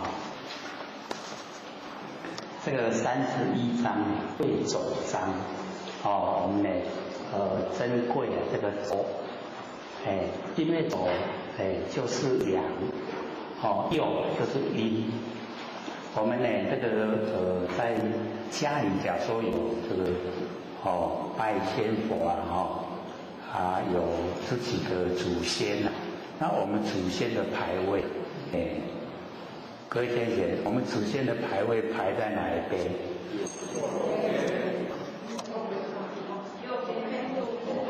所以我们都有错觉的。为什么？因为在看那个牌位的时候，是要以那个仙佛面对的那个方向来说。可是我们在看那个仙佛的时候，假如说仙佛牌的时候，它是在左边，可是我们看的时候它就变成右边，对不对？就变成颠倒，相反。所以我们呢一定是把那个仙佛呢排在左边，是阳位。那我们祖先呢排在右边是阴位，阴所以贵走就是贵阳，这样了解吗？所以我们说到庙里面的时候我们看在我们的那个右边那你以仙佛的位置来讲，它是不是左边？以仙佛它那个牌的位置就是左边。可是我们看的时候它就是在右边。那个右边那个就是左，左呢是属于阳，右就属于阴。所以我们在排我们祖先的位置的时候，阴呢都是在右边，对吧？咱厝的那阵呢，一般不是讲设佛堂，一般有神明，甲咱祖先摆做有时阵一定甲，咱看的时，甲神明摆伫正边，甲祖先摆伫倒边，对吧？你起码甲顶多在看的时阵就已经贵走就是阳，显露的坐，用的又是阴祖先的坐，安尼知影无？所以呢，我们就是要了解说，要看那种受病，因为都要以先为这为主要的。那么贵走章就是珍贵那个这个阳，是属于光明面，光明面呢就是阳，那假如说我们右的话，它属于阴，阴呢有时候就是反面，那个比较不好的就能摆在那个阴。那么开始讲老子就讲说夫家兵者家兵呢就是国家训练军队，然后训练得很精良，就叫家兵，这意思吗？所以呢我们要了解到军队训练得很好要做什么？要打仗就是要战胜敌人那战胜敌人是不是要这个杀生害命，对不对？所以呢老子就讲说家兵者不祥之气不很要吉祥，就是要杀人杀人好不好？杀人不好所以我们了解说我们呢这个义肢世上的刀兵劫事实上我们凡尘为什么有刀兵劫？为什么会有战争？为什么？但听呢那个土门夜半神就是讲咱有太低都有拢在杀生，所以有咧杀生就变做咱官兵都有战争战争是不是会死人？那个炸弹一爆炸以后就会死掉很多人，对吧？战有目睭无？无目睭因那道理倒有啊，伫倒里爆炸，啊，伫遐的拢有炸炸死啊，对。所以我们的人命很脆弱。什么时阵唔知要落去身躯边？不知道嘛，对不对？所以那个嘉宾就是不祥之气，所以那个自古的这一些人他都不希望战争因为战争以后，我们就是涂炭，就是那个水生炭就是火热，水生火热，我们众生呢生活在水生火热之中，很可怜可不可怜？遇到那个情形真的没办法，对。所以那个世界第一次大战、第二次大战，那个无计其数都死掉，拢死去，所以那个很没有价值，所以我是希望都能够和平，所以我们在日常生活之中就很重要了，意念都是良善，都是好，就锐气。锐气冲天灾难就消灭，但没有了，我们就会安居乐业那假如说我们每一个人心地都不好，像那个诈骗集团很多，对不对？多不多？现在这个体会都没点燃。他说这一种太多的话，那我们会变成什么样？就是黑气冲天，对吧？业气冲天后就是有灾难的。灾难降临不管好人坏人，都同时遭殃。所以我们就是要能够改变整个大的环境，都让它很吉祥祥瑞。只要吉祥祥瑞以后，灾难消失了，没有了。所以天地它不会残忍。说无缘无故降灾难，使我们人民受苦，不会的，是我们自己造的业，我们要了解，所以这个台风为什么会有台风？或者讲过很多次就是因为我们心念的变化太大太快，有当时就好心，有当时就坏心的，有无？变化很大。就形成那个台风的降临。那假如说我们都很稳定、很祥和，那个台风都有一个主神，他要让多少人受灾难都有一个。那假如说都很祥和的，这一些不好的人也都会感化，消失了。台风的主神就把这个台风挪到海上，不会在陆地发威。我们也看过嘛，对不对？都明明要离来那船射无去，明明都拢伫靠咧，那用走来，有没有？所以都变化无常，随着我们心意我们心意变化很快，所以那个台风呢变化很快。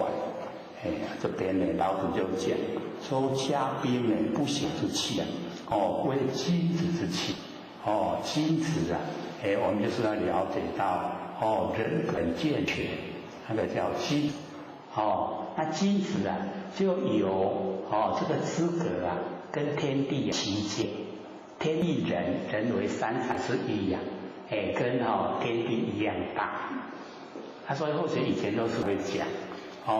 这个我们讲说，人甲天地平大，老一辈拢会讲，然后讲，因为他呢已经知道说，现在的人那个心都没有像以往那么淳朴，能够跟天地齐肩，所以就已经呢降低了。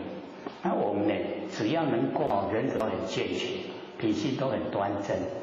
那就有资格让天地齐肩，天地人为才之一要补助天地的不足。天生地养，缺少什么？缺少讲话。天地会不会讲话？我们是没有努力拼天地都时常在讲话的。努力听就会听到，天地拢有讲，讲咱都爱做好事，一定的爱讲好话，做好事都有讲，只是我们没有静下心来变，所以我们要代替天地来讲话。那我们现在每天讲话，是不是都代天地在讲？是哦，哇，太好。可是我们现在都是为自己在讲，都是在抗争啊。天地会不会抗争？我们在抗争呢，就是自己的前病受损了，所以就会抗争。所以我们要了解说，现在没有代替天地来讲话。那往后我们就是要训练自己，讲出来呢不合真理的就不要讲。我们有很多的福分，咱福气拢足多很多的福。可是被我们的嘴巴乱讲话把它用掉，所以就很多灾难来，福拢无去拢发灾难。所以遇到很多烦恼，烦不烦恼很多烦恼那个福无去烦恼来。那假如说福来了，烦恼就消失了。所以我们了解说，积子之气就是要辅助天地的不足。那呢，家兵不得已而用之。这个外人要来欺负不得已的时候才用的。我们呢最好呢都不用。那么恬淡呢为上，就是不希望杀害很多众生，胜而不美。战胜了就是杀死很多人，胜而不美。所以我们了解有一些那一种那个战争的方法是很残酷像那个人海战术，有没有听过？那个最残酷就是把人民这个赶在最前线，然后一直往前冲他没有武器然后遇到敌人的时候，敌人有武器，一直把他杀，他就死掉了，就倒下去了，对不对？前面倒下去，后面又被那个军队一直赶过来，他又不得不走，不走会被后面的那个枪打死，可是走了被前面的枪打死，他到底要不要走真的很无奈他行嘛是，无行嘛是。处在那一种情景之下，要怎么办？要怎么办？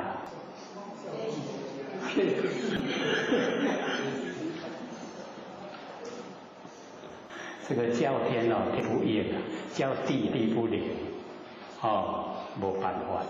所以就是平常我们就是要累积那个善。只要你累积善的时候，我们要了解那个见会变化。当我们处在那一种无可奈何的前嫌之下，只要你这个万里都放下，你都不生了，上天会给你一条明路，会告诉你怎么走，它整个见完全变化，前后面的枪都不见了，都是祥和的那个国土，好不好？没有？可是要累积善平常拢唔捌要做好事这款代志才袂发生。你平常都一直在行善，只要你到达需要的时候，真的上天就会回应，他把整个界完全变化，所有的枪炮都不见，你能够见到都是清净的国土，好不好？没有？所以就在我们平常生活中，要存好心，说好话，做好事，累积我们的德本，道德的根本都能够累积，然后呢就会呈现一种不可思议的景象，那个不可思议，要怎么样到达不可思议？不是刚讲了吗？万念多方向，一念不生就不可思议了啊，有没有？要学得很熟，时时刻刻记得，万念方向，一念不生。不可思议就呈现，因为那个时候既不着也不着空，不着有亦空，不着非有非空，什么状态？就是不可思议啊！不可思议就是我们整个不生不灭的佛性本体呈现，已经呈现了。我们佛性本体，那佛性本体没有敌人，没有两边，没有对待，还有枪炮吗？没有的，殊不殊胜？很殊胜。要靠我们平常能够培养，就会呈现。所以老子讲说呢，那个家边胜而不美，不好的那个都是杀人，而美之者是乐杀人。杀人快不快乐？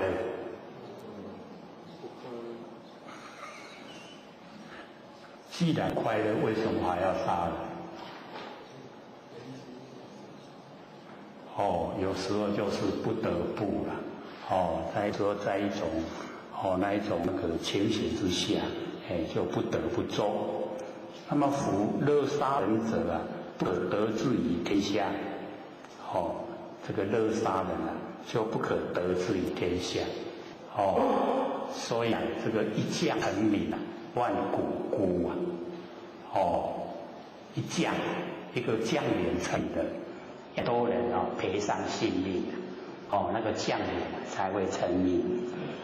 那么夫家兵的不祥之气，物后恶之连东西都讨厌，讨厌这个家兵，故有道者不处，有道他不处在那一种情形之下。那么君子一者贵守，所以君子在居住的时候，他就贵和阳，就是光明面。所以我们在生活之中一定要保持乐观的心境，就是光明面，都有光明。不要就想那个负面的坏的事情，因为我们想坏的事情坏的事情就会呈现。那我们全部都光明的话，好的事会呈现。那我们在生活之中这个快快乐乐，光明面也是一天那呢，我们负面愁眉苦脸也是够24个小时。我们要怎么选择选择快乐所以呢要呢这个居则贵走，就是呢阳光明面。那么用兵呢则贵用。既然用兵的时候就是要爱雅啦，那输了拢有需要了对吧？爱雅才活会调。所以用兵则贵用。一定呢还要自己能够生存得下来。那么吉事上走，吉事的时候从上阳，就是呢光明面。那么凶事上右，不好的事情呢就是从上那个阴。偏将军居左，上将军呢居右。因为偏将军他那个生杀之权他没有，所以是光明面的。那上将军他有那个生杀的权柄，他一声命令开战，咚打出来，西洋对吧？所以那个上将军这个肌肉积在阴不好的那一方面。那么言语这个上语处之就是这个杀人啊，就是要用丧礼来处之，处在那一种丧礼之中，丧礼就很哀伤嘛，对不对？所以杀人就是哀伤，杀人众多以哀悲泣，杀死太多人了，这样不好，有干戈啊，天地啊，他不会做事，他所做的事啊，都使万物啊生生不息。那我们杀生啊，违反地啊，所以我们了解说天地啊，都使生为这个主要的工作，都生物啊能够生生不息。所以我们体会啊，就是天地之间的那个大德，天地的大德叫做生。那所以杀生呢，就是失德，失掉的那个德。那么战胜呢，则以丧礼处之，我们战胜了，不要高兴啊，杀死很多人，所以要用丧礼啊，那个心要处在那个丧礼之中，就是很安息。所以这个31章啊，是属于贵重章，珍贵光明面，了解意思吗？很白话了这个老子告诉我们，就是要人在凡尘要呢注重整个地。那么第32章知此章，知道停止在什么地方。各位同学，我们都停止在什么地方？睡觉停止在睡觉。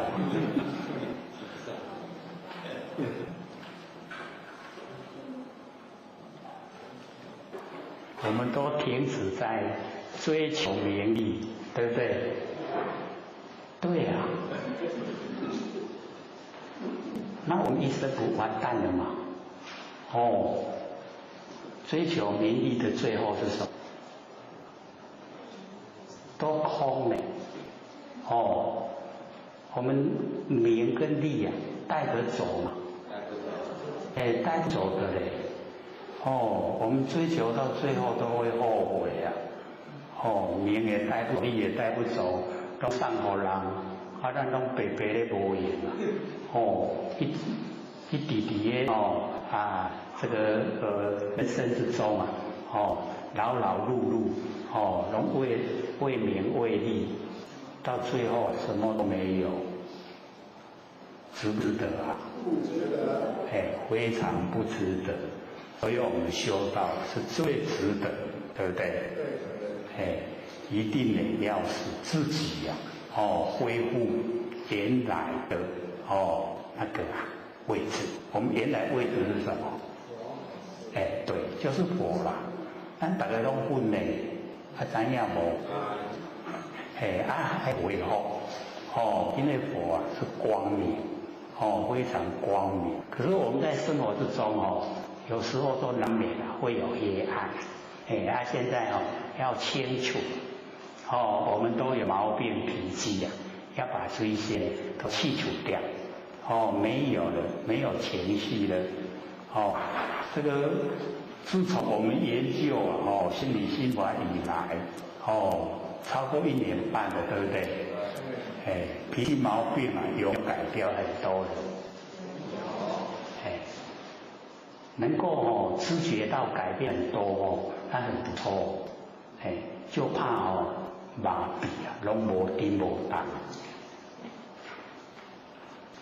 有叮当无，要改掉不能有情绪修道不可以有情绪，有情绪就成不了佛。佛有没有情绪没有所以我们坐在工作上那个佛都没有情绪，不能众生来拜拜来求的时候你把它封回去了，有没有？等于我家己的烦恼要死了，过来咧烦，有没有这样的佛？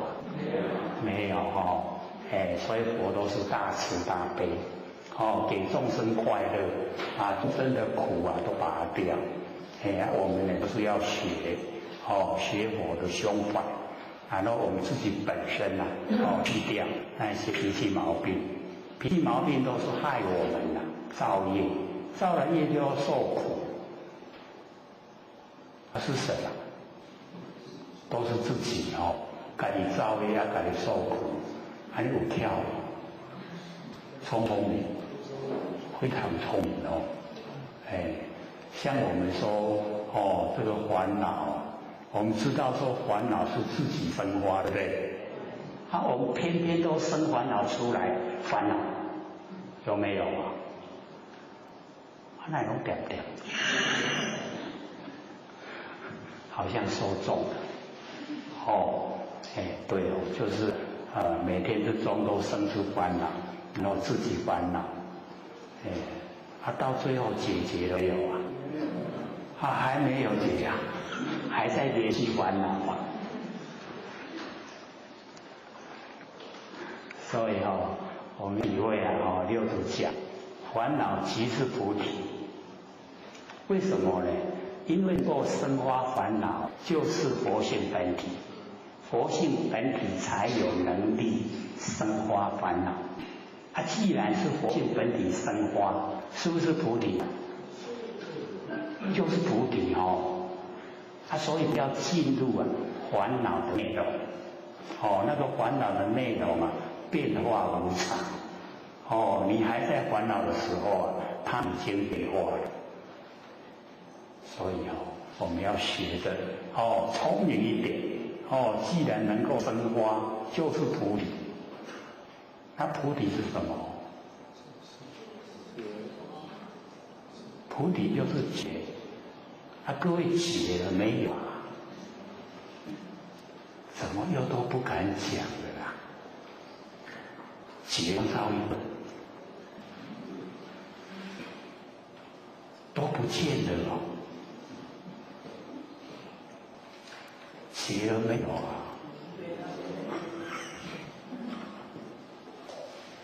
惊拢袂着定，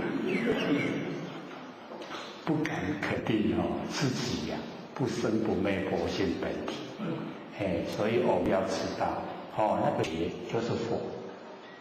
我们时时刻刻觉，时时刻刻都当佛。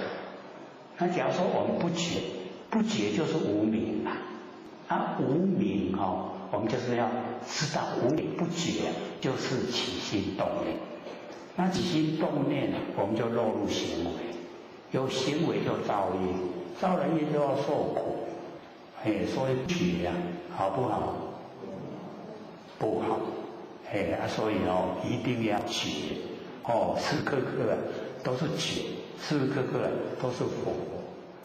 所以佛在自身，在我们本身身外没有佛。所以一定要觉，时时刻刻都觉。不会啊？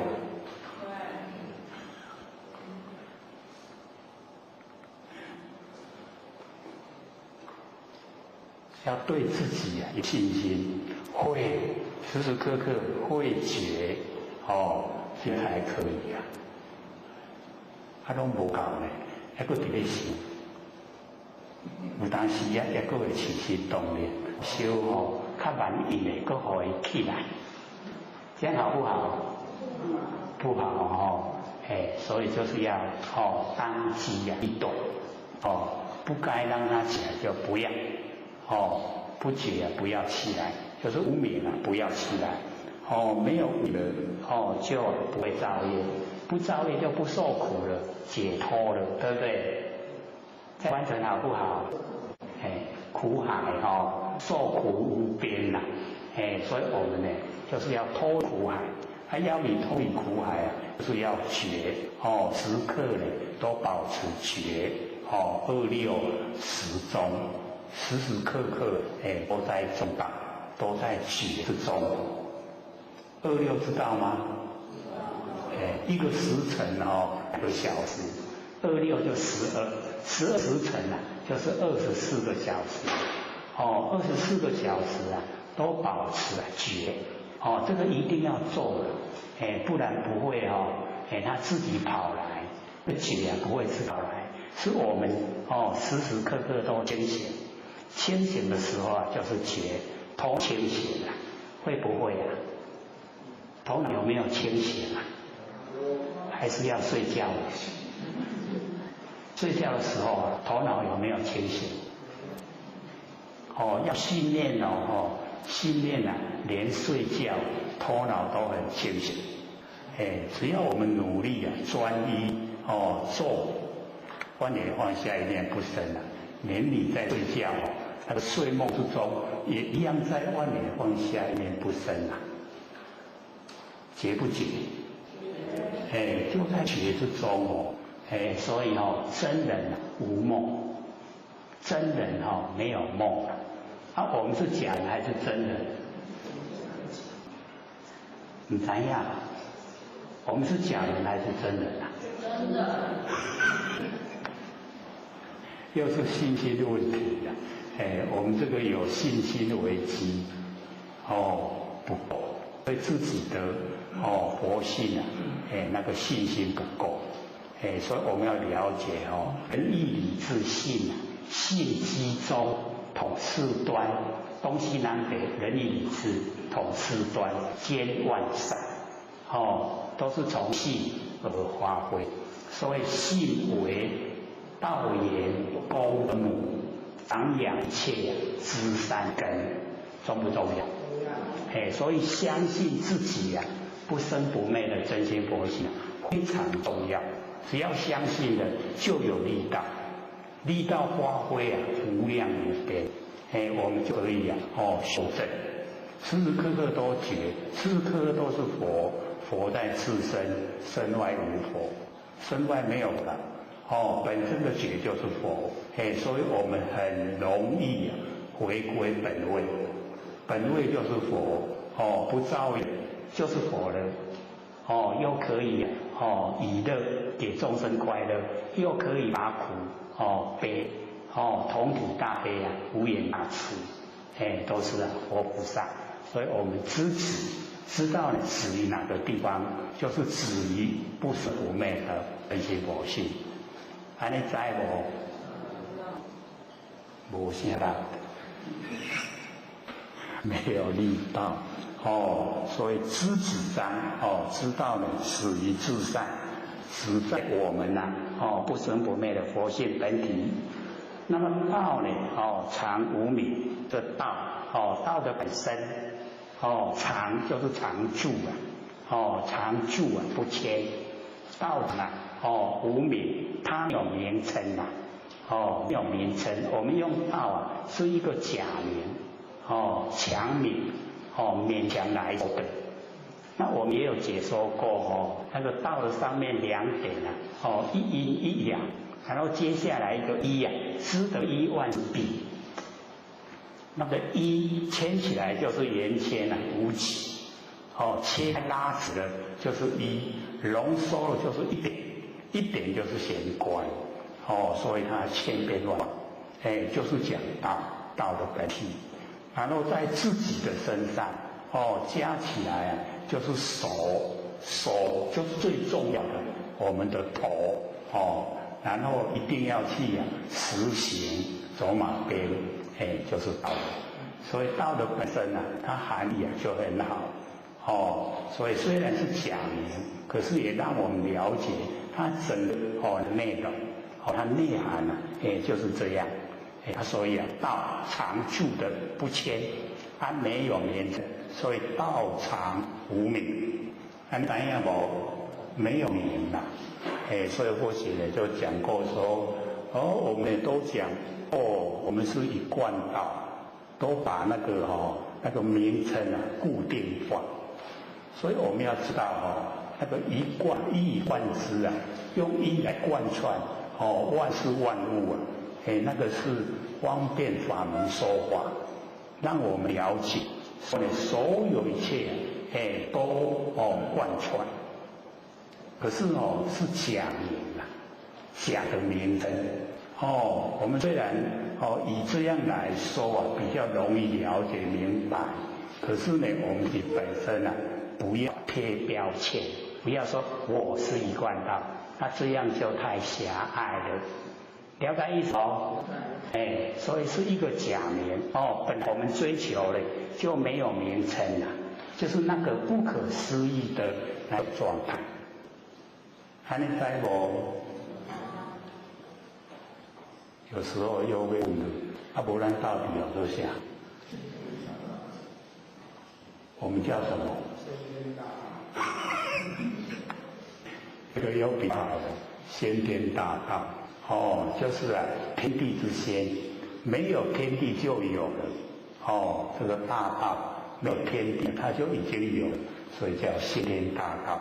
那先天大道也是假名，嘛是假啊，假名声要互咱了解意思，这样知道吗？所以道本无名，没有名的，没有名才是真正的正确的，才观广，才遍法界，才即虚空。了解不？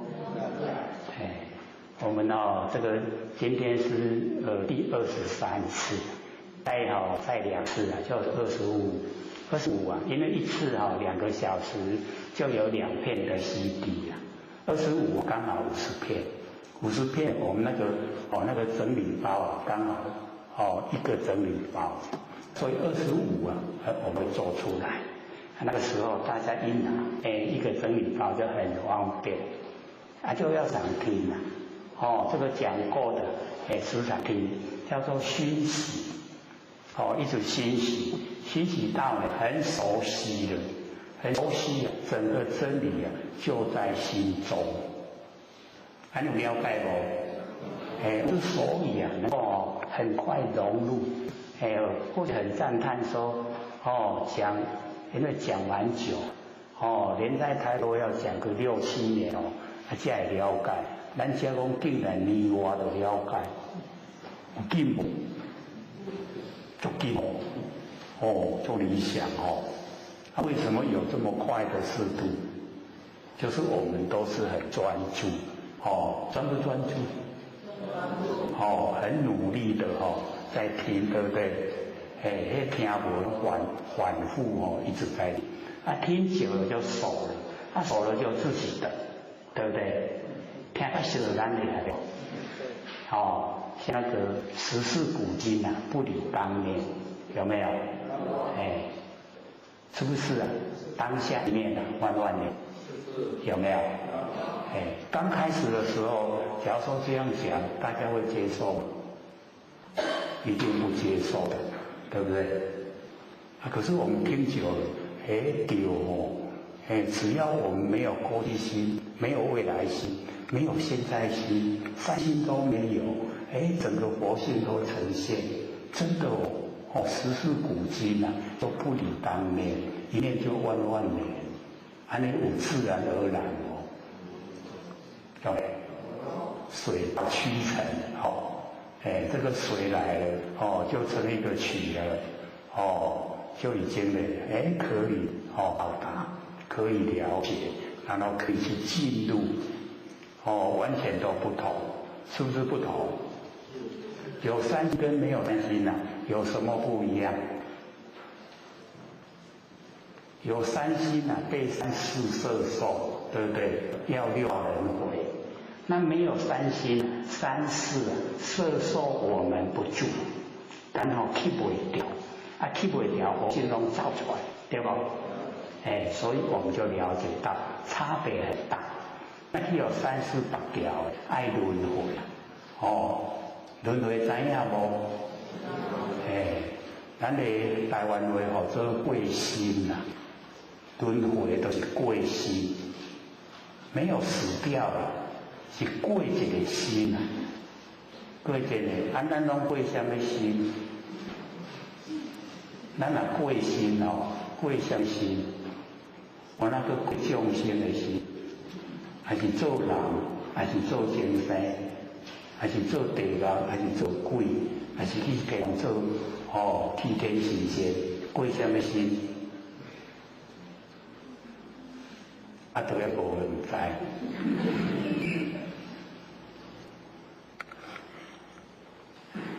所以我们了解这个6道轮回里面就是啊，我们在完成的所作所为，资料哪好，人拢会安讲，还有一菩萨菩萨心有没有？资料哪歹？你精神有没有？就是这样啊。你若红马精神的时阵有法度去做菩萨无？绝对无法度，都爱做精神对无？做精神好啊无？毋是拢人饲便便，拢毋免家己去补食。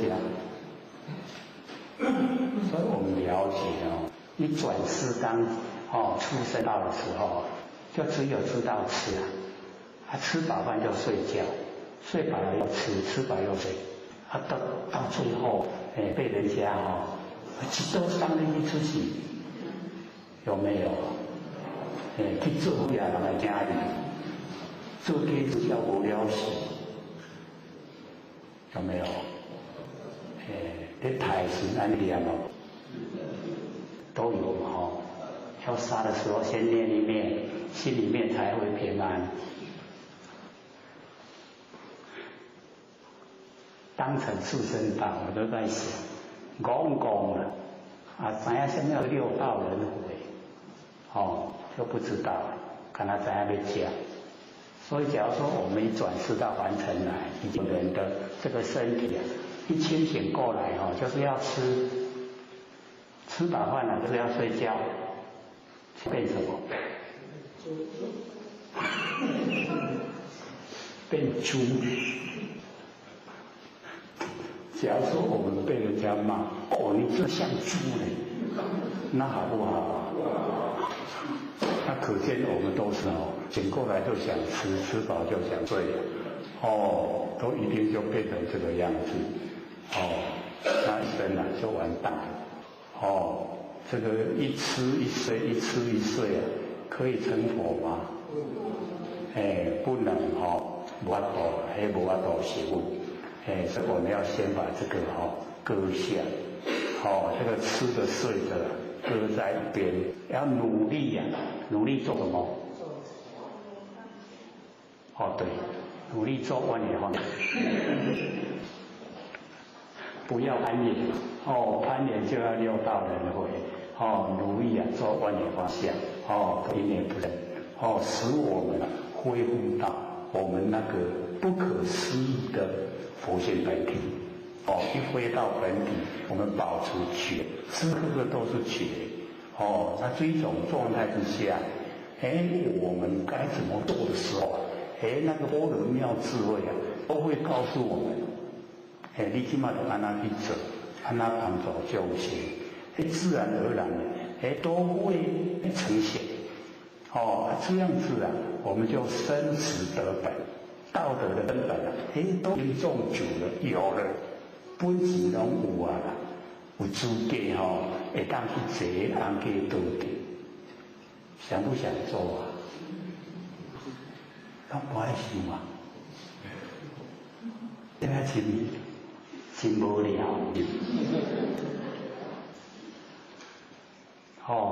这个要努力，我们努力呢，到达，就是无所不知无所不晓，天地之间呢，什么事都在觉心中，所以这个知子章，我们知道此，道场呢无眠，先了解嘛，四个字，道场无眠，道呢是常住的，没有名称。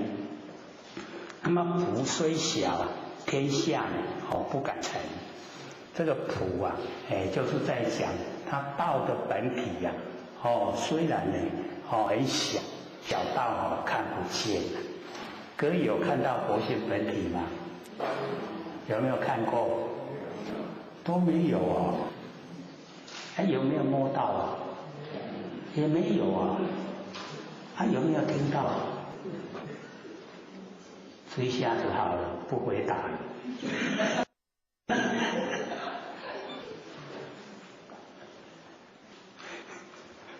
所以我们就是了解这个普虽然很小我信它小到没有内大到没有外虽然很小，可是呢，天下敢臣，天下人都不敢当他的主人，这样他大不大？很大，这个叫尽虚空遍法界，所以我们了解说，这个老子啊，他把道用不同的角度、不同的那个情形啊，都把它呢表现出来。那么佛若能守万物相持彼。假如说呢，那个领导者国王、国君他假如说能够守住这个道，守住呢这个不生不灭的佛性本体，然后呢这个万物自己就知道自己的身份地位都很小，都呢自己做宾客不敢做主人了。我们现在身体谁在当家？这么理想佛性在当家所以姐姐一定要请佛性出来当家，不要给六根当家。六根当家他呢会造业，我们就要受苦，就要在苦海沉溺。那我们佛性当家因为佛性跟地是连通的是贯穿的。只要呢，我们佛性当家，就跟天地的运作一样，白天黑夜、春夏秋冬，都没有私心，那我们佛性当家也没有私心，没有私心不会造业，不会造业不用受苦，解脱了，所以呢，我们就是了解，这个能够守住，那个呢，不生不灭的佛性本体万物自然他自己就会做宾客了，不敢做主人。所以我们一定在生活之中启发佛性出来当家。那么天地相合以降甘露这个呢就是讲自然而然这个天跟地相合，天生地养都合了。然后呢，降这个甘露，所以我们了解说，现在这个世界人口很多了，心都不止，所以天气就反常，这个冷的地方很冷，热的地方很热，水没有地方没水，多的地方水灾，是不是这样？都是这个样子。像我们台湾，你看也住在基隆，要热的落雨。大家加了热，但我这寒呢，都爱穿外套，还佫穿迄厚的冬天的外套。那伫遮佫穿迄没有脱下来，我一定中暑。可是回去没有穿我又感冒了。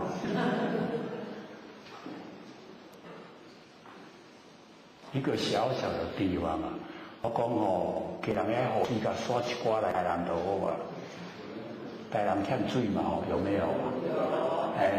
对啊，缺水，我们那边湿水太多了，时时刻刻都当当，潮湿的，潮湿好不好？真有准不要受环境影响，要修持所以我们了解说，这个天地一相合了就降了这个甘露又滋润了万物。那么人莫之令而知君，我们不用命令天地就均匀的给各个地方呢都滋润，都能够各个万物能够生长，所以人莫之令，不用命令自然它就很平均的布施整个大地。那么始字有名名义既有，故义呢将支持。始字开始我们自立建立那个制度。那么建立制度以后有个名称，所以始字有名有个名称。那有名称以后我们按照那个名称去实行去做。哦，那实做的话，就会把那种我们承受天地的无为，然后呢，接着一些人为有为，使万物假如说这个水各位就可以了解，一下大雨以后水都往那个河川流，然后就流进大海，它流起来对不？然后我们始至有名，开始把这一些下来的雨把它用一个方法给留着，用一个方法给在水拢留的，所以那个高山的地方假如说有一些低洼、较乌的会当滴水，水掉伫高山对不？它慢慢渗透为土壤下去它慢慢的出泉，流为平地，那平地有水通用，这样了解意思吗？是不是经过我们人的那个智慧头脑，然后做，对不？所以我们人就有用的天地他不会做这个事天地来给咱高山挖一寡窟窿滴水的，不会，爱咱人去做所以这个叫始至有名开始呢致力使这一些血能够流失无你看水一个落到咧足济拢流为海，所以过足久拢无雨，几句免无水通用，对吧？所以或许都感到那个基隆的那一些自来水那个管理者很有智慧。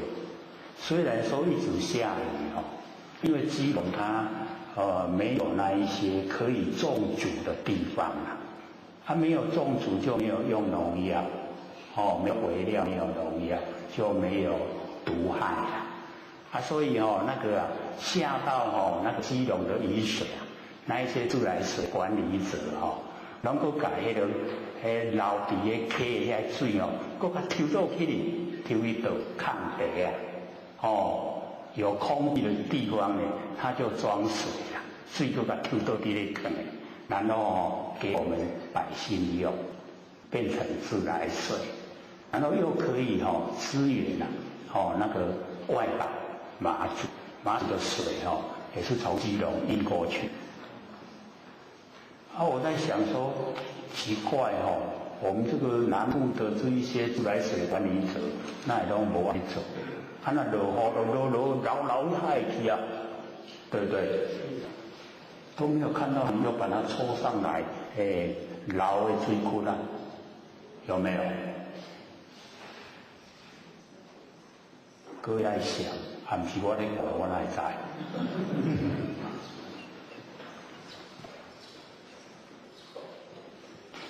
所以这个用心者跟不用心者那个差别所在。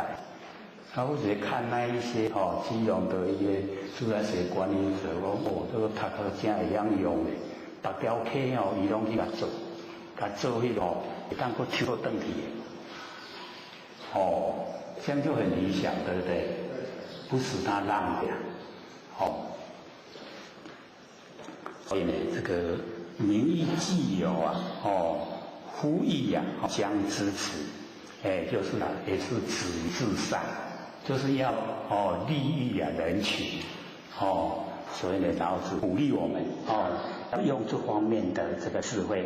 那么枝子所以不倒，我们知道呢停止在什么地方，知道呢利益众生，就不会有那个危殆不安的地方，不会有危险的地方必道呢是在这个天下，好像道呢在整个天下一样道呢都不会危害整个天下所以这个呢老师就这个讲。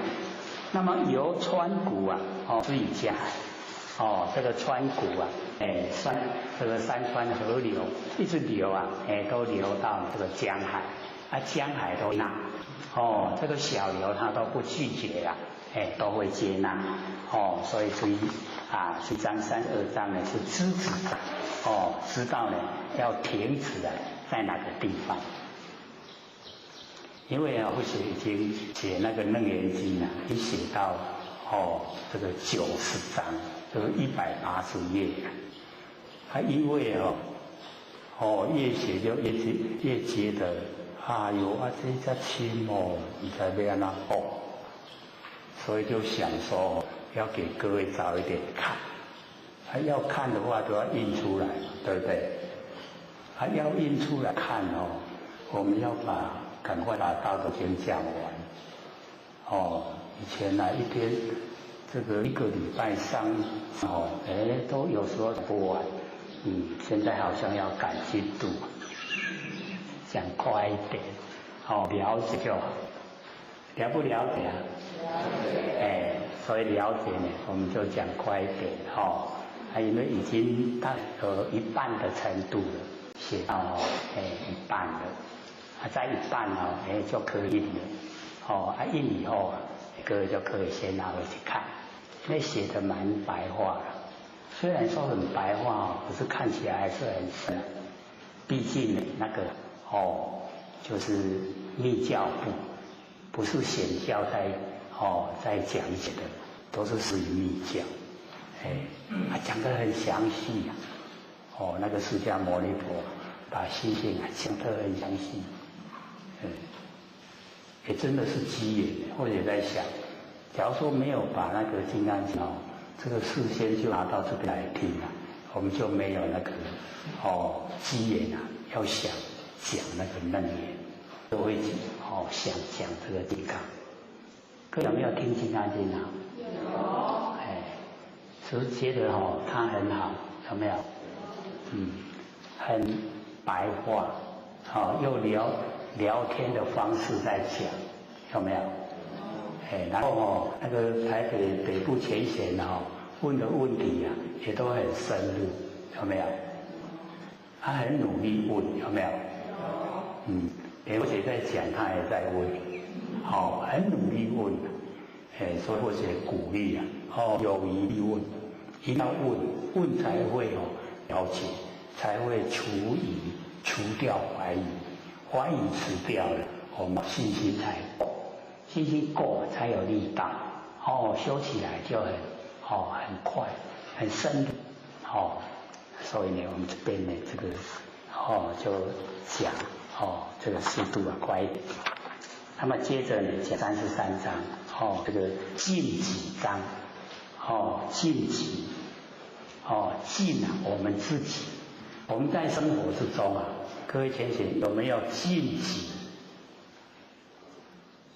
尽自己的力量来帮助别人，尽自己的力量帮助自己，有没有？这个叫做没有相应，并在共享。所以这个尽己尽自己的那个职责所在，有没有脸脸肉肉，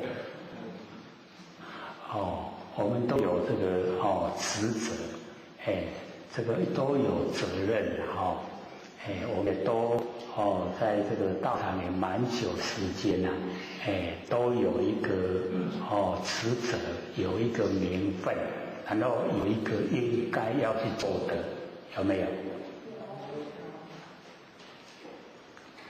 都不敢承认，承认都爱走，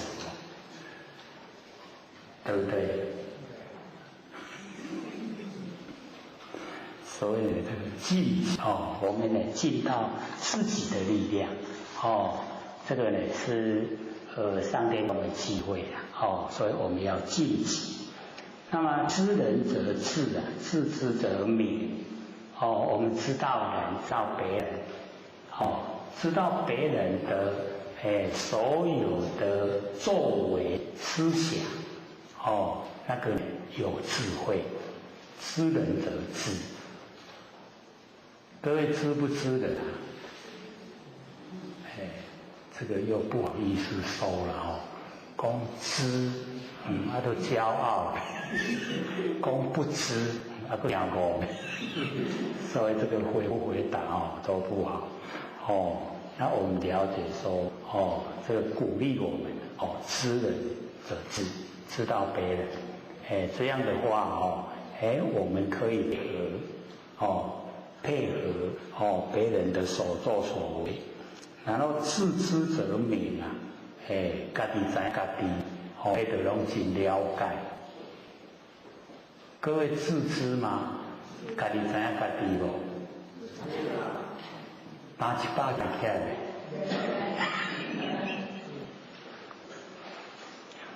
像那个政府很好心啊，要给或学介绍工作，讲叫我去验米，一包60公斤啊，都100大斤。我讲我这一对四，这个不要帮我找这个会害死我。所以我是自知者明，我家己知影，迄验袂起来，叫我验比较袂使。虽然国民校读无毕业，不过我会晓写哩。可有看过写的字吗？还蛮多这个不常走了，国民校无毕业，不辛苦来写然后呢，就把一些那个修正者的过程把写出来，让大家都能够看到、知道，那个很不容易有一些非常好，可是我们没有机缘去看到，叫咱讲搬就搭上身灯来看大概不太可能不可能，跟默契不能来看。各位有看过吗？有没有？大藏经共有100本，一本你努力看的话大概看个几年都可以看完了。你都来看偌久？大概我们一生很努力看都看不完。为出世开始看死看不了，看不完。所以就要利用人家有看过好的，把它摘录出来，安尼才有法度接近。无实在无机会，那太多了，真的太多，里面包罗万象。所以或许就努力的把好的就写出来。是有一本那个集册嘛，有没有？那个都是经典里面好的，把它摘录出来，大概有30几篇吧。各位有没有看到？这边有印没有的话可以这边拿拿我看，真轻啦。本来拢爱讲解才会了解。可是我们没有那个机会，都拢讲袂完咱不是3年4个月就出师对不对？已经过一半去你要出师所以安排不出时间去讲。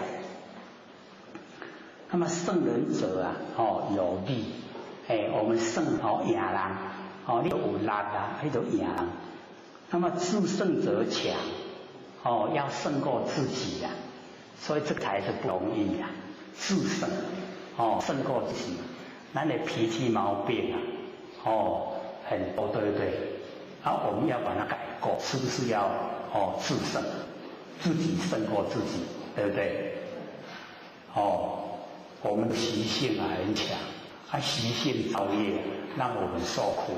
所以我们要把习性去掉，就是要自胜，自己胜过自己，知道吗？我们那个习惯性真的是很难改。那自己要知道我们的那个不好的习惯性一定要去掉，自胜，自胜则强，非常强才能够做到。那么知足则富知道值满足了，充足了，都不缺了。各位缺不缺生活缺不缺？多久对。所以低就就非常富有，那不知足就贫的啦，我都知足的，有通啊食，有通啊穿，搁有通啊做风雨，有通啊无通啊苦，对不对？还知足，我们要知足。那强行者啊有志，强行就是呢，我们勉强自己来行什么？行修道，所以强行一定呢要使自己努力修道，努力修道就是要有志向，要有目标，要有方向，立志向。这个我们假如说要这个训练当讲师那个题目大概最容易定的就是立志向，有没有？立志向有没有立过我们都有立向，是常立志呢，还是立志常？立志常。我们要立志常，一立了以后就永远去遵守，不要一直变化。那么不失其守者久，不失其守，那个守我们就是了解说地方所在，不失其守，就是我们的那个志向，都不去失掉它的地方所在，就专一的内容我们都能够保持着，都能够努力的去做，不失其守。这样的能够很重要，不能变内容。一个志向以后不能变内容，所以呢不失其守。那么死而不亡者寿，死而不亡。虽然人的身体已经死了，可是他的精神永远都在。那精神永远在，叫做不亡，没有消失那他呢就很长寿。所以我们了解这一章禁忌，我们可以自己做到的禁忌章，这样了解意思吗？美金清对吧？老子都告诉我们在日常生活之中都可以做的这个禁章。然后我们呢这个讲呢34成大章，完成这个大事成大34。大道泛兮其可走右，这个大道非常的广泛，大道泛兮足快，尽虚空遍瓦界。那么其可走右，非常的宽广。可是我们又可以体会到就在我们的左右，很亲近。虽然很宽广，可是却很亲近的在我们左右。那么万物视之以生而不止。这个万物就是自然，就是依赖。万物呢都依赖这个大道以生，依赖这个大道来生，依大道变化。那大道呢都不迟不会说不爱好你，不会呢推迟所以大道呢非常的广泛。那么功成不名有，我们过去完成所有的这个一切大都不会屈服，他不会说这拢我的功了。我们人最会说的啦，完成一件事以后那无我哪有法度，有没有？我们都会这样说，就是自己很起了不起以后会怎么样？会起不了所以就不要觉得自己了不起，了解说这整个宇宙大地那个道才是了不起，才是我们学习的对象，所以不要觉得自己了不起，所以功成不名有，不占那一个功它是归养整个天地，爱养万物而不为我们要了解说这个爱养万物大道这个养育万物都从大道所养育，所有的万象万事都从大道生发，都从大道完成。可是大道呢它都不为主了，拢袂使讲一定都爱刻画，有没有？大道会不会讲说一定都爱刻画？不会我们人倒是会的一定都爱刻画才会完成可是大道不会爱养万物而不为主。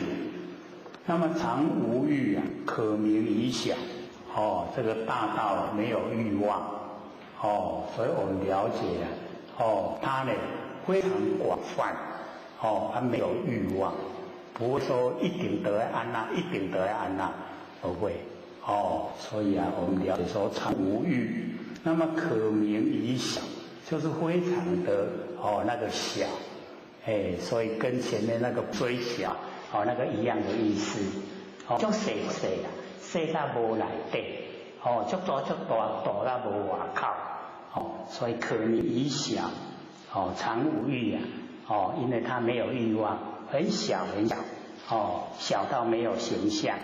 那么万物归之而不为主万物都归于大道，可是呢大道它不为，就是呢不当主人不主宰万物。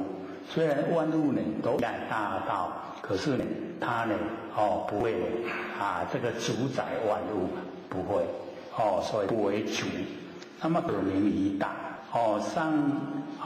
上面呢说可名于小，那么底下呢可名于大所以大道呢无外小道无内，全部呢都包含那个大道整个包含。那么是以圣人终不为大这个圣人就是替天行道替天来理物这个整理万物。圣人呢终不为大他呢不会为大，故能呢成其大。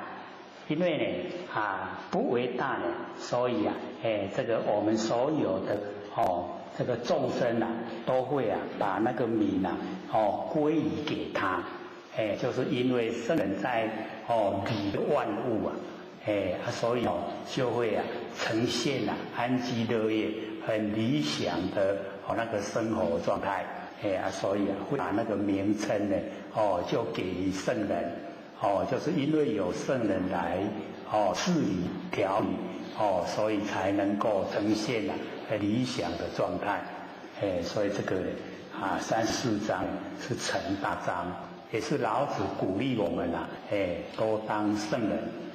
圣人是谁就是我们自己不生活昧的真心佛性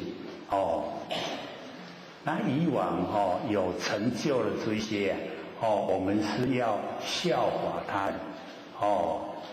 像说老子孔子释迦牟尼佛颜回那个我们近代的国父72位烈士那一些都是我们效法的对象都是为了众生不为自己，不自私自利所以都是值得我们学习这个呢34，然后呢这个35这个大象最大的形象大象章。各位先生，最大的形象是什么？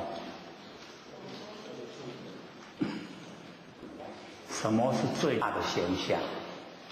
大象这个持大象天下往而不害，安平泰持着我们呢这个能够受持着这个大象就是最大的形象。各位先生，最大的形象就是无形无相，无形无相最大对不对？有形有相哦，都很小，无形无相哦最大，所以大相就是无形无相。那我们执着的无形无相哦，就可以天下你往哪个方位都有无形无相在，了解意思吗？了不了解？有一点玄无形无相都是最大的形象，然后你执着你才摕最大的形象，摕来天地，管什么所在伊拢有。那假如说我们有形有相，是不是只有一个角落非常的狭隘，对不？所以这个大相，我们就是要了解说，就是无形无相它最大的，然后往而不害这个无形无相，不管是往到它到哪个地方都不会有危害。那假如说我们有形象，它就会有危害，对不对？了解意思吗？有形象形象较坏咧，即别个个形象来，伊就妨碍对不？就袂当个做伙，它不能相容，对不？无形无相伊就无这个问题。无形无相你摕什么相来，伊拢容纳，伊拢互你带。安尼了解意思无？所以呢，我们就了解说没有形象是最大的有形象就变成很小。那么安平泰因为呢没有形，所以安平泰这三个字都是很理想，能够安，能够平，能够泰安平泰那么乐以耳过客直，这个乐快乐跟那个耳就是那么钓鱼那个鱼钩那个钩物件，你讲啥？那个耳，知道吗？咱若讲要那个抓鸟去那个蓝马内底去放一个物件，鸟去要食的伊若食那个物件就扣一个，就来抓安尼那个物件的耳所以乐以耳就是我们在凡尘的生活遇到快乐，跟遇到那个欲望的引诱那个叫耳。我们有没有受到欲望引诱？有没有？我们在日常生活其实时时刻刻容易遇到耳怎么说呢？像说男女之间现在做青春20-30岁的时阵现在看到对象那阵查甫看到查某真水，查某看查甫真缘投，迄都是耳，有无？你甲咱想，甲咱怪对无？咱有去互怪你无？无有没有甲你怪就你就结婚有无？无。所以你就咧挣扎在那个现象之下，唔能叫怪，唔能叫怪。好啦，你环境足好，足有钱的咧，搁烟斗，好啦，有没有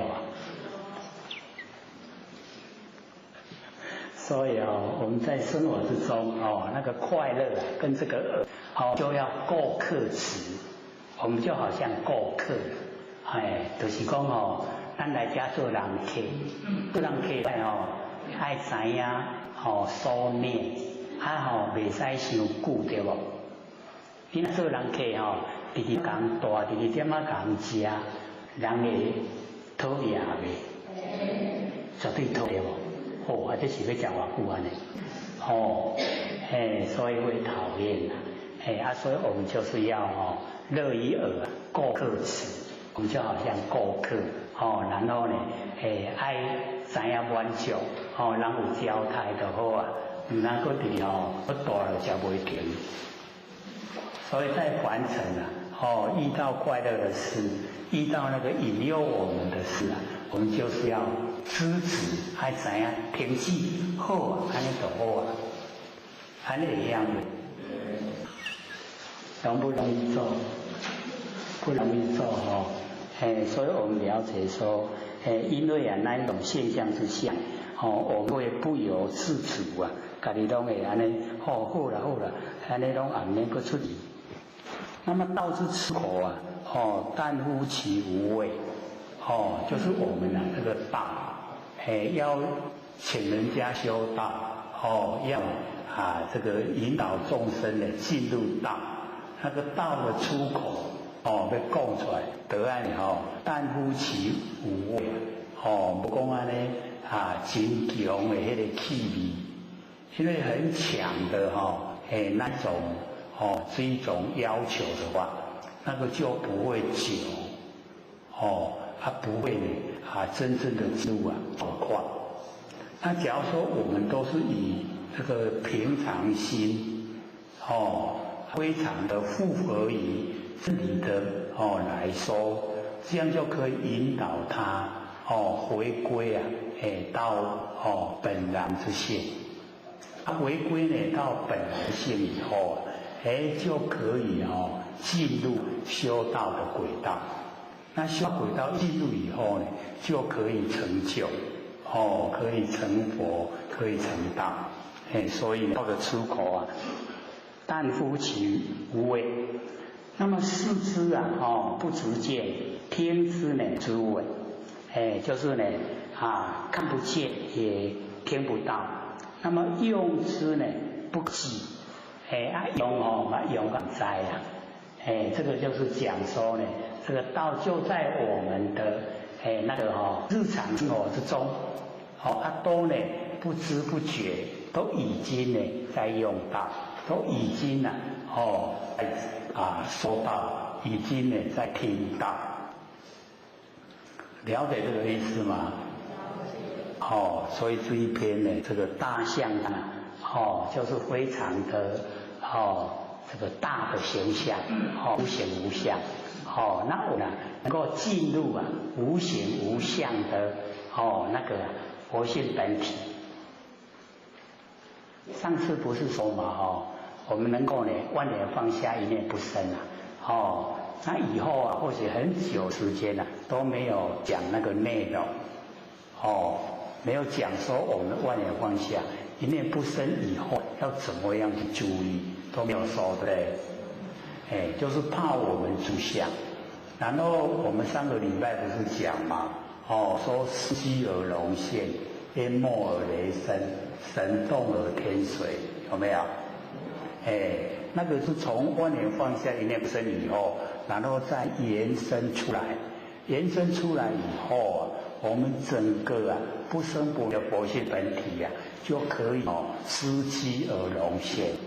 司机就是安居我们住在家里面没有到外面没有出去龙现就是神通万物在我们万念放下一念不生我们就可以神通万物，是不是已经不一样了？就是要一段时间我们做万念放下，然后一念不生，什么境都不要去管，你管就是缘就没有放下。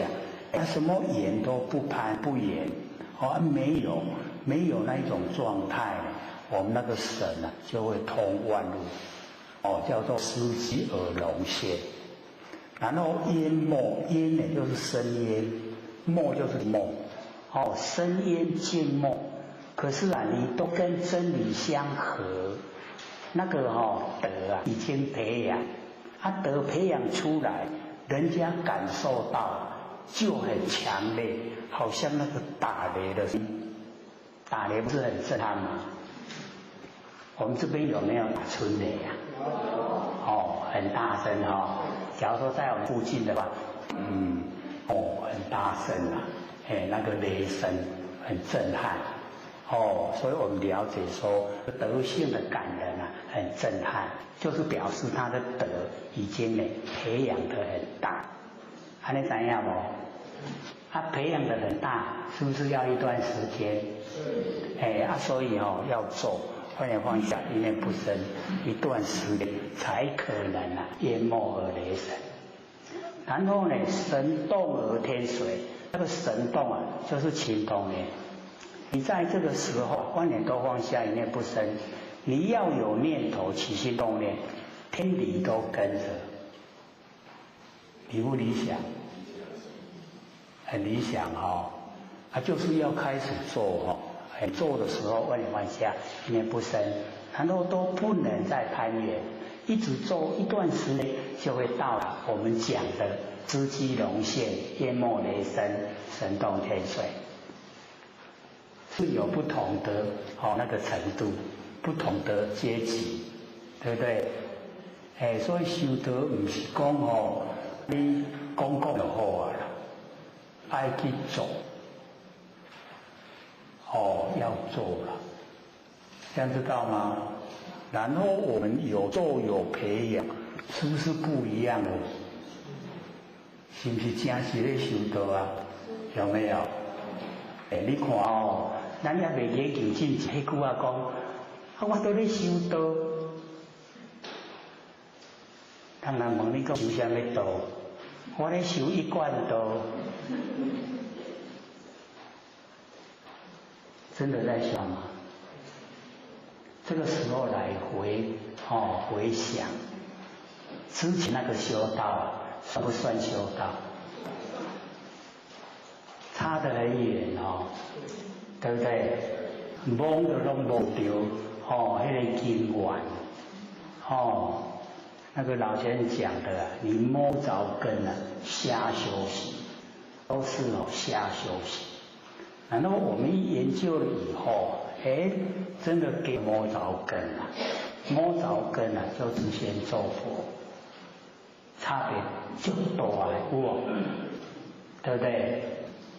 有没有体会出来所以就是要努力我们修这个就真的可以成就一世修一世成。我们不是唱那个一世修一世成吗？你看他请得好嘞，是得爱一世修一世成有把握了没？这个有，这个要算有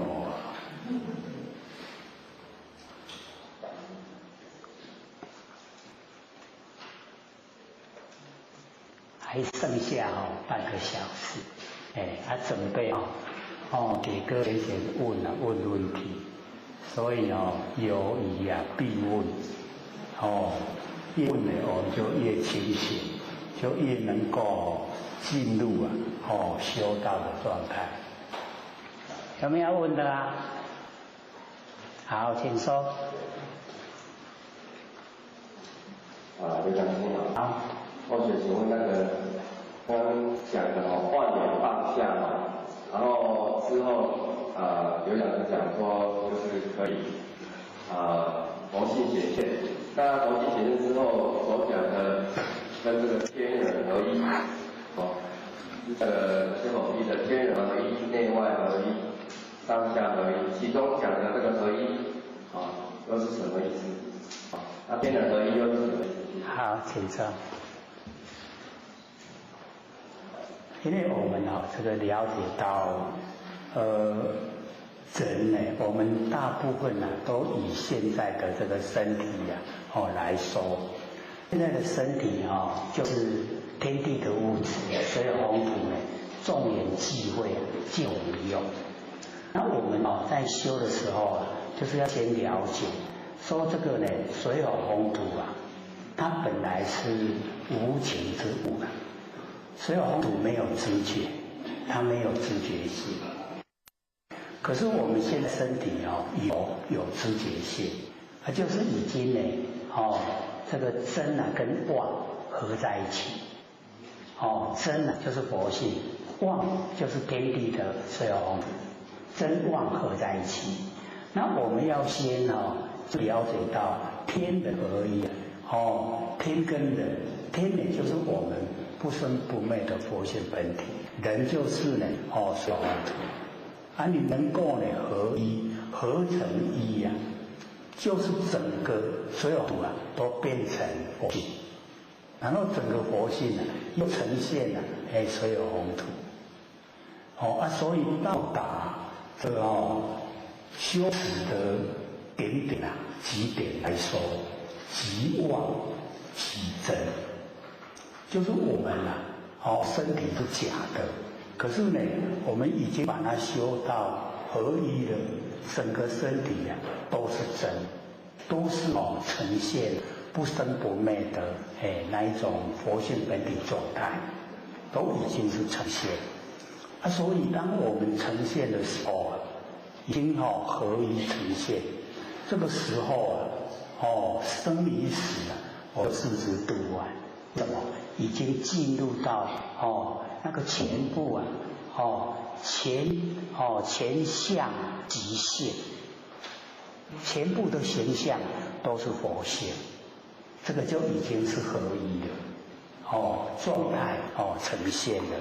就不是这个假的所有宏图，所以那完全经过实际的那个修持以后呈现的状态，极妄极真，都没有说特地要把身体的现象去掉，不用，当下整个全部都是佛性，这有一点了解吗？是比较要经过实际的我们去修，可是一定要从真理着手，了解说相是妄的，相从开始的时候相都是假的，因都不住相，可以离相，然后才转过来，所有的相为什么会呈现？所有的相为什么有知觉性？这个时候整个一转过来，就极妄极真，前相极现。有没有带就是有一点蛮险的所以我们要了解到我们说修道的时候开始见山是山，见水是水，那个是住相。第二阶段见山不是山，见水不是水，那个是修持的阶段。第三个阶段，见山还是山，见水还是一样的。可是呢，那个时候整个心心见一睹，不幻之为，但不持善，积之岁月，而不心开，谓之有也。你够该了解没有的话，就是要欣喜，一直听。那你一直听以后就会体会，知道有现必现象，你有佛现一现象，相是由现而现，所有山河大地都是现佛现。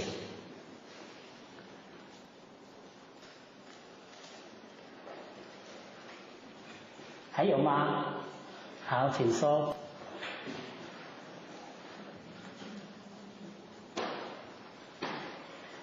刘讲师，你刚刚有讲到第35章那个大象，你说是无形无相对抗，那有形有相的是最强。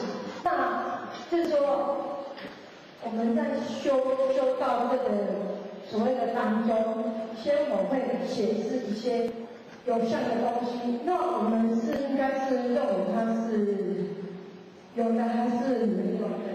我觉得你讲这个，我觉得蛮对的帮我解释一下。好，请坐。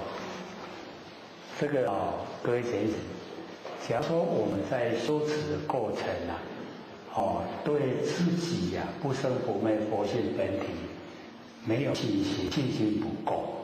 可是我们很想修，又很虔诚，这个时候他这个是会借着形象来成全我们，所以在我们朦胧的状态，就是找两边朦胧的状态，那个时候会有相给我们看，那个相不是我们普通看到的相，而是很不可思议的，那种相给我们看。要知道，这个是要启发我们的信心，是不能入相的。了解意思吗？因为佛呈现现象，这一些相呈现是不是生？他没办法弄掉的对不？给逻辑对不？是不是昧？有生有昧，要不要追求？不要。所以他告诉我们，虽然形象很殊胜，呈现你看，是要启发你的信心。你要从真理的角度进入，追求不生不灭，常住人心。你了解不？好，还有吗？还有没有？还有20分钟，已经过10分了。好，请说。请教那个刘讲师。好，你说。那最后学到外面上那个易经初级班的课程好，那也期待能够学艺有成，智慧大爱。我们在后学习的同时也遇上鼓励的被遇到鼓励的有那个同学还有后跟有那个同学还有前贤的那个最后的时候要学到把我们佛陀这一套学好就够了。那请问刘讲师这个人那学习易经如果用在我们修办道的路上，有没有相辅相成的效果？有没有加入作用？好，请说。这个在庄子庄子里面那个孔老夫子去见老子，他不是游轮看吗？有没有？然后孔老夫子见老子的时候，老子问说：“你得到没有啊？”孔老夫子说：“还没。”老子就问说：“你怎么求的？”他说：“我求那个法度就是度数，就是按照我们一些规矩然后去求道。”他说：“求多久？”他说：“有5年。”然后之后呢？有没有在这个去追求道？他说有。然后说你怎么求？他说他去求就是个易经变异。他说那你求多久？他说10有2年，12年。他说你得到没有？他说没有。那或许因为看到这一段，我就想说，孔老夫子的智慧多高，学易经还学12年没有得到。那我们智慧都不如孔老夫子，然后学的时间也不如孔老夫子那么长。那我们都想这个了解那可不可能？所以我们从那个易经的本身来说，那个易它有3个意思。第一个就是不易，不易就是不变第二个就是变异，第3个就是交易。那我们大部分学易经都是学变异，那个不易的不学那交易的那个是我都生意用那个也不都学所学的都是变异。变异呢就是864卦，那个64卦一直在变，然后我们被它变得头昏脑胀，一直变就变，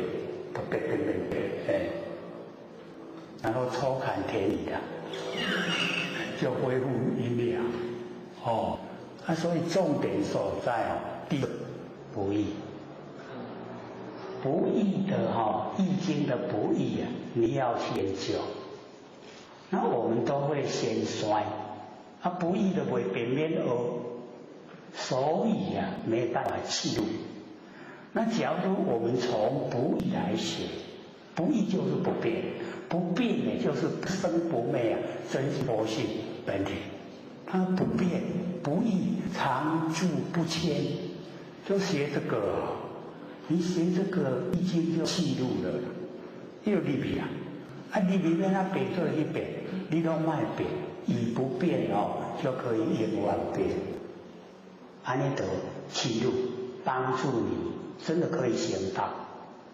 一个看那边，你保持不变就好了。还有干什么？或许以前也学啊，在后天庙，不但是学，还是蛮努力的学，我学到拜六耶，拜到去互傻死死啊！你即摆来拜落去很顺啦，拢真顺，安那变拢照咧变，安尼咧变，安尼好啊无？到时阵咧变啊，你想讲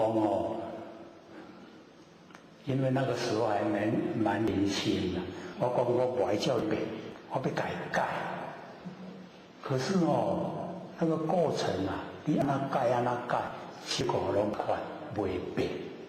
我讲安尼我就去互白死啊！我这生命安那过？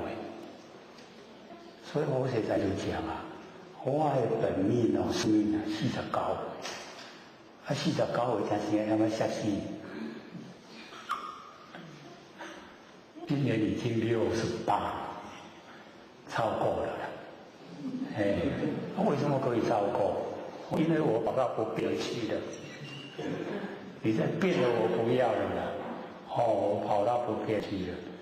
所以那个易你要先学不易，不变的，不变的常真心啊，那个你要透彻了解。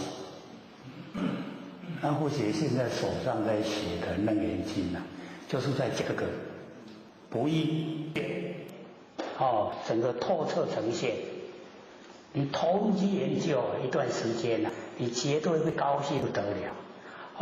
原来问题拢在这，答案嘛拢在这，整个都出来了。不然那学那个8864啊。你都要前3年昆6段，然后分互碗对上午，然后离中虚坎中碗，是不是啊？都是要学这个然后要学它这个变化。我讲去变到不大傻，这个头昏脑胀，都会记啊，抽看偏离啊。阴阳归位，堪离呀，阴阳那个阴内有堪，中才给点出来啊。迄个离本来拢前3年，叫迄个离中一块一空啦。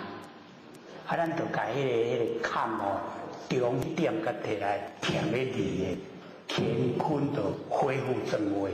就对了，圆满，抽坎偏离，要安怎抽？坎就是咱的咱就是来了解，咱本身离就是心火，坎就是心水啦。咱即马抽坎，就是要甲迄个心火压无叫降伏，你用心火来。行迄个心水，心水伊袂流你下骹落，都袂流啦。有路啊，毋是捌听到？伊即马火一个行，心水全变做气，变做气伊就轮转身啊。全身呢都运转以后，做炼精化气，炼气就化形。炼心欢喜，炼气合道，就这样啊。易经啊，就是咧教咱安尼啦。一样咧，从不易入手，莫从变易啦。若交易啊，到你摕钱，你人买物件，迄就正。了解嘛？这个较重要。你上个初级班的，一定袂甲你教这个不义啊。所以那个不义啊，都讲不义的都不会变免恶，那个才真的错误。不变的才是要学，常不变的。那我们都说完成都是要学变。好，先聊10分钟，好，请说。好。莲魂，它撇的灵魂后3种有何差别？灵魂后三种有何差别？好。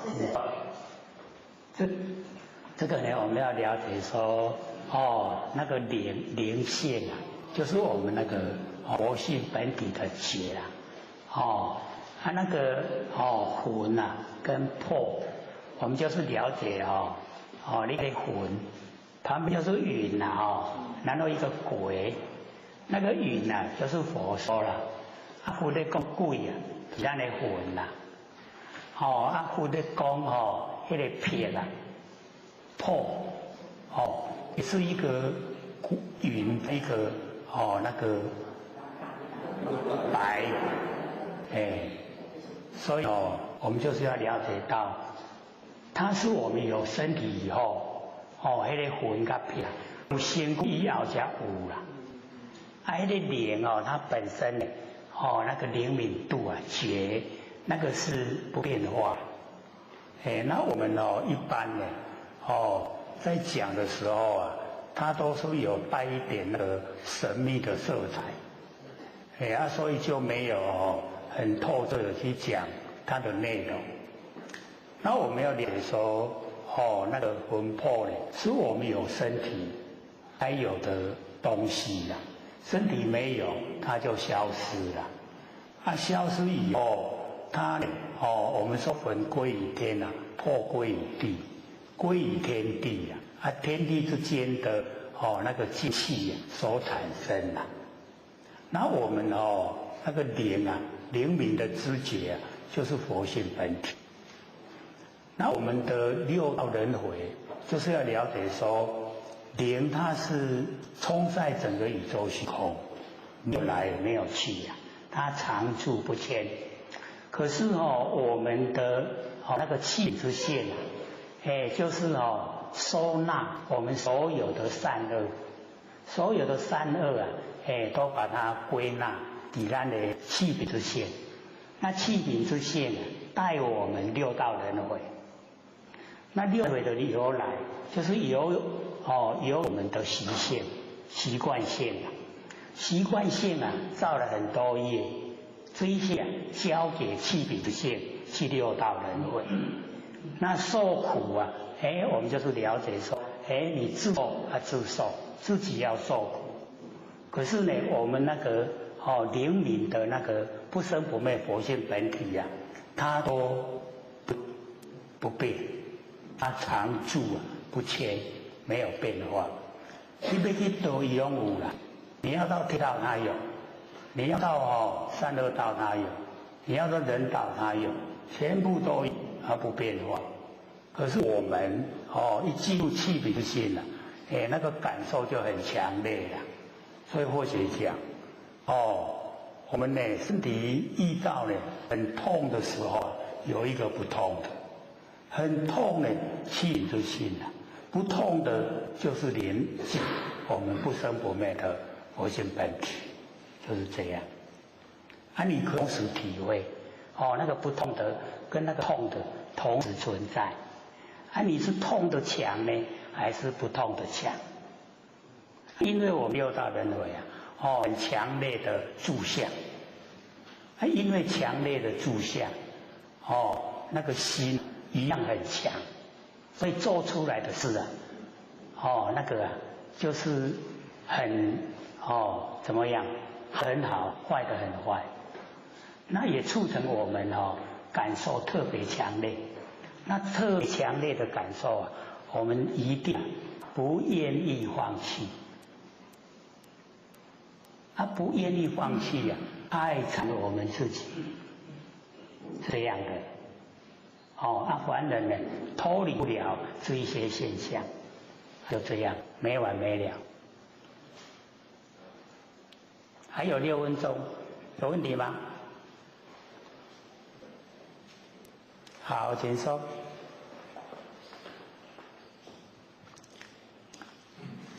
怎么样？是好。后学有遇到一个大法师，他讲说，地狱是消罪障天堂是消福报，那无福就成佛。那我不是不会讲独尊啊，怎么他说无福成佛？后学。好，请说。这个我们要了解到呢，有时候我们听的那个角度是以一般平常的心来听，有一些比较特殊的那个佛法。那么他在讲这个时候三恶道就消除一些罪障，因为我们在三恶道受苦的时候那个时候是最心最脆弱的时候，所以人在跟咱讲啥看啥上听接受啦，所以可以消掉一些罪。然后呢，这个享天福的时候因为我们都会有骄傲的心大家拢在跟咱拜，对，大家拢在跟咱拜，拢跟咱婆婆踏踏，是不是容易骄傲？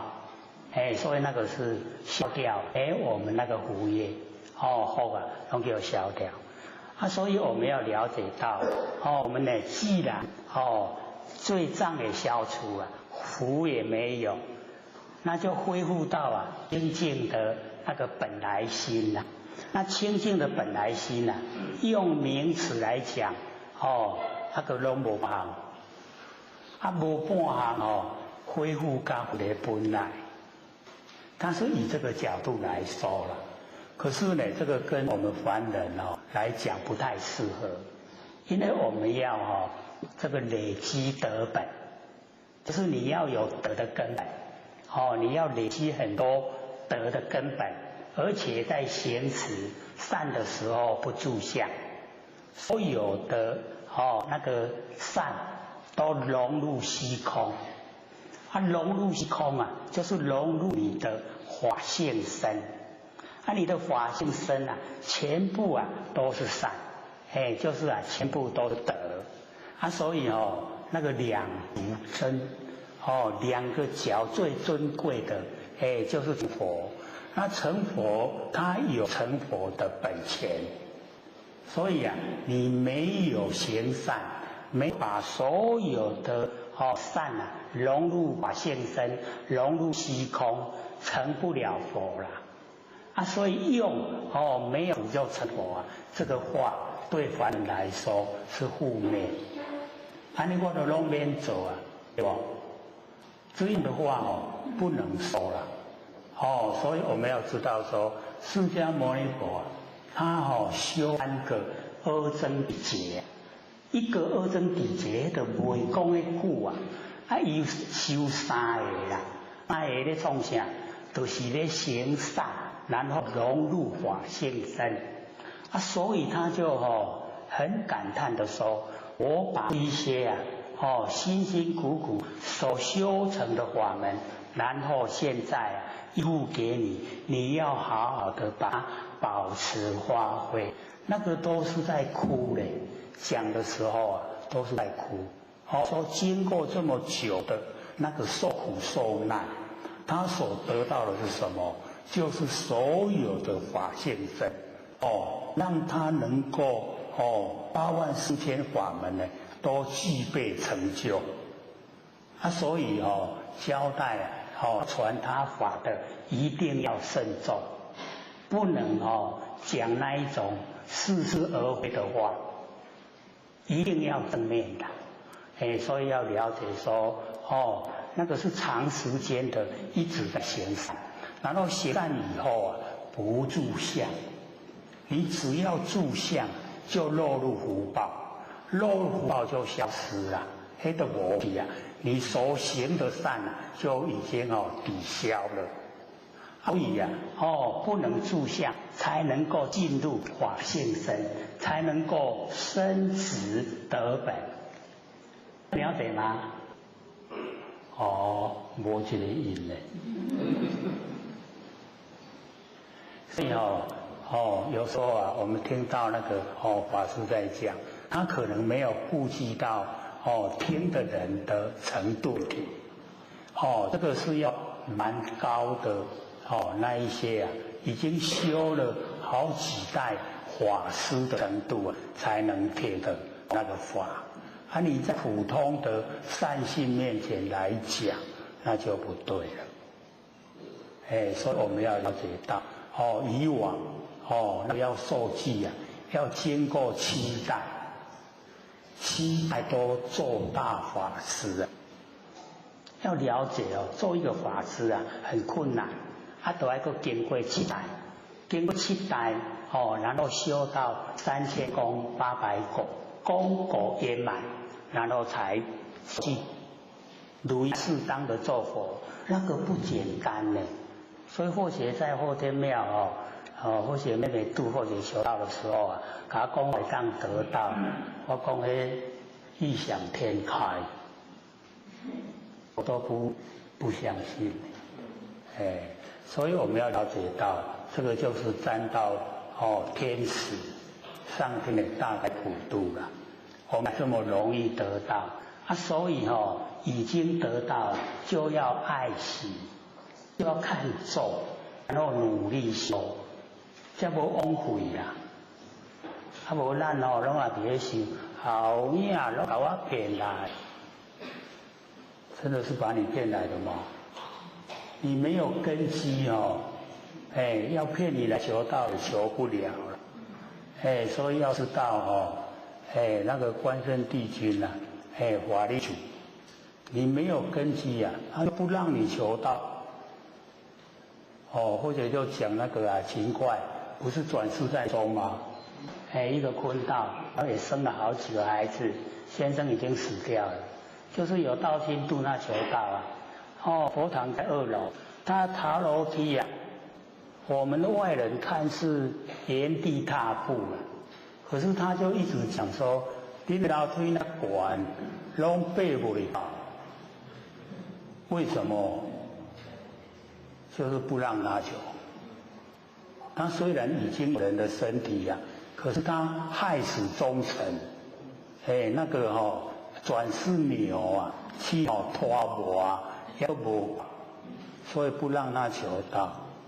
要了解那个不容易虽然给你骗都要有骗的本事你都要有那个根基祖先有德才有法度来求道。所以要爱惜要努力修，知道吗？这个都是很久的累积的经验。超过10讲，各位坛子、各位先贤，大家好。三道天师德、老天的大德，以及感谢各位先贤也或者几位学讲。我们讲到第3了。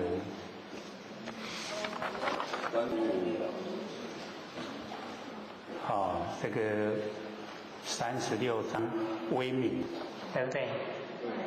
威名章，第36。那么将欲这个据之呢，必固彰之。这个威名就是威很不容易去看到。明呢是光明，不容易看到呢是一些这个光明。那从呢很细微的地方然后接续一直到光明。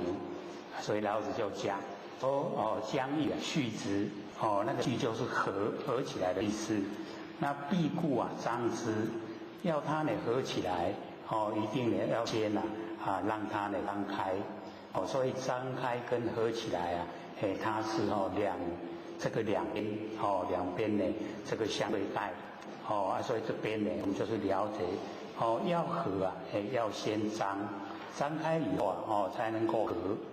哦，那底下呢，这个将欲肉之呢，哦必固啊强之，那也是两边肉跟强。要爱互伊安尼落落来，先互伊强，强甲伊无法度支持，就落落来。所以也是这个两边。所以呢，这个呢，我们要了解都是这个把那个两边一呈现以后啊，中道呢就在其中。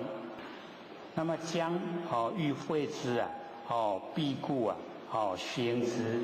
所以系跟会啊，也是两边。所以我们了解说。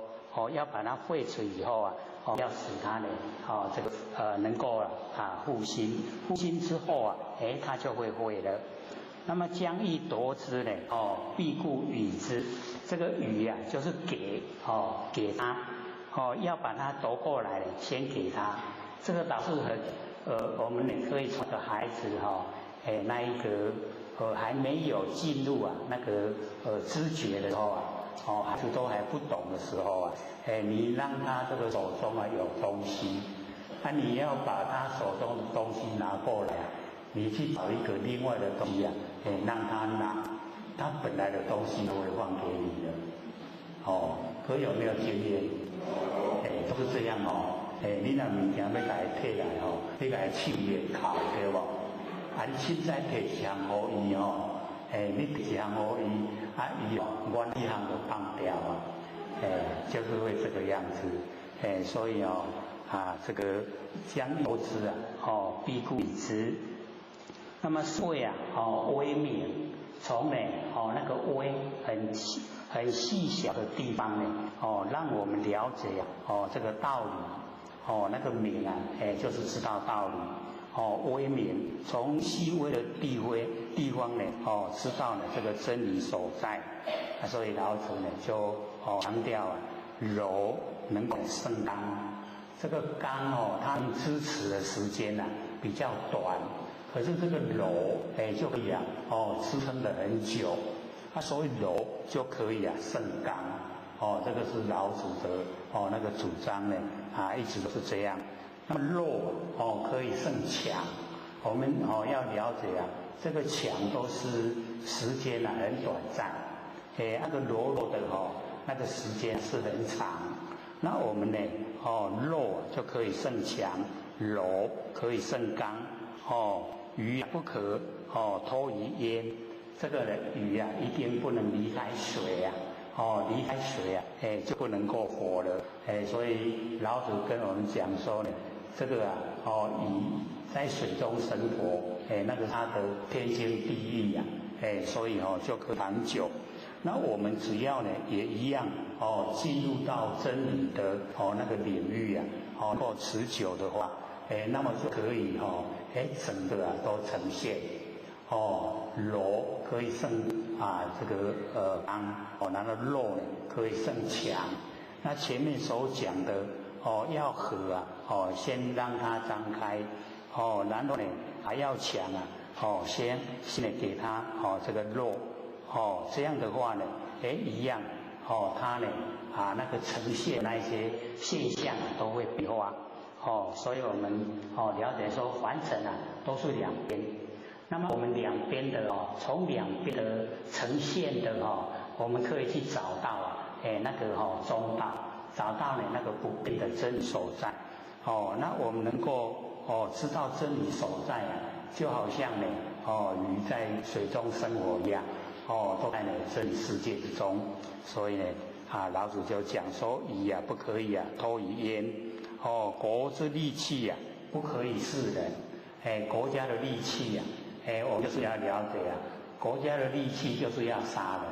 你杀人都拿出来炫耀的话呢，就表示挑衅那样的话整个国家都不会得到安稳不在真理之中国家就是要能够呢这个含蓄不能够呢把那个武器拿出来炫耀所以呢这一篇微明从细微的地方呢了解到真理这一段的经也是不很长。那么第37章无为章，那么道呢？这个常无为而无不为。这个道它是常住啊，是不会变化的。那无所作为，因为我们一落入呢有所作为啊，就是有生命。然后道呢，它呢是常住不迁，没有作为。没有作为啊，不是什么都不做了，而是呢，无所为。天地之间啊，使万物生不息。这个是天地的作为，所以天地的大德啊，曰生。所以呢，生啊，我们就是了解天地啊做的事啊，就是使万物发生。那我们这个杀生啊，就是等于这个这个残忍是违反天地的心呐。所以我们了解说，天地的大德使万物生生不息。那我们不能违反天地的那个心就是杀生。所以这个无为章，无所作为，无所作为啊，我们就可以从我们之中来体会，白天黑夜啊，春夏秋冬，这个天地啊一直在运转，可是呢，它都无所作为啦。天地的白天黑夜啊，春夏秋冬有没有作为？有没有作为？有天地有作为啊。我们再想想看，天地有没有作为？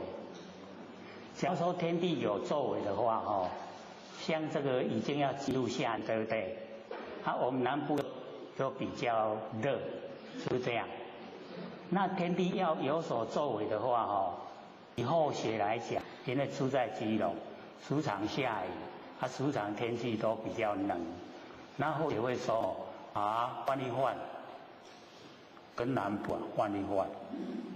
因为南部的干燥很适合在基隆，北部的潮湿很适合在台南，让我们台南有一点雨水，就有水可以用，这个叫有所作为啊，可不可以啊？不能说我们希望它这个把两个地方的气候改变。它就真的改，对不对？所以不能落入的我们有为啦，我们有所为的话就不行了，就是一定呢，就是要让天地自然而然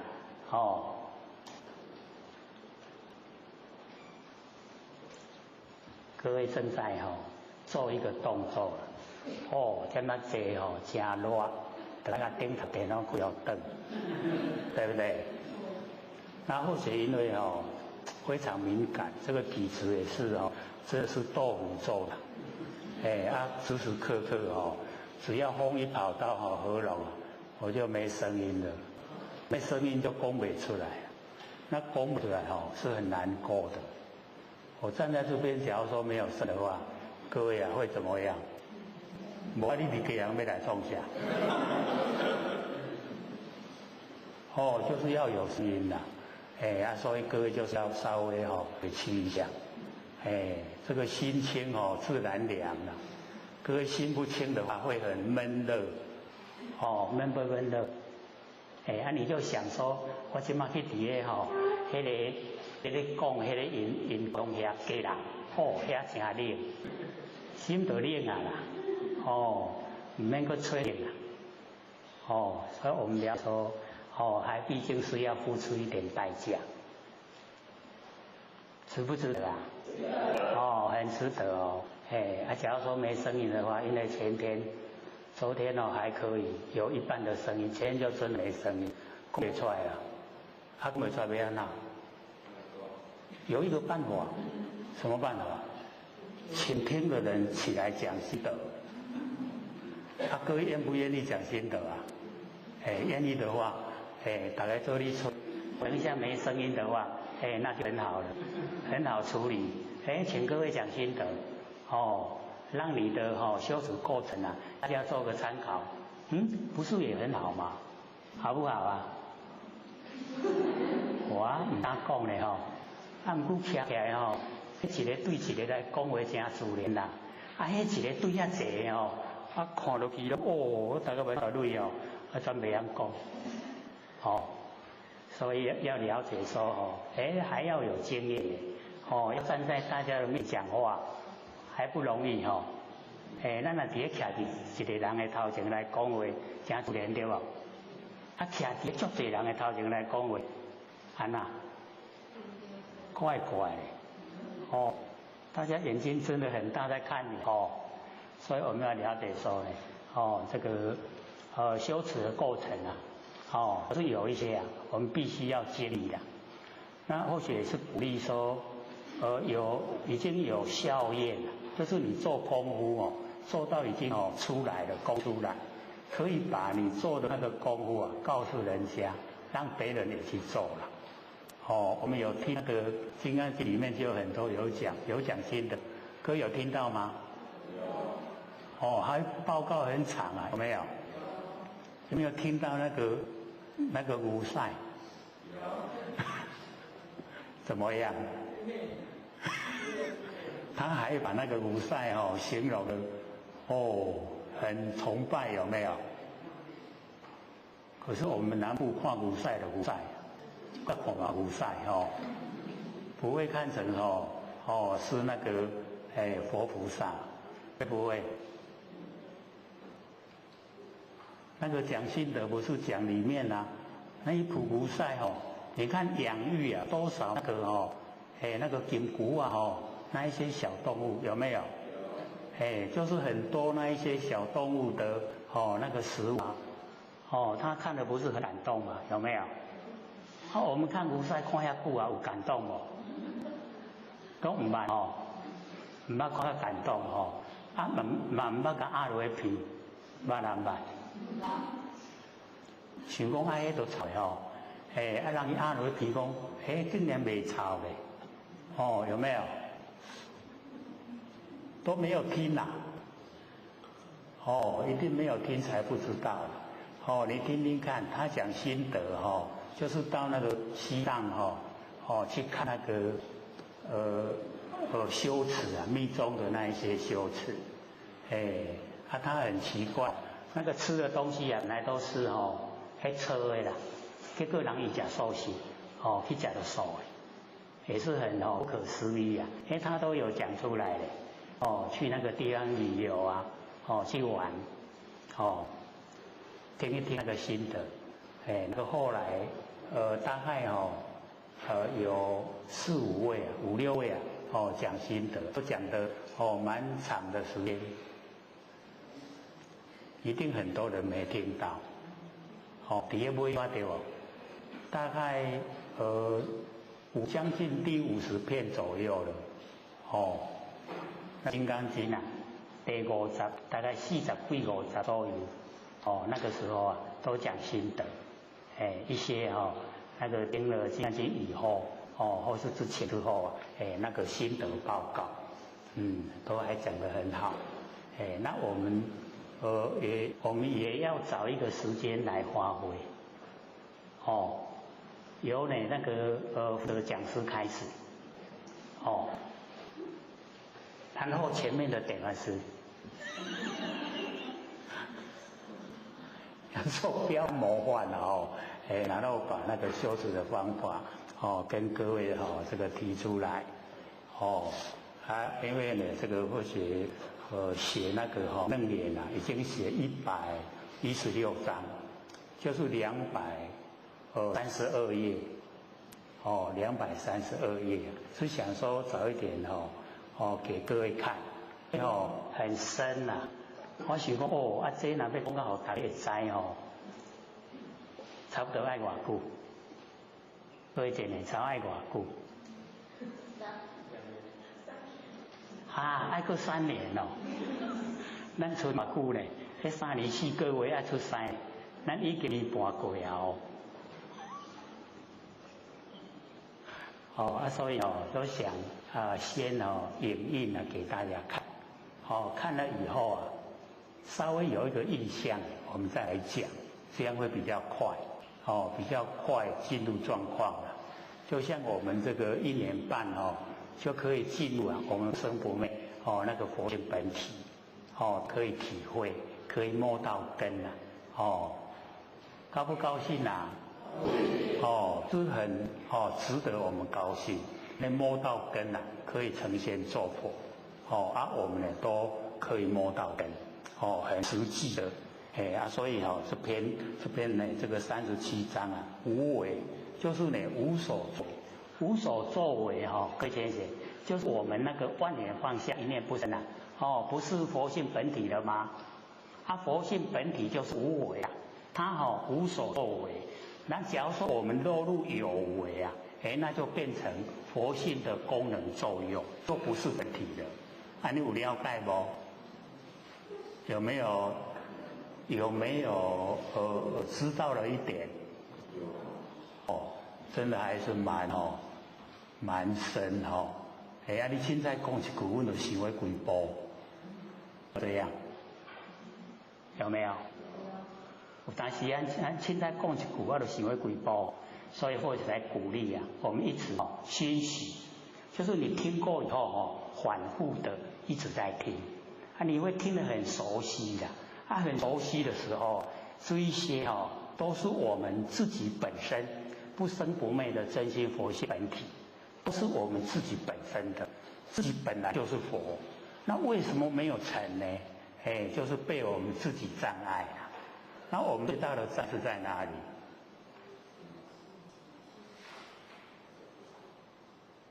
还没切掉找到了没有？我们最大没有成佛的障碍在哪里？就是我们的知见我们的知见从根尘相对产生六根面对六尘产生六识，我们把六识当成我们的心就是这个知见不正确我们要万年都放下一不生，这个时候那个知见才是正确，才是真心那即心即佛就是这个这个心就是佛了。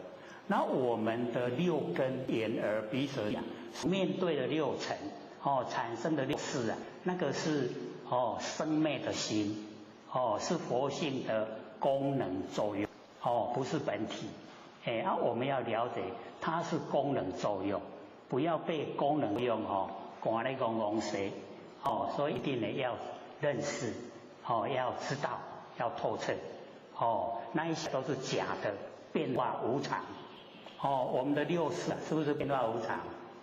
有没有一直在变化？它一直在变化所以呢不要把它当成我们的真心，它是生灭心是自心的事的心。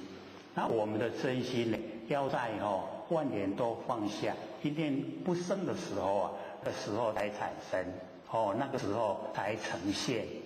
所以或者时常讲万年放下就是忘尽忘假的啦，假的全部都没有了，尽了，然后真显真的才现出来。忘不尽真就不显我们那个张轴那个秀才悟道记不是有讲说这个我们呢这个六根才动被云遮，有没有？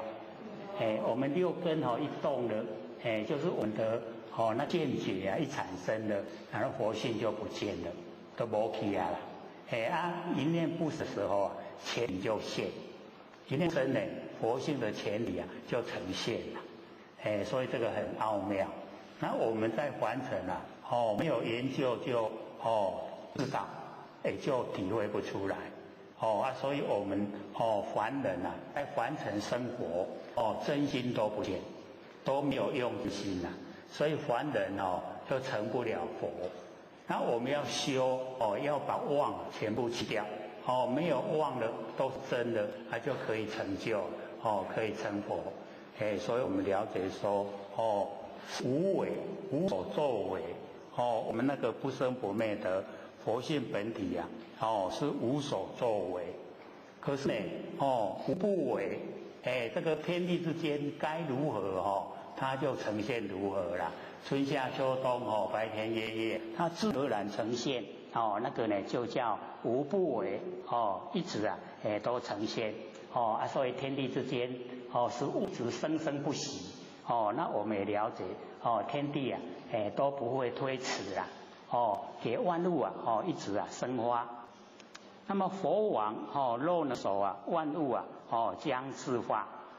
假如说佛王能够守着无为，无所作为，不要落入呢那个自私自利，只要呢守住无为啊，那么万物啊将自化，万物呢它自己啊就生化不息了。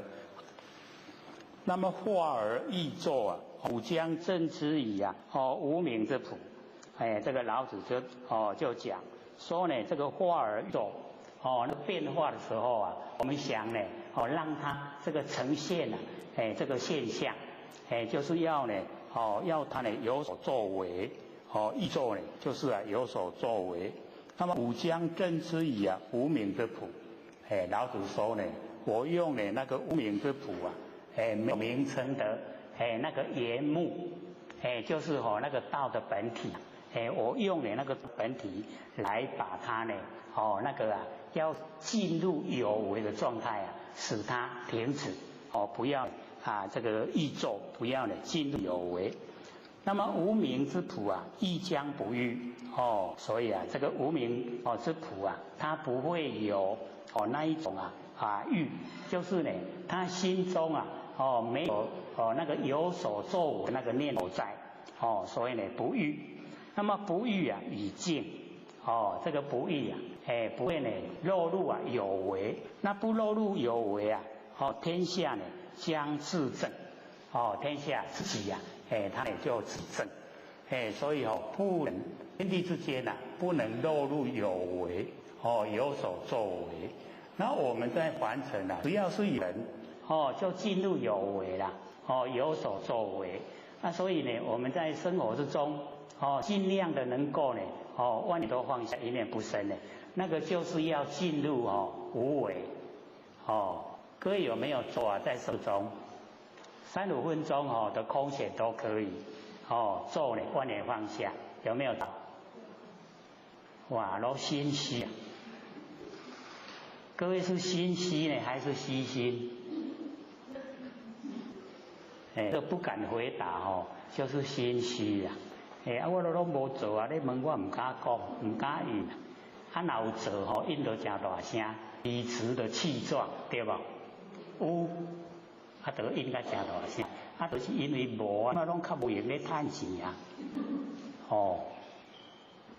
要做一定呢要熟悉啊，万念下一念深。在日常生活之中呢，我们呢，一直啊，找时间，3-5分钟都可以，找时间做。然后呢，我们将那个做的时间呢，让它延长一点，才能够培养我们般若的妙智慧。那般若智慧一产生呢，真理就认识了。认识真理我们自然就有定力，定力有了，我们的那个智慧啊会增加，智慧增加了又会增加我们定力，这样定力互相帮助，我们就越来越接近清净的佛性人体，这呢是37章呢无为。那么第38章明德后面是处佛，处在呢很厚，就是我们那个机心呐很窄厚，正安尼中厚老实。所以这一章开始啊就讲上德啊不德，这个上德德呢把它分成呢上中下。那么上德最符合于那个大德发挥出来啊，就叫德，上德。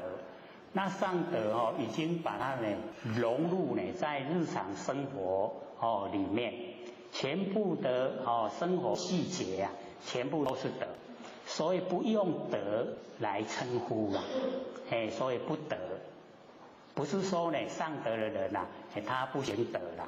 而是说他不把所有的一些日常琐碎的行为、琐碎的事情啊，当成德性，当成是德，了解这个意思吗？上德已经把它当成要弄安呢？好像来说我们每天都要吃饭，我们有没有把吃饭当成说行德？有没有？所以吃饭就把它比喻说上德，每天都要吃饭嘛。吃饭呢没有说我是在这个行德没有，已经是正常化平常心所以上德就是用平常心，全部的所行持出来行为都跟德是相符合所以上德不德是以有德因为呢他所有的那个行为都是从道本身发挥出来，所以呢有德。那下德不失德，是以无德。那下德的人呢他呢不失掉了那个德。所以我们在日常生活之中，我们说这一件事是好事，我们要去做。那可见我们有一些都是不好的事，对不对？了解这个意思吗？这一件事有德，我们要去做。那可见我们平常不做的，是不是很多都没有德？对不对？这无德这卖做，这有德这来做，所以不失德，不失掉德啦。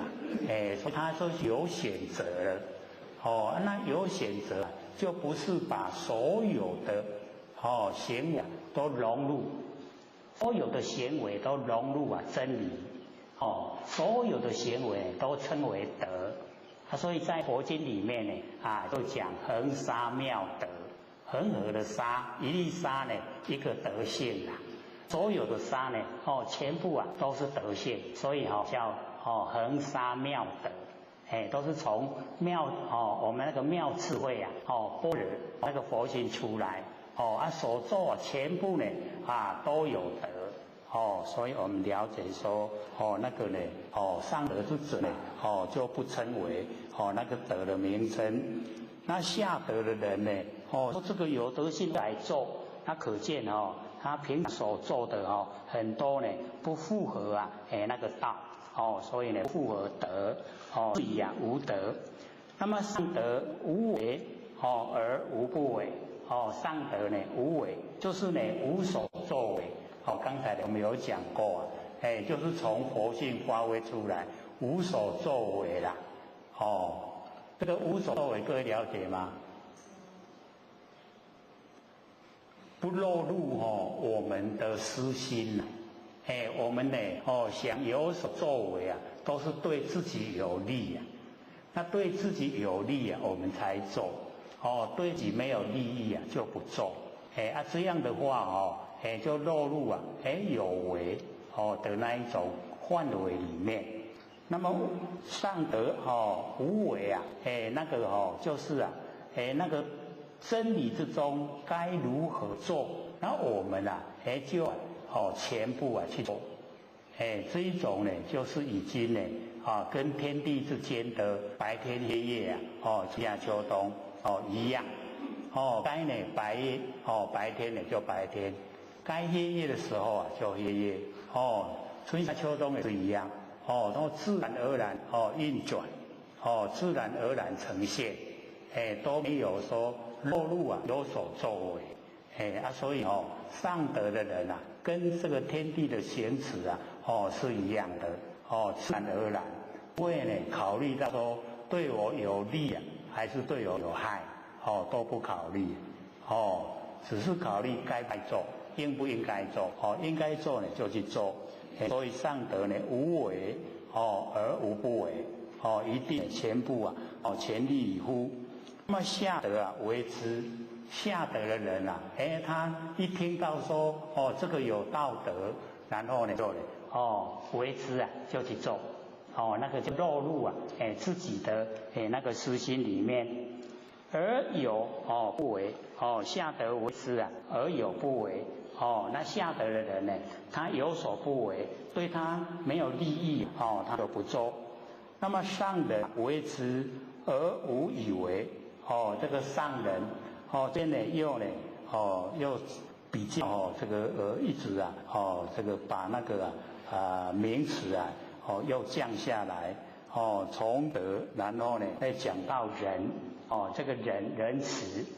老子的用人跟那个孔老夫子用的人，虽然是同样的那个人的那个文字可是它的内容完全都不同老子以道呢为本可是呢孔老夫子是以人仁慈的人为主要的那个阐释的一个文字就是人他的人就是老子的道所以这边上人为之而无以为这已经呢那个丧失那个道德一个本身呢已经在下来有一个名称很好听的那个人，那么上义为之而有以为又呢这个要降下来义的仁义道，然后仁，然后义上义为之呢而有以为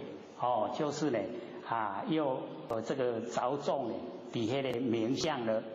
那么上离为之呢而莫之应所以仁义然后呢礼到那个礼上离为之而莫之应到礼的时候没有回应莫之应呢就是没有回应，则攘臂而乃之就是讲砍骹砍手伊做袂到该砍骹砍手，安尼知影无？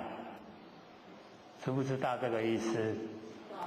就是越来越那个越不理想，每况越想况呢愈下那一种情形那个出现第二安尼甲为道的本身直直讲讲尾无法度用理来讲，理佫无法度甲你砍骹砍出来做，知影意思无？知不知道？就是我们越来呢就是越比想的一直降下来故失道而后德，知德呢而后仁，失仁而后义失义而后礼有无？直直落来对无？为德，然后呢落来义，落来仁，落来义，落来礼，有没有？咱拢落到唔知去，我们都一直降下来，都不知不觉了所以我们了解说假如说从佛性的本体我们能够守得住的话发挥出来就德那个道德就很理想